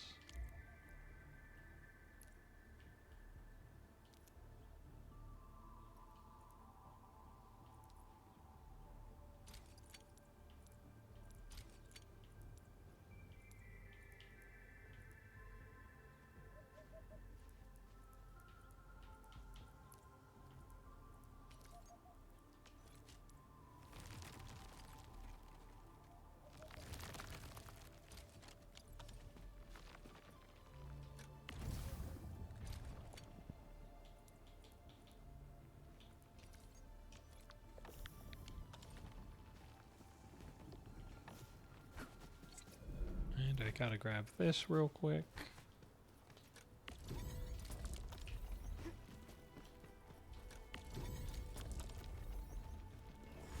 Gun tower.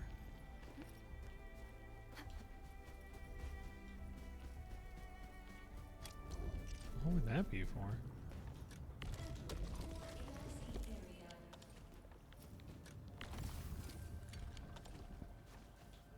And now I can make the gloves I need. The path ahead. I am trying to compose a bad joke for you. The new gear presents significant improvements. However, it snags against my dermal scales.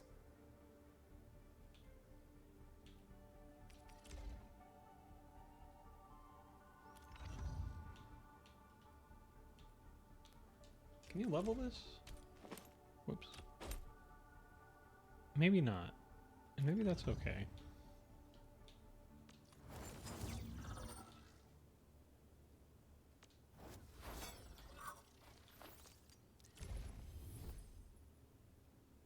Oh. I clicked on something new. This is the ability matrix. It shows their battle skills, talents, and promotion. I assume that this is exactly what I think it is. Use the combat section to upgrade. Use this section to activate various nodes. The elite section is a series of promotion nodes. Promote the operator or give them outfitting skills. Reach required level. Press Y to level up. Promote operators to level up their battle skills. Promotions also unlock more skill and talent nodes. I would like to look at these.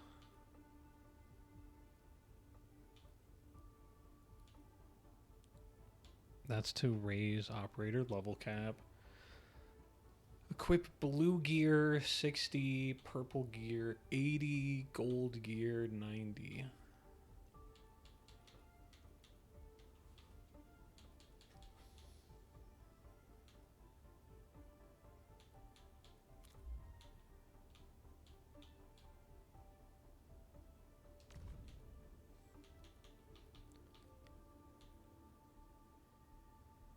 Promote to E1. Promote to E3. Promote to E2. More intellect. More damage to staggered enemies.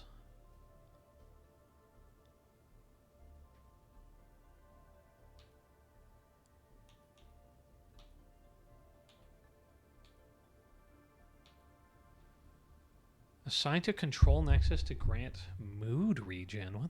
What the heck is mood regen? Manufacturing cabin to grant weapon EXP material production efficiency. Yeah, I don't know what that means.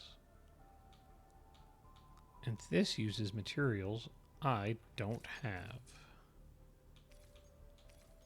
So, it's not my problem right now.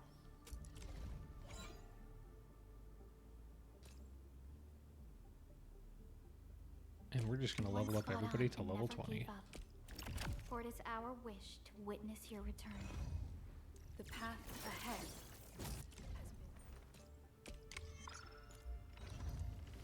I am trying to. Need defensive cover? Okay.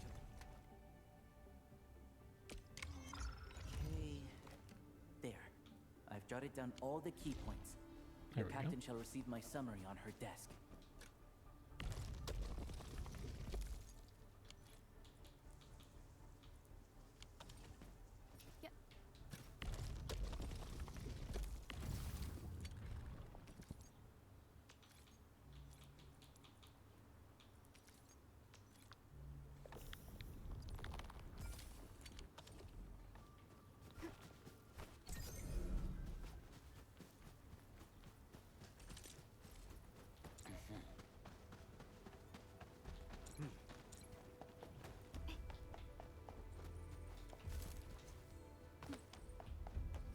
Ooh, purple crystals. Mineral ores form the foundation of industry.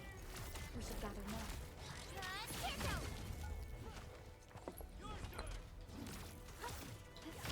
Amethyst. Rare materials. We should gather them quickly.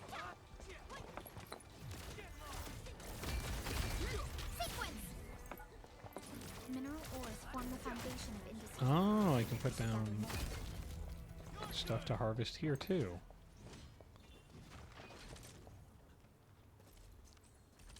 Okay.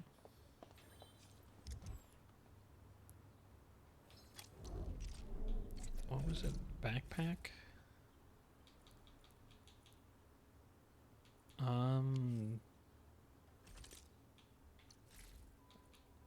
Relay towers, pylons. How do I make more of those things? Those portable miners.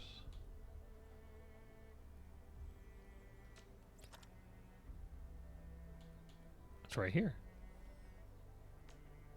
Open construction.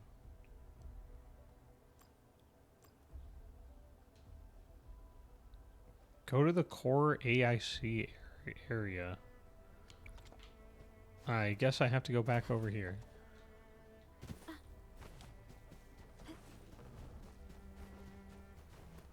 Maybe I need to be within the power.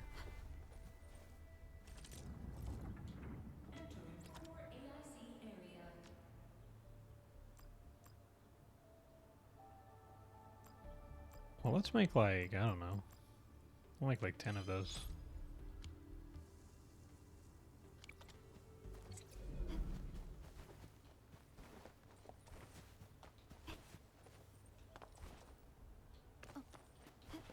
I'll just put all those down.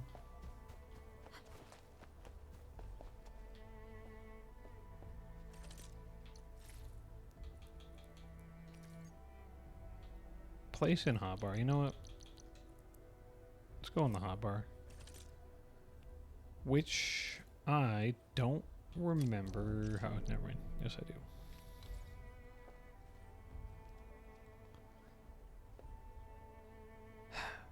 This mining rig cannot mine this material.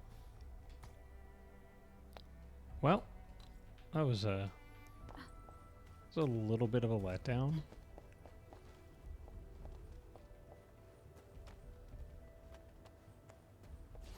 But you know what? It happens. Now we know.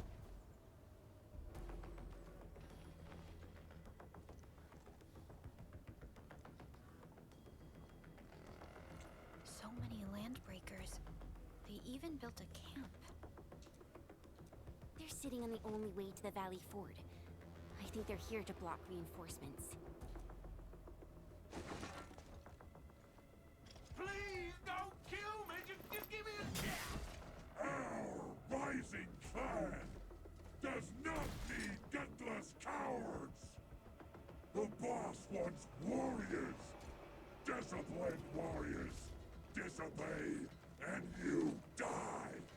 Like this one! You know, I'm actually a little confused about these landbreakers now that I think about it. Because it kind of sounded like this moon wasn't populated until, like, we got here. Which, I'm a little shaky on when that was, to be honest.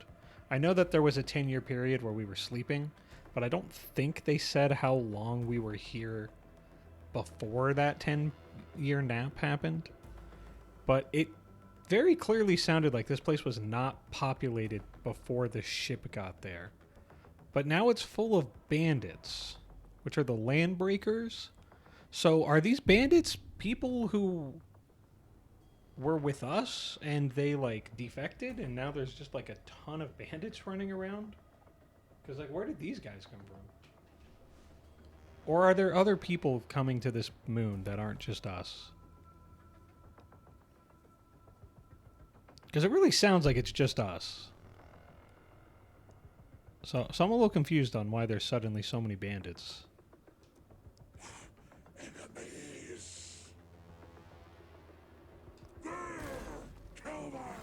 In fact, they mentioned there's multiple clans of these landbreakers. They are blocking our only Like- way. Take them down, Chen. Like, where did they all show up from?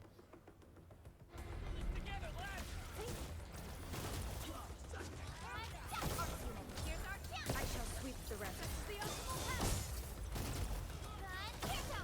Direction set.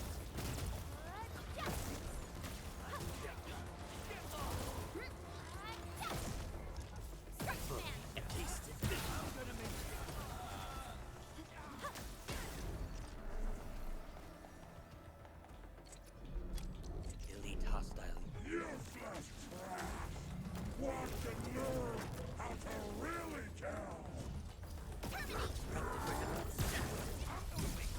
Sterilize this area!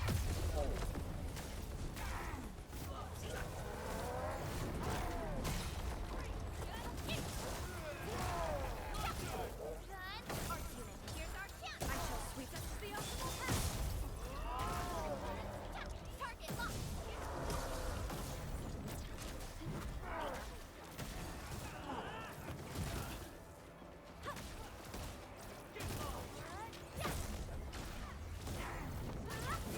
Teamwork deserves to be. I shall sweep just the optimal path. Raging wind! Ugh, more LBs? Careful, Perlica. These mobs are something else.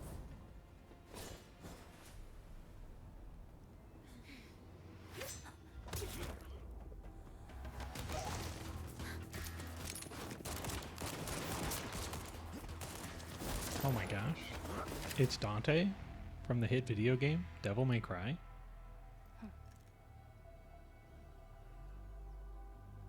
But it's his persona.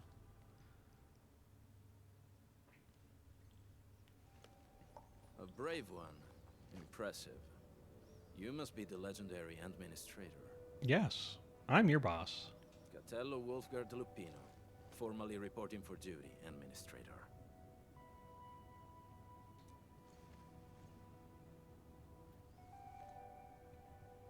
That's how Supervisor Perlica usually introduces me. 2 words that go straight to the point. Wolfgard is an Endfield Specialist Tech Division operator. He's an expert in covert combat, solo operations, and landbreaker issues. You can trust his skills. Listen, Wolfgard. Pointing your gun at a fellow Endfielder is never acceptable. Have I made myself clear? Apologies, Supervisor Perlica. It was an emergency, and I failed to notice the administrator. It won't happen again. I will hold you to that. Valley 4 is in a state of emergency, and the crisis team requires your assistance. I'm on it. The Bone Crushers have sabotaged the devices for controlling the bridge, and severed the power cables. These raiders only focused on raiding and looting in the past. Such actions are too well thought out. This isn't their style. This control panel's busted. Those LBs might have stripped its parts off. The power issue is something we can handle. The automation core will give us an easy fix.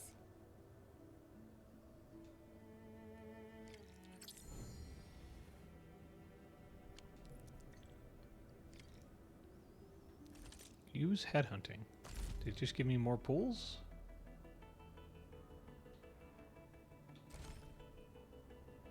That's crazy to be like, hey, you need to do more pools.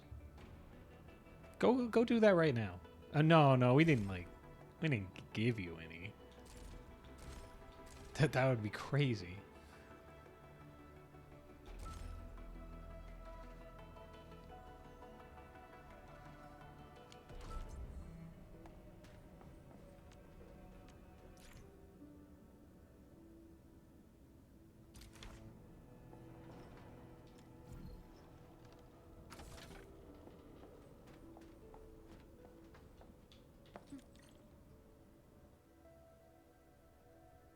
The switch isn't working. It's out of juice. We must reconnect it to an electrical grid, like the one provided by the PAC.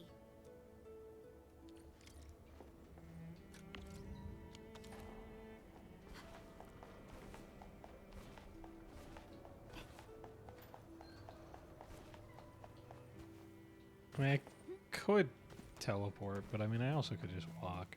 It's not that far. So I'm gonna have to make more of those pylon things. The hub-based crew has prepared several relay towers for us. Let's use them The to connect relay bridge to the towers. grid. All right.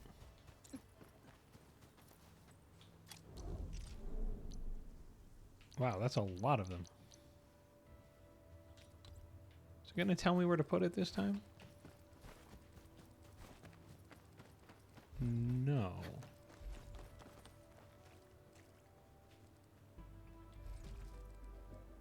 I'm gonna hope that this is close enough.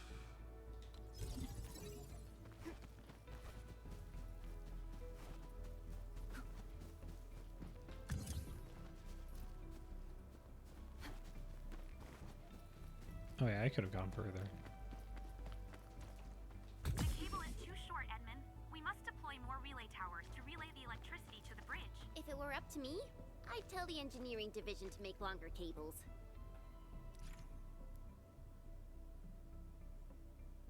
Protocol capacity. Okay, so there's a limit.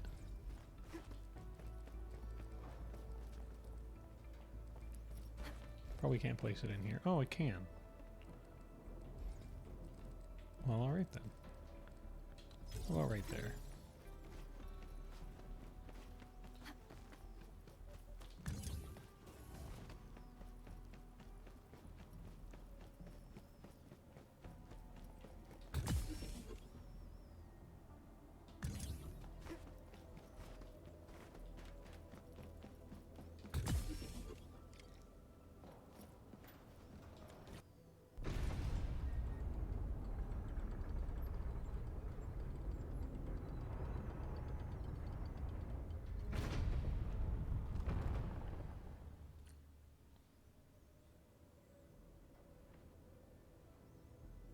now have a road to reach the Valley Pass. Before we go, any intel on the Valley Pass? Absolutely none. Fiona, please update us on the latest situation. Give me a moment. I'm sending you the algorithmic model. It's just like an equation. Here you go. This is what you wanted. Our current objective is the Valley Fort, an old forward base in Valley 4. The Valley Fort. Got it. Valley Fort has a bridge that leads straight to the power plateau. It is the main road connecting the hub to the plateau. Data logs indicate the presence of several settlements near the fort, but I can't verify if they're still around. The haze is obscuring our near-orbital visual analysis. You'll have to survey the site on your own. I've rescued a number of civilians nearby. From what they told me, key leaders of the Bone Crushers might be active in this area. There are also tracks even I do not recognize, such as strange-looking flames illuminating the skies at night. They are using some power I am not familiar with. Whatever they're up to, it's big. We better hurry.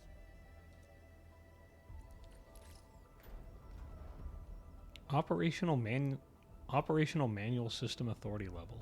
I don't know what that means. It is a system that integrates various features, such as activity nodes, daily tasks, and tactical training. They are missions that can be completed to earn operational EXP and other rewards. Oh, okay, and if you complete it, you get more. I get it. And then there's dailies, which I've definitely done all of at this point. And then there's some training. Okay.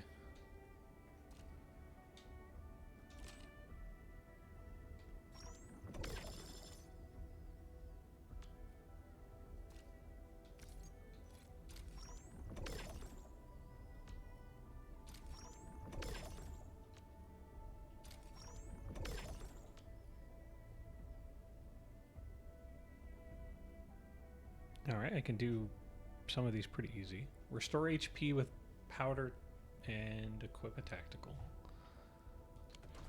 Wolf guard. Okay. Got a quick.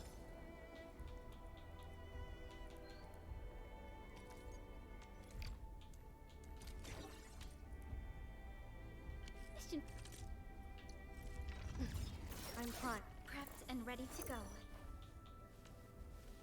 Problem.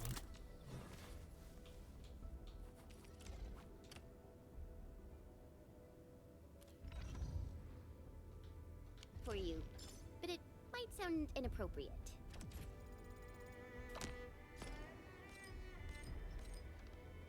New gear templates.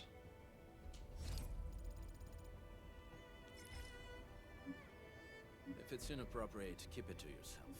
Yo, come on! I just heard we have a Landbreaker specialist, and that he's from a Landbreaker clan.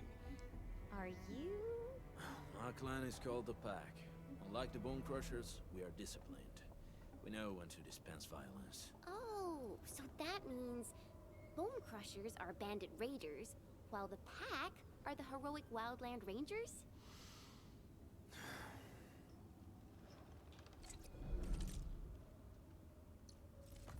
You can't just ask questions like that.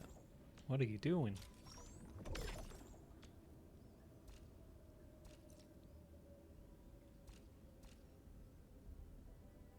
Upgrade 2 weapons.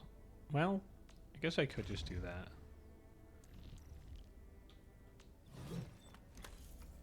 This weapon, where is it? This is a 5-star weapon. It's my only one so far. So it's probably worth leveling up for now.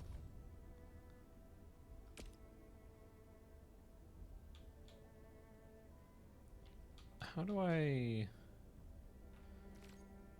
do that? There we go.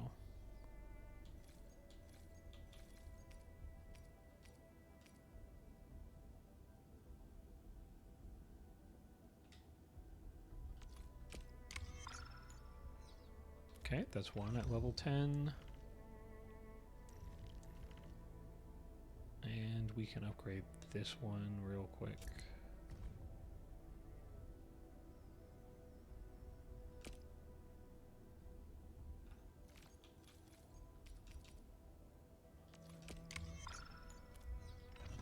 Okay, that should be enough.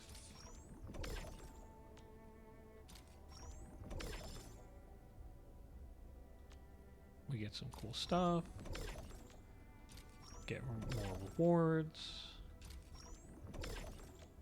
Complete basic training. Complete operator guide and administrator. I don't know what the heck? Where did this come from? I mean, I guess we'll do it. Endfield won't stop progressing. Okay, this is just like training. May as well.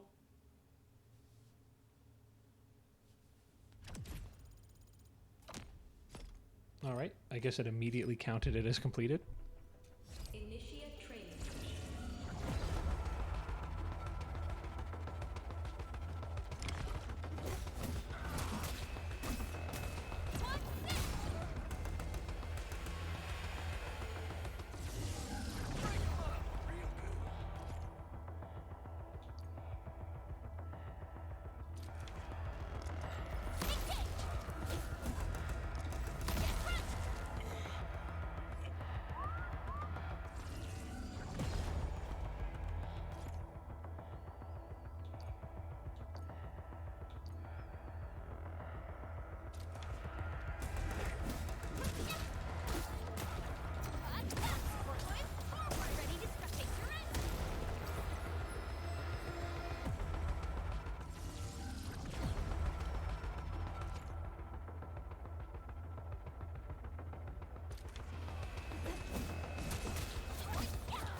Your end awaits.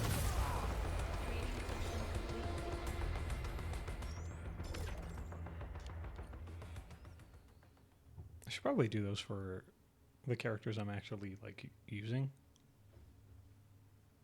to make sure I actually know how to play them.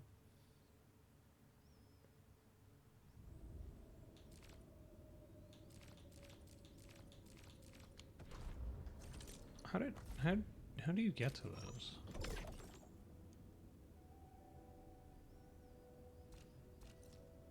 Oh, it's right there. There's a lot of these. Endfield won't stop progressing.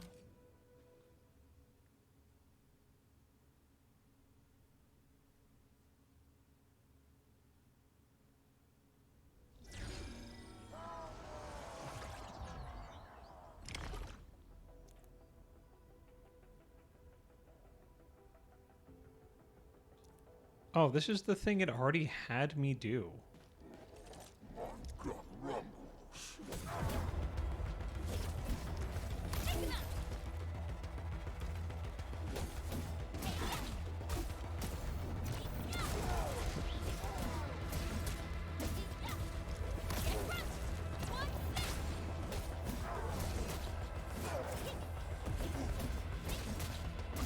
The timing on that is very good. On the perfect dodge.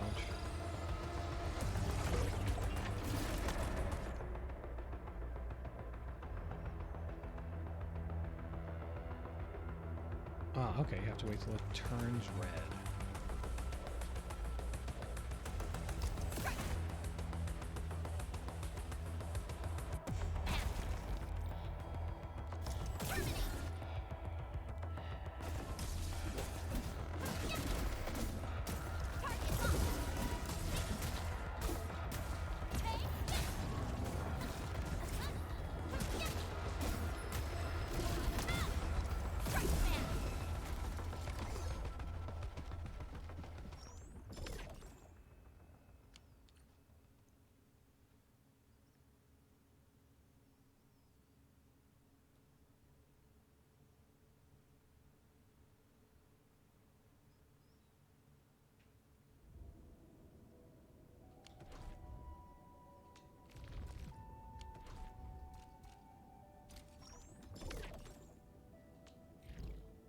Alright, and I just have to finish the main quest. There's more stuff to go collect.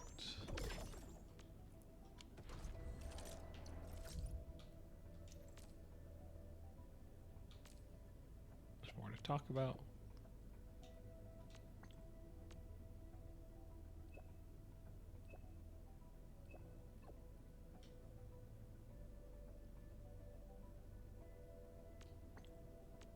I have to find robots. Oh, is that the chests?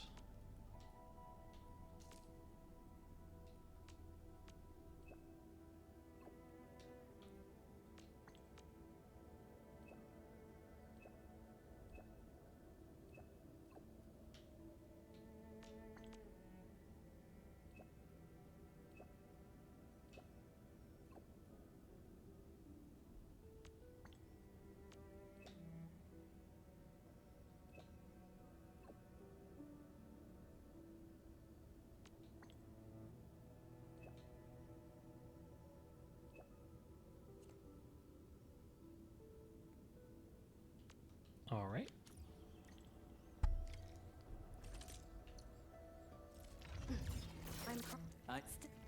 Eccomi.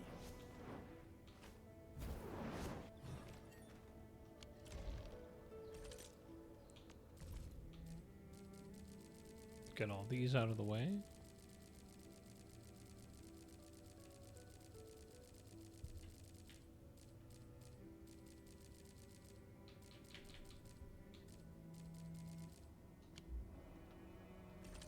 All right.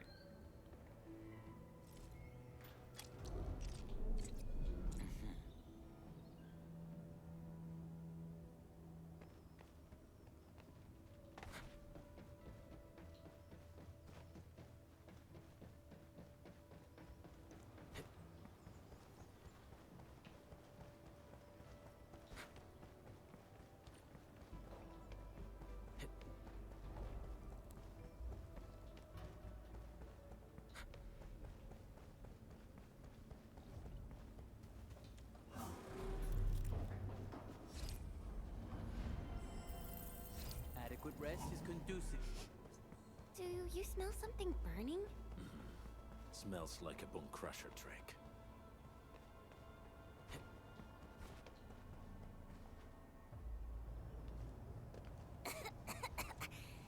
This haze seems really dark and depressing. And what's that large thing way over there? The dense tech.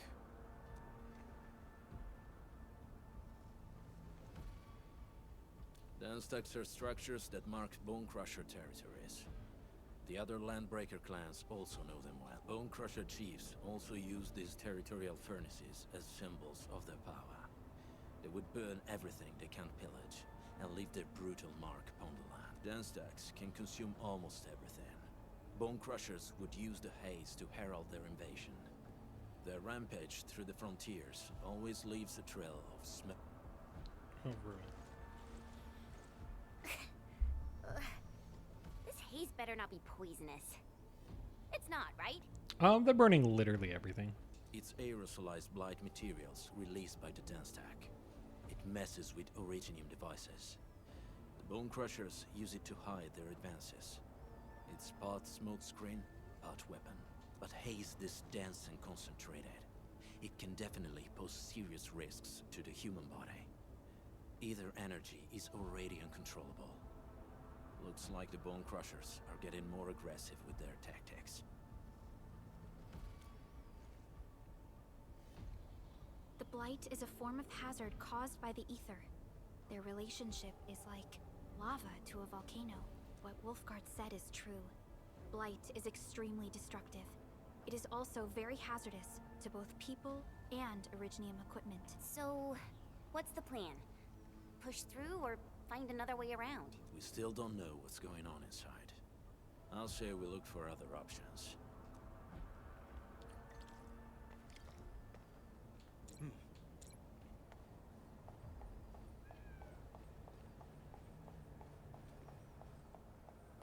This seems like the only trail. Let's take it. The haze is spreading, and we've had no updates from the UWST. I'm concerned the Landbreakers are planning something. There's something up there, and I would love to get it. But I don't think I can get up there right now.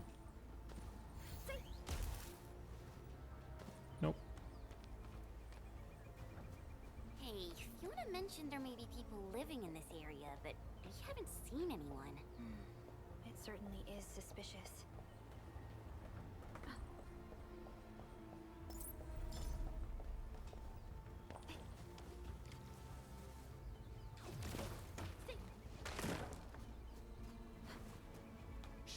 I hear something.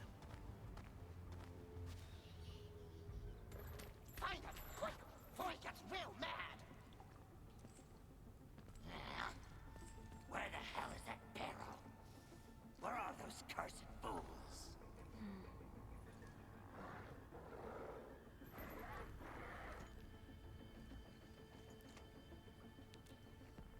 They won't have the chance to.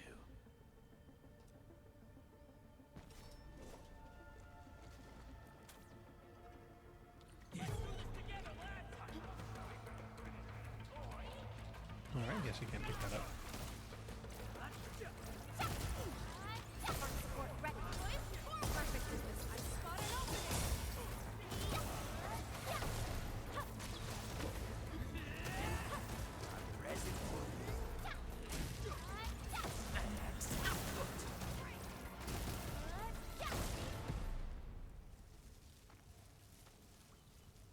The enemy probably has more than one search party.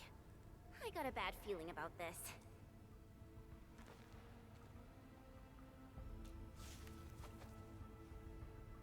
Over there. Not an LB? Quick, after him!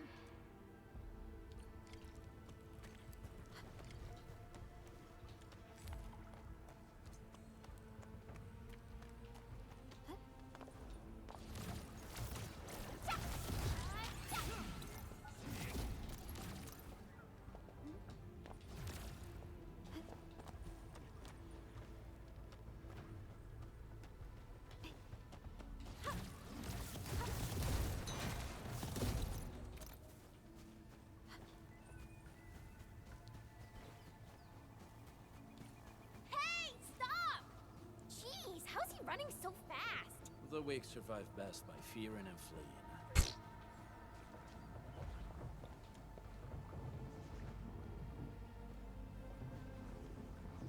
See these? So these things do something.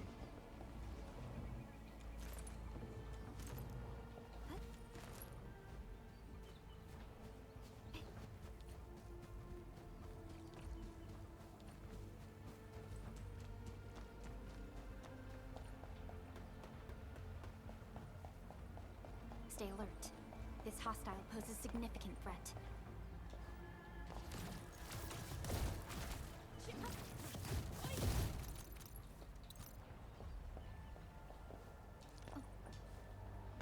Some Orleans suddenly move away when we approach. Why? And move slow. I shall fulfill my role of support. Perfect distance. I spot an opening.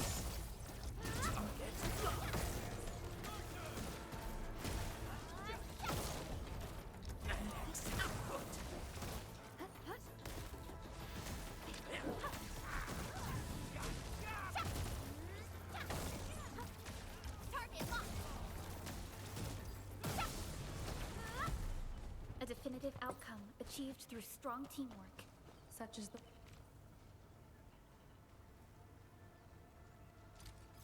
Sure.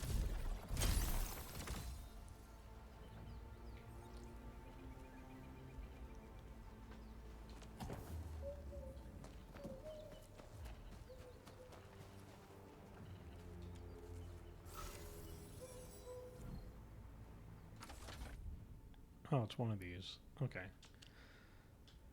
Let's think. Let's think. Where do we want things to go?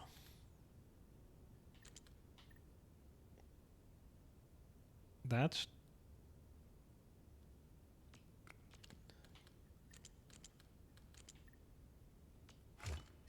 There we go.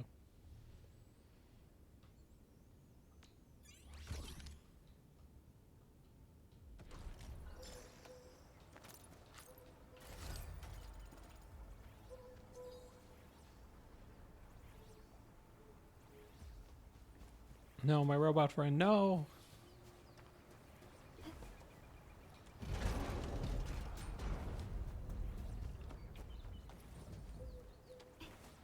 I like how your allies will walk up to stuff and like point it out to you, kind of. Like, it looked like he was standing there so I would notice this.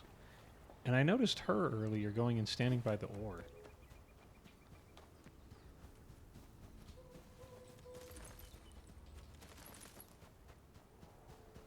It's very nice if they're doing that on purpose. Kind of reminds me of Dragon's Dogma. If combat is required, I'll ready our exit plan in advance. Who's that? I'll crush you! This stink. I smell the pack. You have incredible smell through that thing. You know us? The pack says hello. Barking pets of the civilized. You are no landbreaker. Yeah, but like for real, how do you see with that on? Them feel the fangs of the wolf. So wake 'em up, heel. Direction set. Have something busy.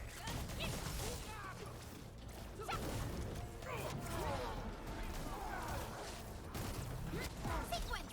My turn. Here's our chance! I shall sweep the optimal path! Oh, that's not good.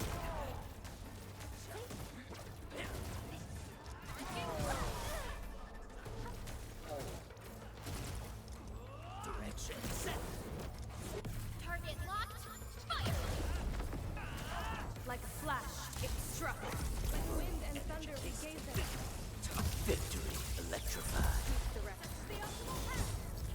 No one's getting past me! Neferith. She'll crush you all. Neferith. I knew it. Yeah, who's that? A demented lunatic. I figured. Neferith is notorious for her willingness to commit all sorts of madness. She has broken every single code of every Landbreaker clan. So, she is the one behind everything? The Bone Crushers were a mess constantly at war with themselves. But she managed to unite them all. This alone proves her power. The sudden appearance of Neferith is a mystery. But it is obvious that she has her own special skills and intellect. Careful, Landmen. There may be Landbreaker traps around here.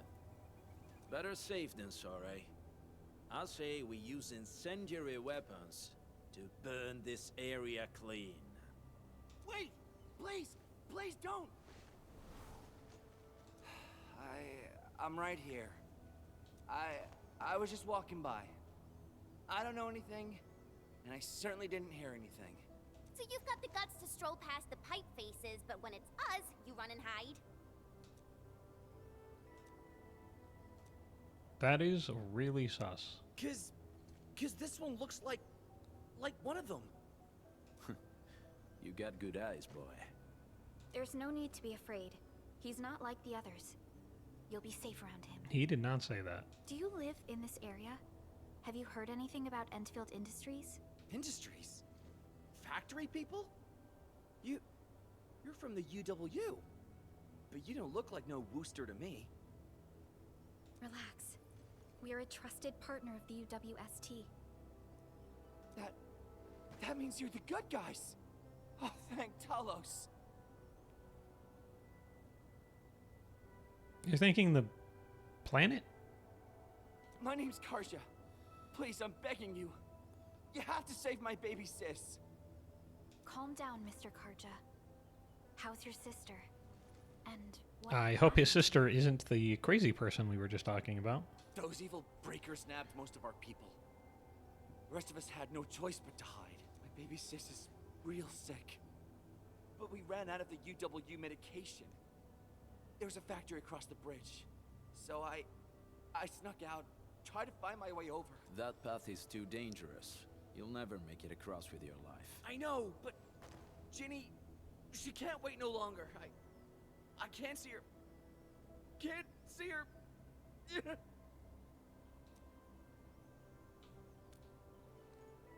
Yeah, the Endman's right. We gotta help these people. Well then, Mr. Karja, please lead the way. Let's see if we can help your sister and your people. Oh, help me?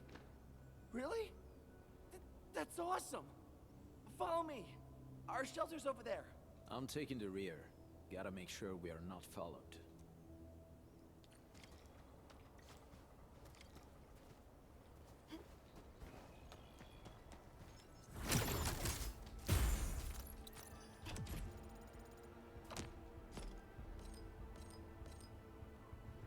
Nice.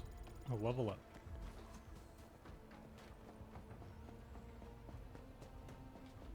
The trails here can be difficult to track. Yeah. The patch of the cave is very well hidden. The Breaker scum haven't found out about our place yet. They weren't here when I first came out.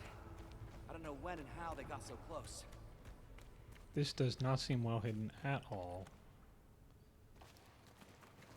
This is the place.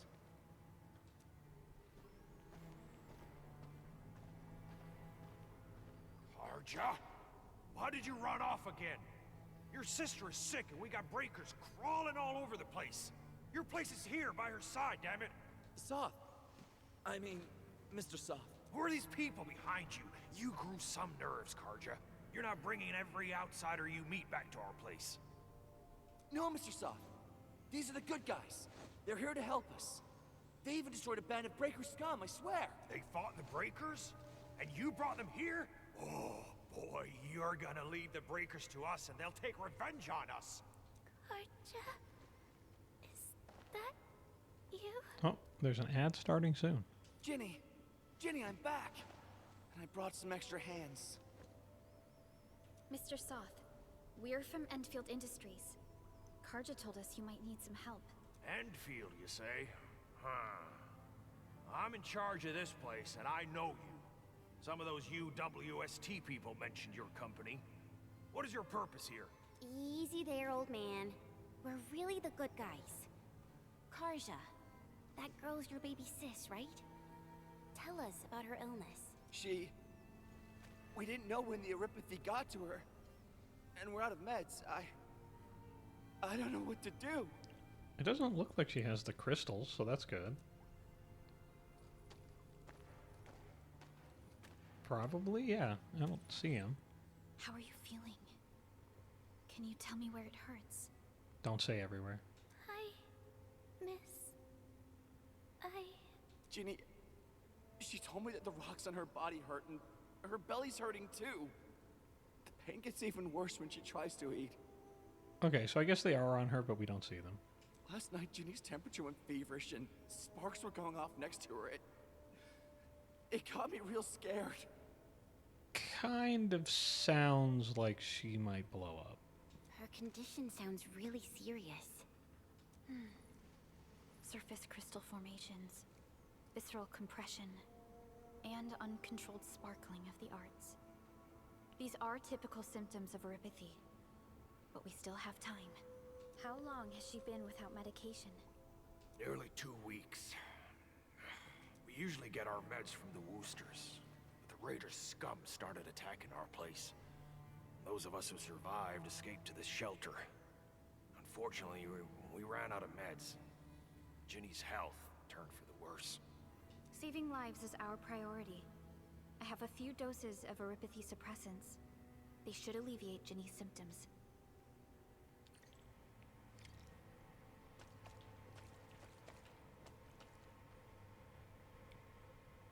I'm sorry. That's a Are you Is this a kid? This water... Did I read that right? This water tastes like tears? Bitter and salty? What kind of kid talks like that?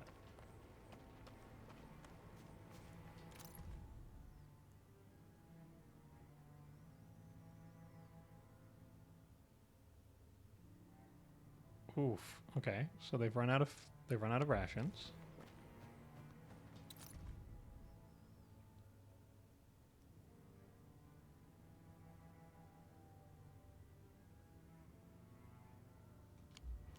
And it's cooked.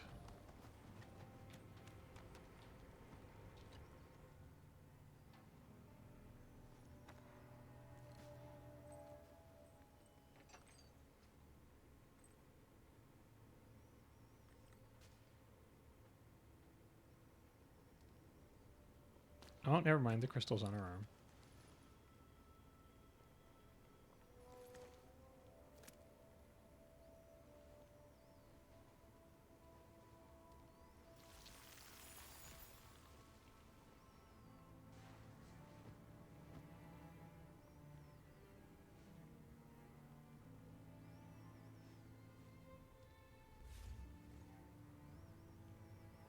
Thank you. Thank you so much. I was worried sick about my sis. You Enfielders have been a blessing to us. We both owe you our lives. It's all right, Karja. There is no permanent cure for Erypathy, but regular use of the suppressants will keep most symptoms under control. Oh, dang. So even after all this time, they still don't have a cure for it. How is it, Ginny? Feeling better?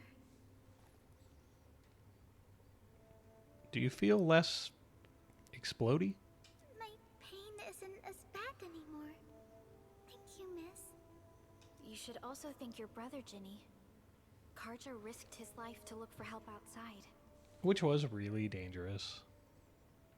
Your body still needs rest. You should go get some sleep. Okay. I actually do feel quite sleepy.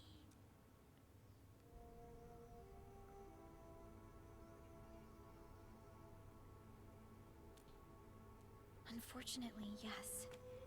When mining and using Originium, Erypathy is one of the hazards we must face. Active Originium can infect and harm an improperly protected victim, usually through the bloodstream and the circulatory system. We haven't found a way to completely cure Erypathy. However, at least we now have highly effective suppressants at affordable costs.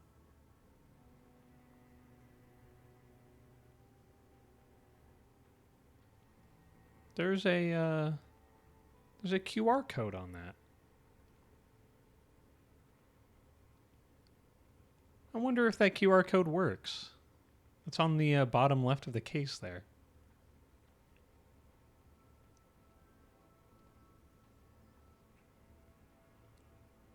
Interesting.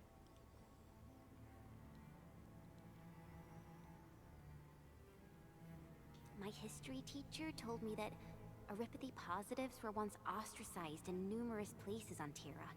Many social issues were also caused by Erypathy. Yep, this is the stuff from the original game. Indeed.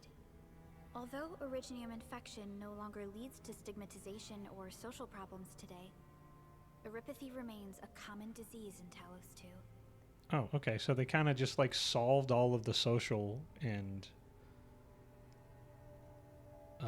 like the big issues around it.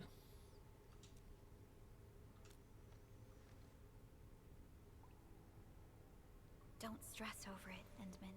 Oh, it's literally what I said at the very beginning of the game.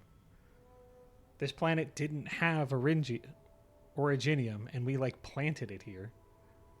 And yeah, now it's causing problems. Even if you can't remember the past, know that both you and Originium have always been fighting for our survival on Talos 2. You can trust me on that.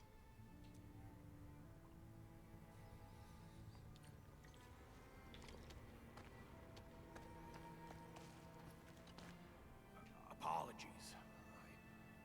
I didn't mean to be so harsh towards you Enfielders. Thank you for saving Ginny's life. I'll do whatever I can to help you out. The state of hygiene and sanitation here won't help the sick get better. You'll also have trouble getting more food and water. I know, but we don't have any other options.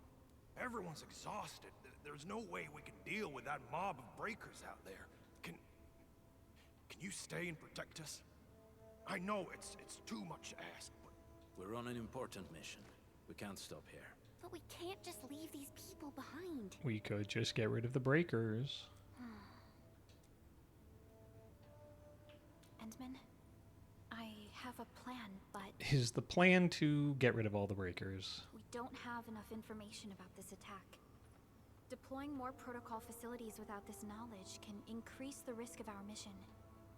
Or even and jeopardize the entire operation. We would shoulder the risk. I understand. Now, Mr. Soth, is there an empty plot of land nearby that can accommodate everyone? Heading up through this cave tunnel will take us to a Wooster container park. In fact, we actually wanted to pitch our camp there, but it's now completely infested by the breakers. Those blighted scum ain't human. Don't risk your life for this. There's no need to worry about us. Please lead the way. Yeah! Time to make your place breaker-free.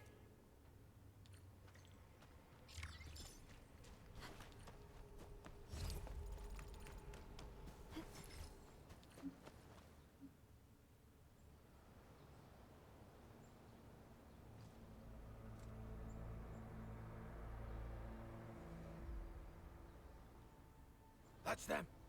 Be careful. These monstrous scab eaters brought all of their blighted cousins with them. A sizable breaker band. Bigger than a typical raiding party. They're building more of the smaller dance tags. Can we risk a direct engagement? If we strike quickly enough, we'll be done before they realize what hit them. All right, let's make that happen.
That was easy. You're incredible. See? I told you, Mr. Soth. Them breakers got nothing on these heroes. Those breakers really messed up this place. I gotta see if there's anything we can still salvage and use. Yes. We can use the AIC factory and its technologies to build an outpost for you. The Endfield designed outpost is a support node linked to the protocol network. Since we have a protocol automation core, we can commence field deployment at once. This location seems decent. Let's deploy a sub-PAC here. Sub-PAC. Okay. Do we still shoot it from space?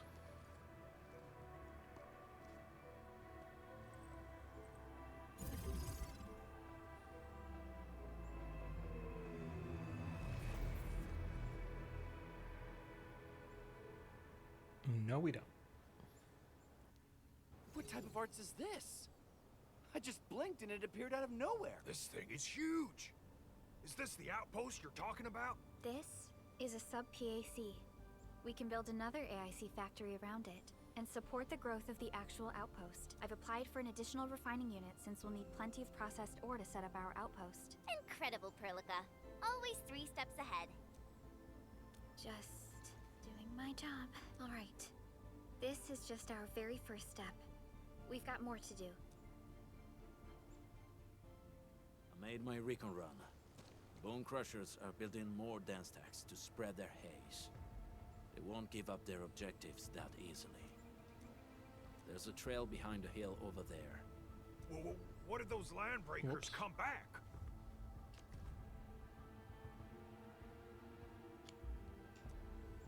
Our next step is to construct some combat facilities.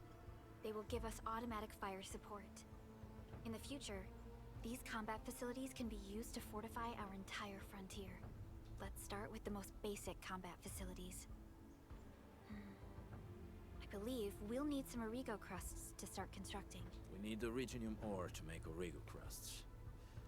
I don't think we have enough ore. What? That means we won't be getting any combat facilities. Or should I teach them some swordmancy? Don't worry, Jen. Endfield Logistics Technology got that covered. Fellow Enfielders at the hub base have stashed some of our Originium ore stockpile into the depot. Our sub-PAC can remotely access this depot to acquire the ore. Let's go and take a look at the output port of our sub-PAC.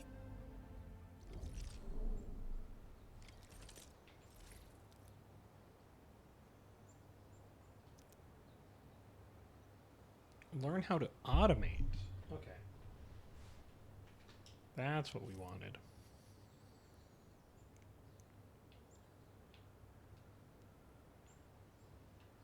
Open the output port model. Each output port of the protocol automation core / subpack can choose to unload one item. Press A and select the empty item slot. We want the ore. That's the, yeah, press B to close. We're going to make a belt. We are now playing Satisfactory Light.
Great. Now we just let that do its thing.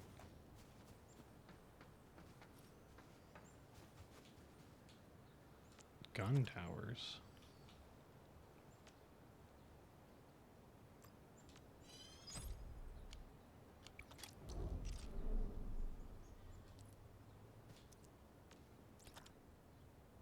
I already did that.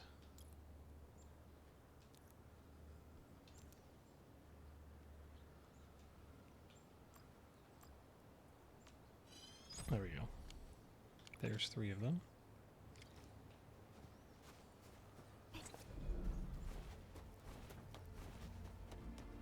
We need to find a good, advantageous site for deploying the gun tower. This place looks pretty neat.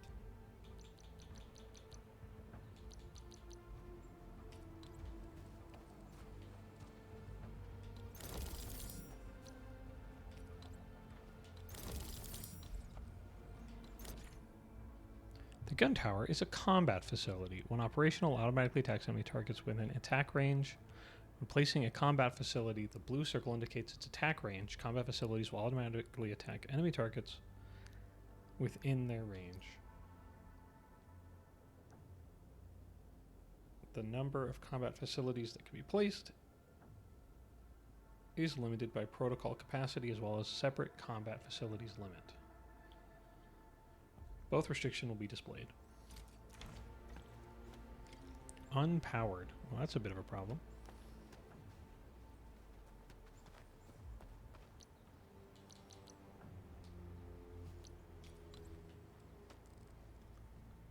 Wait, is this the thing he wants me to make? Looks kind of big. Place an electric pylon. Okay, that is something different. Do I even have those?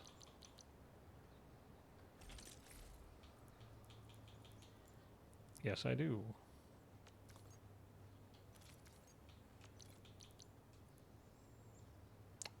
They were right there, huh?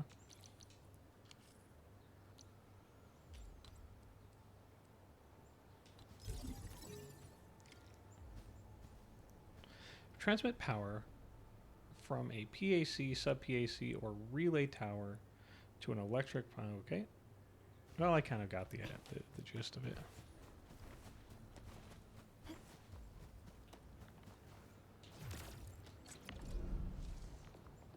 Never mind, not what we wanted.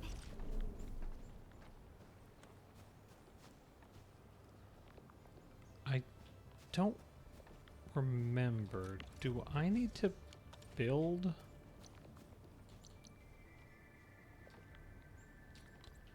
I think I need to build this. Yeah, I have to start it off in here.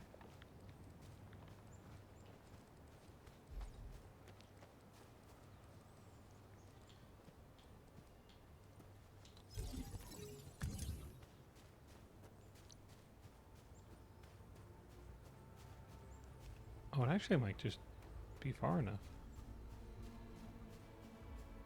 Yes, it is. Nicely done. We're gonna give those landbreakers a world of hurt. That's right. But we also need to teach Soth's people how to use them. These are gun towers? They can rotate? Can these turrets really stop the LBs? There's movement on the hills. Revenge! Take back what is ours! All of it! No prisoners! Talos, save us! They're coming again! Keep it together.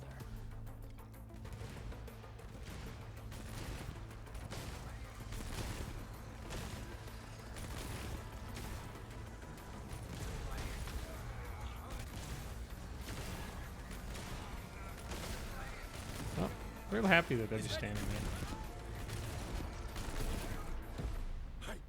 I can't believe this! We actually defeated the LBs! We is a strong word to use there. Ah, we won! Those scum-sucking scab eaters will never hurt us again! Wow. We is really doing a lot of heavy lifting, huh? With the proper tools, even the prey can turn the tables against the prey. Yeah, with 3 miniguns. Performance of our combat facilities has reached our expectations. Endman, we'll eventually turn this place into a proper outpost. Which means you all work for us. Congratulations. Providing a steady supply of resources will grant this place basic subsistence. If we assign an Endfielder to offer on-site support, the AIC factory can operate more effectively and handle more tasks. The outpost and resources. Dear Endfielders, can you let us stay here for a while? We really need a shelter. Yes, but I don't really know if this is doing anything. Like, I guess there's power in a minigun, but it's not like there's food or water or beds or any of that. Given the number of breakers nearby, Well, maybe there people were will in feel the a lot existing safer living as a facility. community. Other straggling refugees of the Valley Pass could also find their way to this outpost.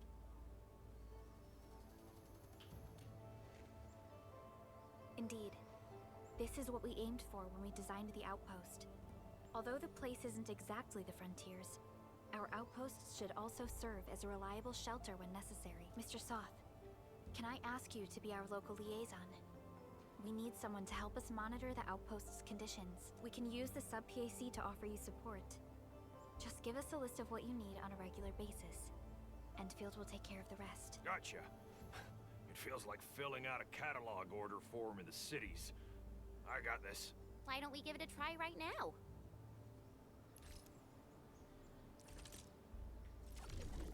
Regional development. All matters associated. Okay. Refugee camp. Goods can now be supplied.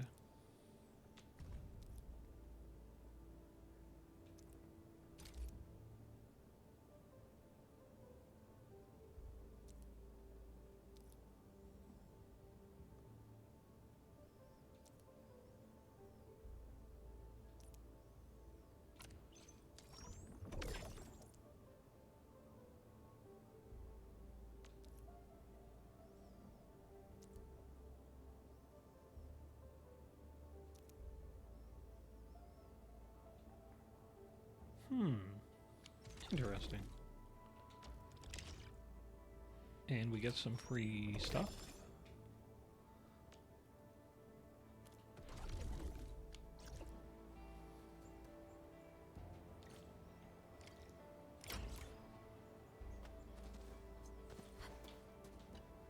Request successfully received. The types of supplies we can allocate right now are still rather limited, but more would become available as we progress. So by supporting your work, this place can become a proper shelter. Oh, thank you. Thank you so much. Feels like a huge rock being lifted off my chest. Yes, and in exchange, you will give us money. But we still have potential threats lurking around. You seem familiar with this area. Know any secret trail to get inside the Landbreaker camp? What? You're going to the Breaker's lair? We're on a mission. I see. There's an underground ventilation shaft. We used it once to escape the raiders. It might get you there. Daniel, run along and remove the barricade in the tunnel. Now we got some serious professionals on our side. Them pipe faces better start praying for their lives. Alrighty, sir. Those blighted scum terrorized us for long enough. Time for us to give them a nasty surprise.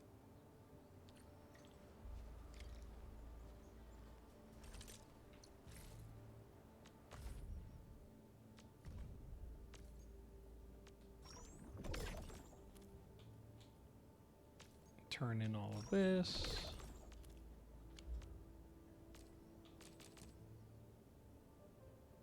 That's how you revive people. That's important. You got a message.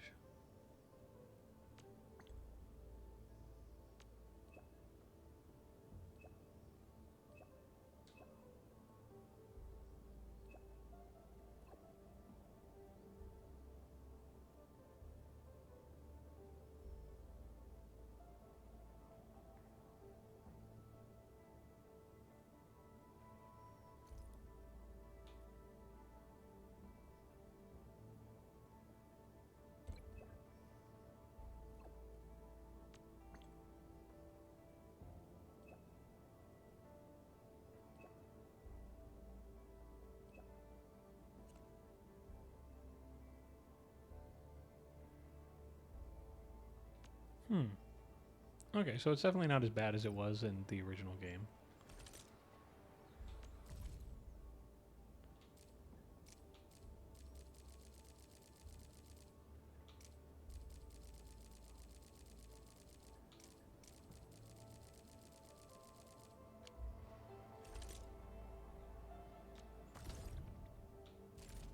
Oh, we got another 10 pool pack. And we got some other stuff. I have no idea what that is. Can be used for arsenal issue and acquire 10 pieces of weapons. Okay, that's probably going to be important. And we should be smart with it.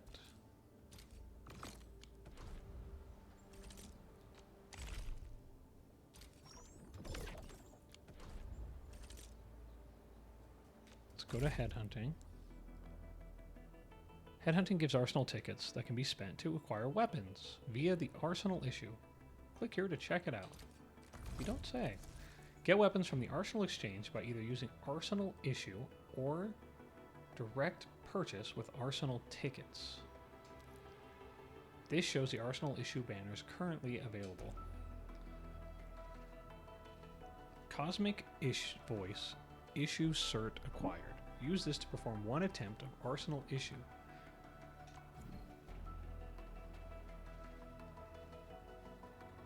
Well, it gave me a thing to do it for free, so obviously we're going to do it.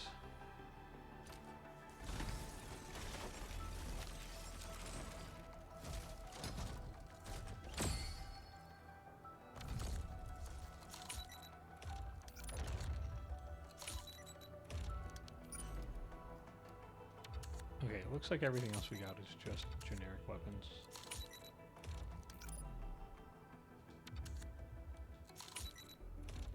You know, I told it to skip it, but it kind of seems like skipping it doesn't really do that. You get a sword. It gives attack, agility, attack, and after the wielder's skill recovers SP, the entire team gains heat damage dealt and electrical damage dealt. Oh, that seems really useful for the horse girl.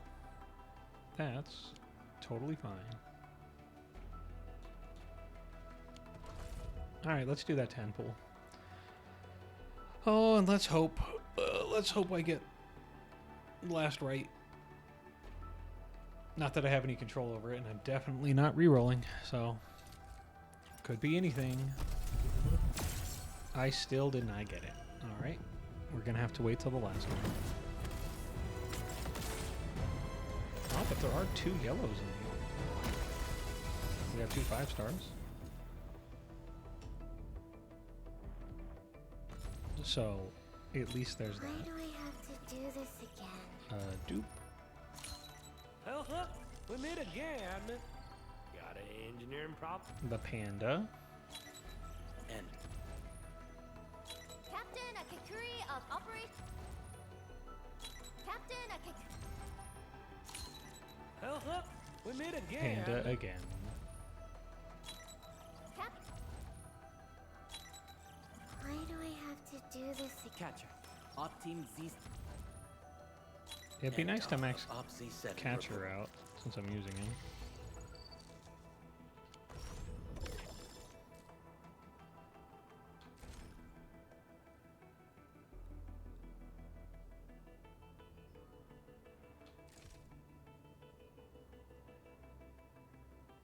You know what? We do have a 10 pool for this. We may as well.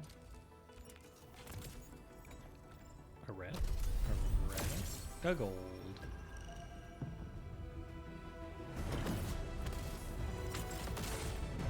There's 2.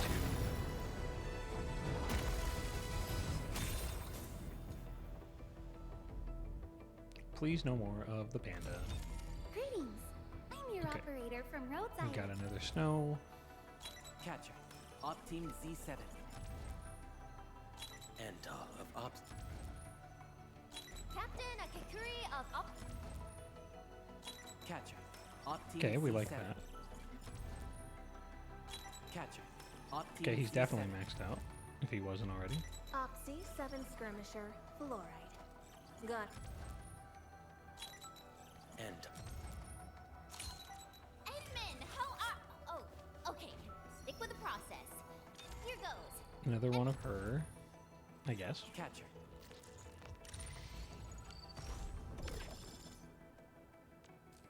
And I still have 1 single pool. Which I guess we'll just use. And it's nothing.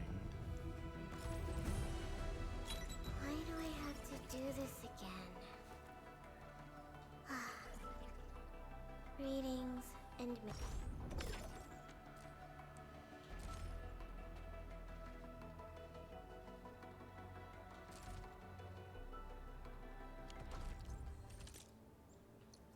Prepped and ready to go.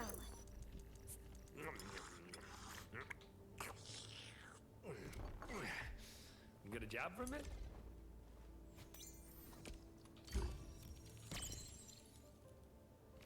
We'll grab these.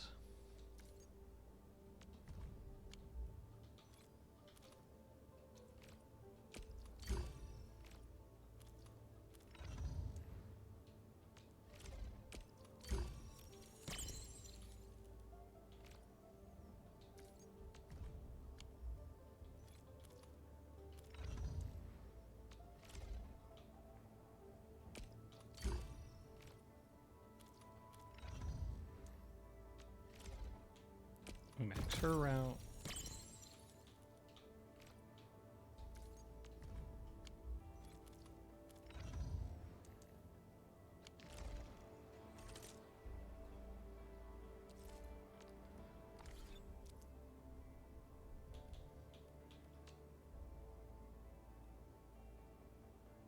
this is this stuff.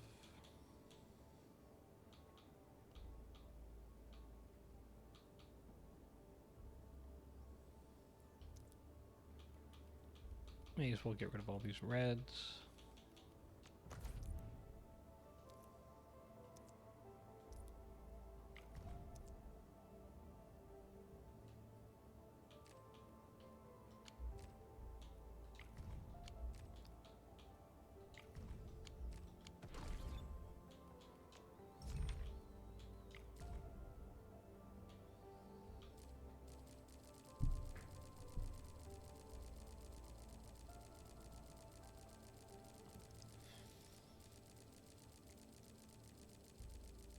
You know, I'm trying to figure out, have I played enough of this at this point to be able to, like, give at least my initial opinion? And I think the answer is yes.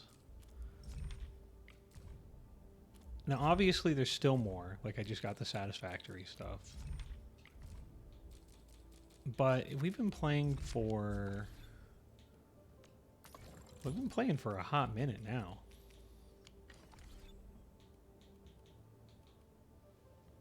In fact, let me see how long we've been playing for.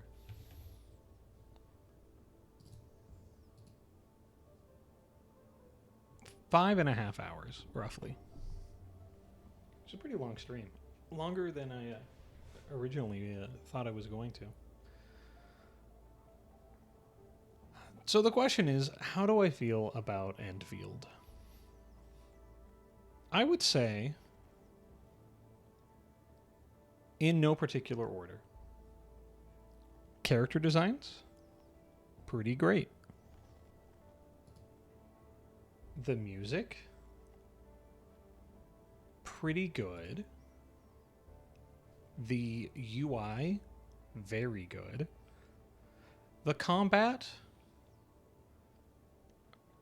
it's fun. It's enjoyable. It's actually more fun than I thought it would be, which is a lot, actually, because I thought the combat was going to not be fun at all. But the combat's pretty good. The visuals of the combat, I feel they're a little lacking, in my opinion. I would like a little bit more, a little more flair, a little more pizzazz to it. The overall visuals of the world, currently, they're one of the weakest points, I'd say. Visually, there's just not a lot going on. Now, we are still pretty much in a tutorial in the starter zone. So I can't expect too much. But as someone who has played a lot of Wuthering Waves, I have been a little spoiled by it because of how incredible the visuals are in that game. The zones are really pretty in that game. The skyboxes are usually insane and very beautiful. The moon and all the stuff in the sky. In this, not quite as strong. Kind of a weak point. Hopefully something that they improve over time. It would be nice for the environments to not be so lackluster. The story so far, I also feel, again, we're only 5.5 hours into a game that very well could be hundreds of hours, if not more. So far, the story hasn't really grabbed me very much yet. I feel it's a little lacking in the story. It definitely could be. It could improve a lot. The original lore and world building of Arknights, like OG, is really in depth and very cool, very well thought out, with all the political strife and the different races and how they all interact and how they treat oripathy and all the crazy stuff that's going on, like the catastrophes and the stuff living in their oceans. That's all really cool. This, though, because it takes place in the future and on a different planet, and they also kind of are pointing out that, oh yeah, like oripathy I mean, we haven't cured it, but like people aren't really, you know, they're not really ostracized like they used to be. And all the enemies, yeah, they're all just raiders or rock monsters. That part, you know, it needs some time to grow. I'm not gonna damn it for that, but I feel it could be better. The gacha, I wish that was a little better too. To be honest, it seems like the pools could be better, like, but it is interesting. But the weapon system is kind of cool. You know what? I really have to withhold judgment on it. You really don't know how you feel about a game's gacha, like mechanics. You really don't know how you feel about them in the first day. You need a little more time to let that cook, I think, for me to decide if I like that or not. I will say, though, I have seen ones that I liked better. Stella Sora, which I've played, gave you 20 10 rolls and let you save 5 and pick 1. And you were pretty much guaranteed to get a premium unit every single time. That was really nice.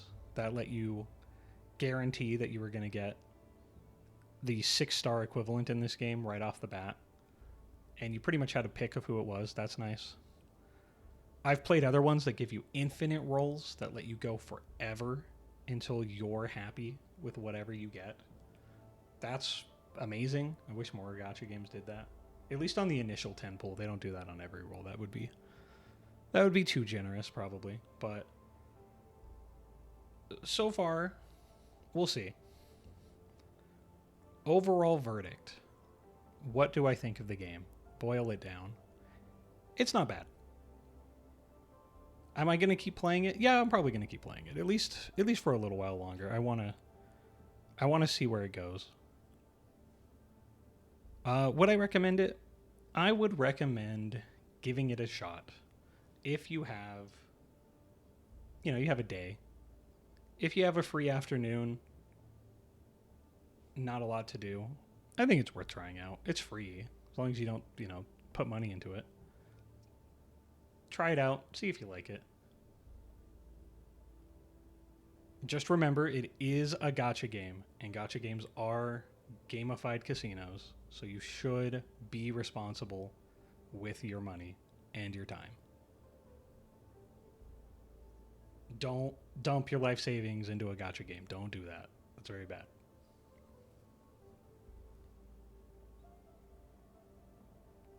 But yeah, not bad. I enjoyed my time. I'll probably play more of it off stream.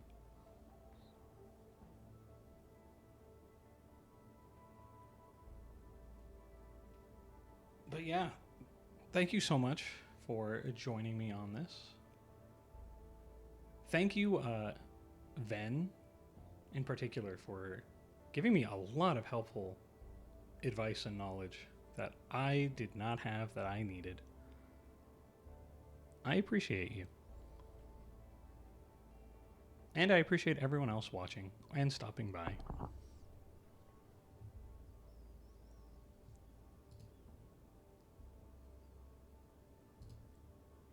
But I think for now, we're going to get out of here. I got to get some food. So for now, you all have a good one, and we'll see you next time. See ya.